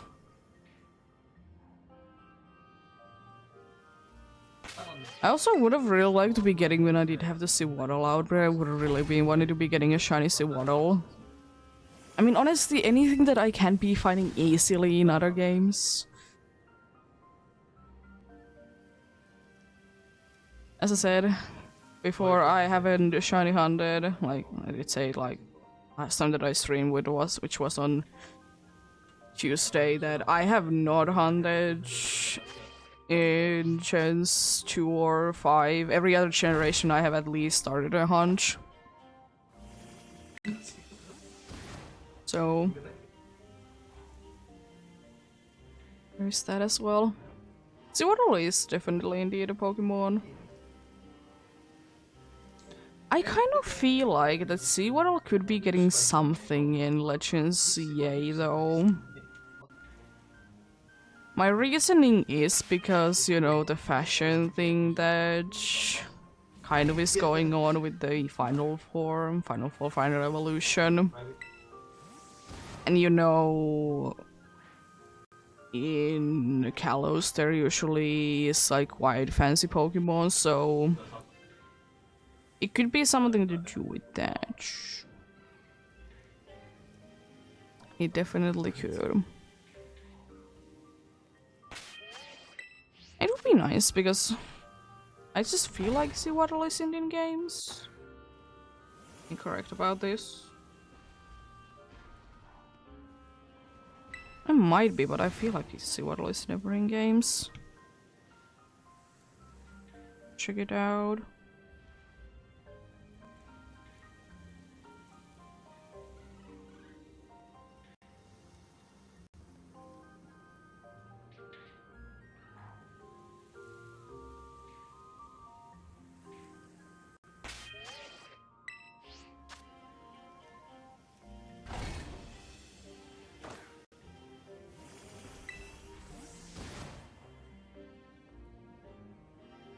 It's in, of course, in black, shoe and white shoe, because why wouldn't it be in its home region?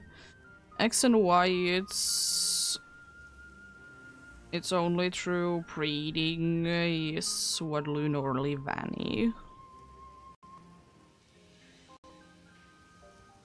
Then on Auras it's available as a hidden Pokemon, whatever that means.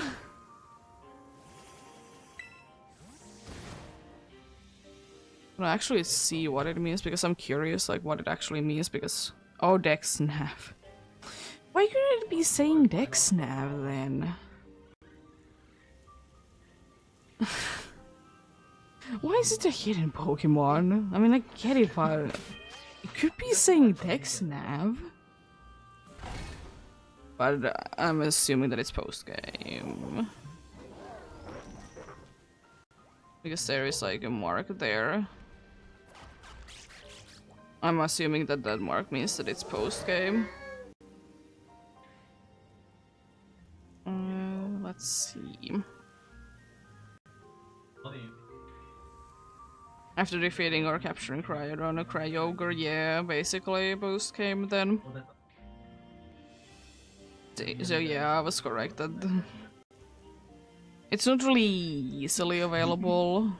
It's like not impossible at the same time though. You can be fighting straight away Livani in Sun and Moon? Question mark?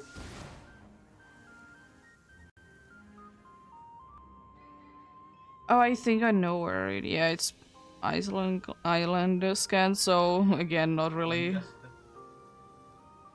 anything. So I'm kind of correct that it's not really available in games then.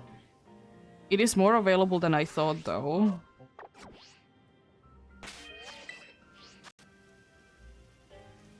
Because indeed, black and white, black 2 and white 2 is of course available as I said in home region. X and Y I'm thinking that it's in Friend Safari because it's Fadlun or Livani. Then it's Dexnav in Omega Ruby Alpha Sapphire, and then it's with Island Scan you can be finding Livani in the Alola games, and you need to be breeding for one. So technically it means that Swaddle in itself is not really in games, its evolutions are more in the games.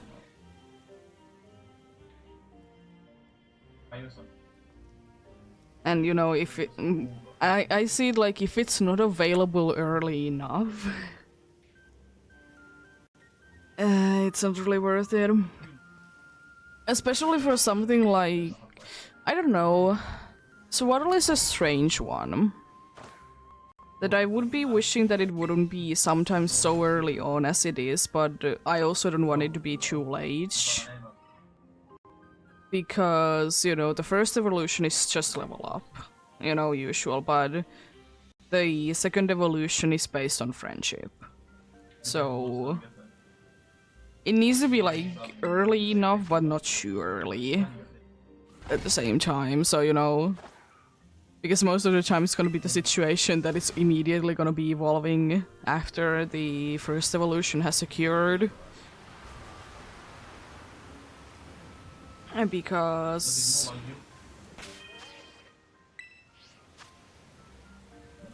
the friendship is high enough at that point already, even in the old games, from what I have heard. That's why I think, even though it is kind of odd in the case of like Swaddle, I think that the first evolution, if there's gonna be a friendship evolution, it should be the first one. But then it would have been meaning that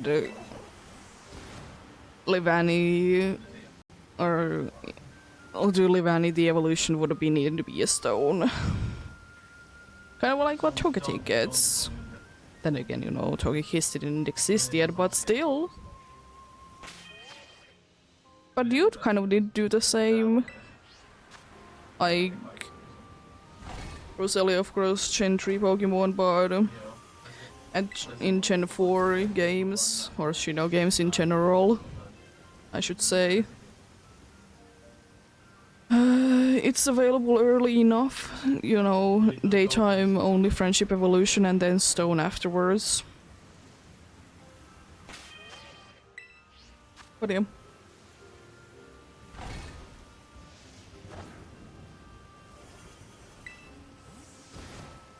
It is, you know.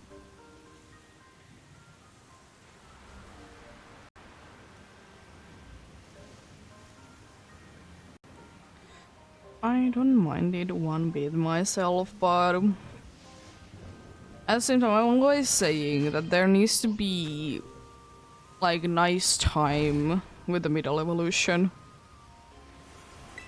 It's always gonna be a problem for me that if you spend like too much or too little time with the middle evolution.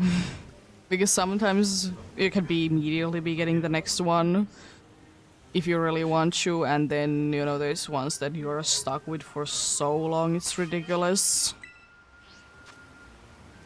I mean, I'm not gonna even say anything about pseudo-legendaries and their evolution levels.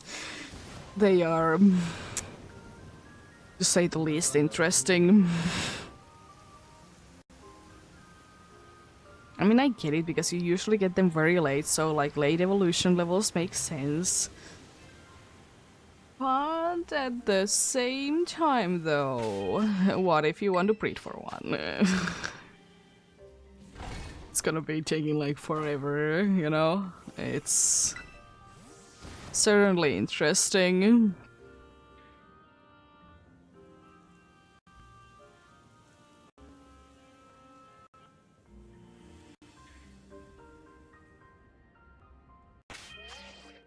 I'm gonna double check that low tat behind the tree.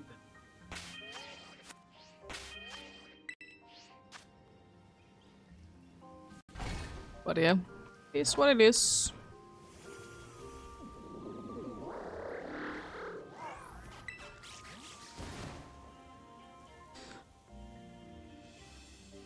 I guess, you know, it's always going to be the case that nothing is ever going to be fully balanced.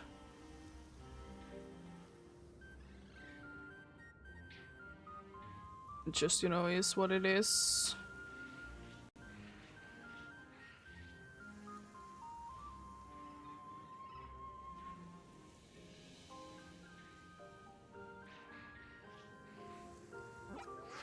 Gonna...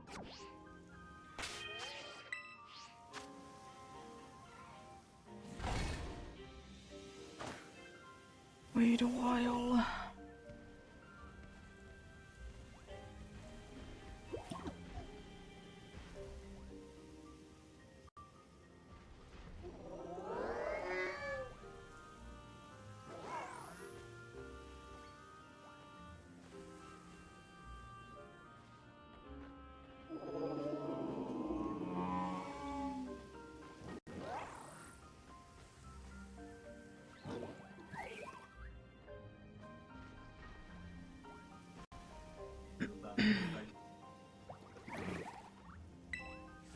Let's try things out.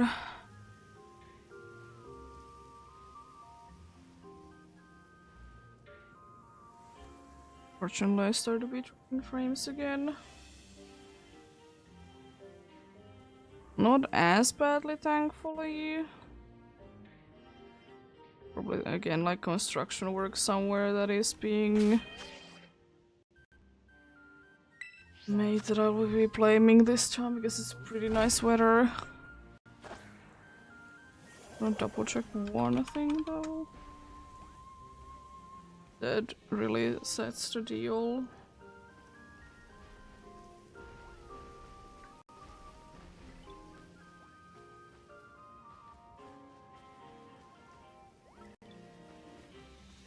Oh, it started to be raining.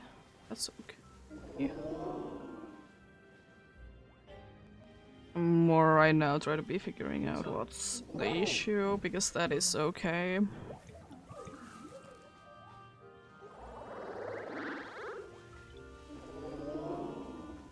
Yeah, that is fine as well. It is raining though right now, so that could be partially to blame as well. It could be, you know, a thick cloud there. Gonna check out that as well.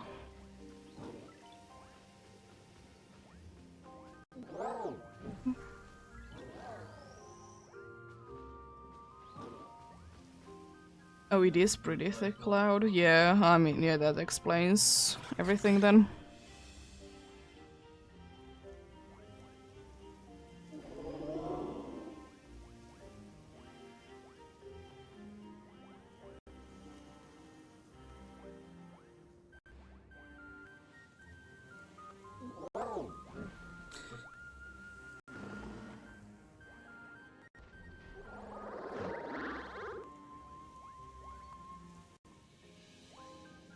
Let's try to be figuring out that.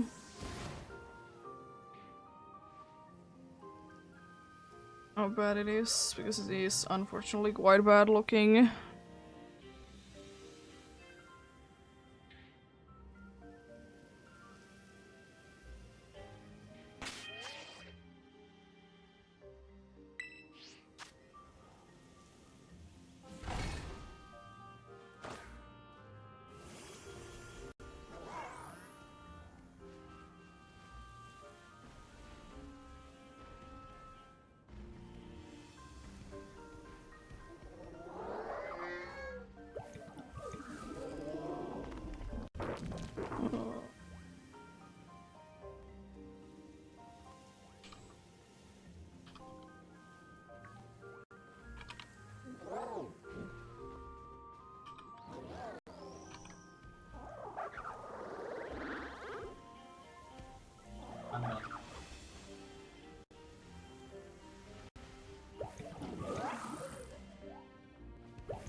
Yeah, I'll see. I might be the bistro stopping again then. It is indeed quite a big cloud there. It's not gonna be going away for some time.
Let's see. I'm gonna test out one thing.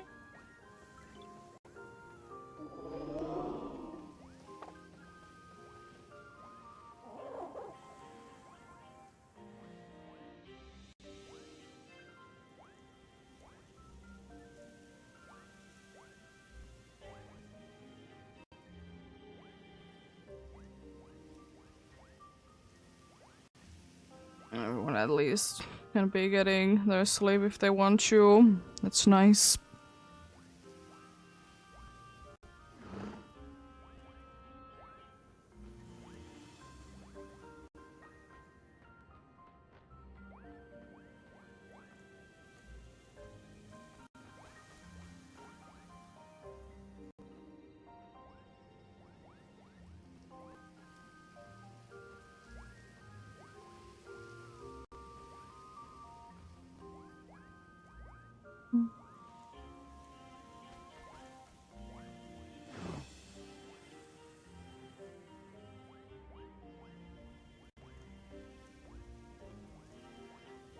Yeah.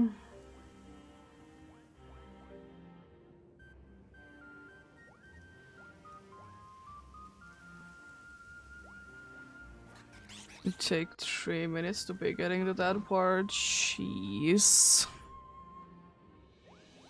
Gonna see, because there should be another update, like how big is the cloud stuff. Yeah, we're right in the middle of it right now. I don't know how fast it's actually gonna be going by.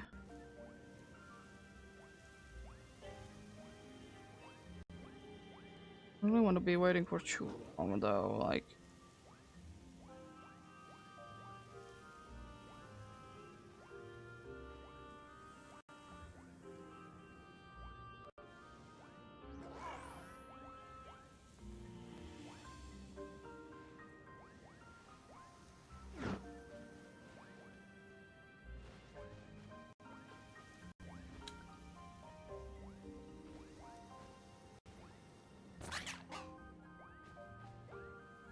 seems quite fast, so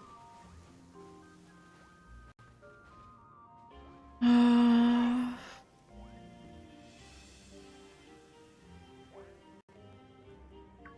feel like I'm just being the picnics and doesn't really do anything, so that's nice, I suppose.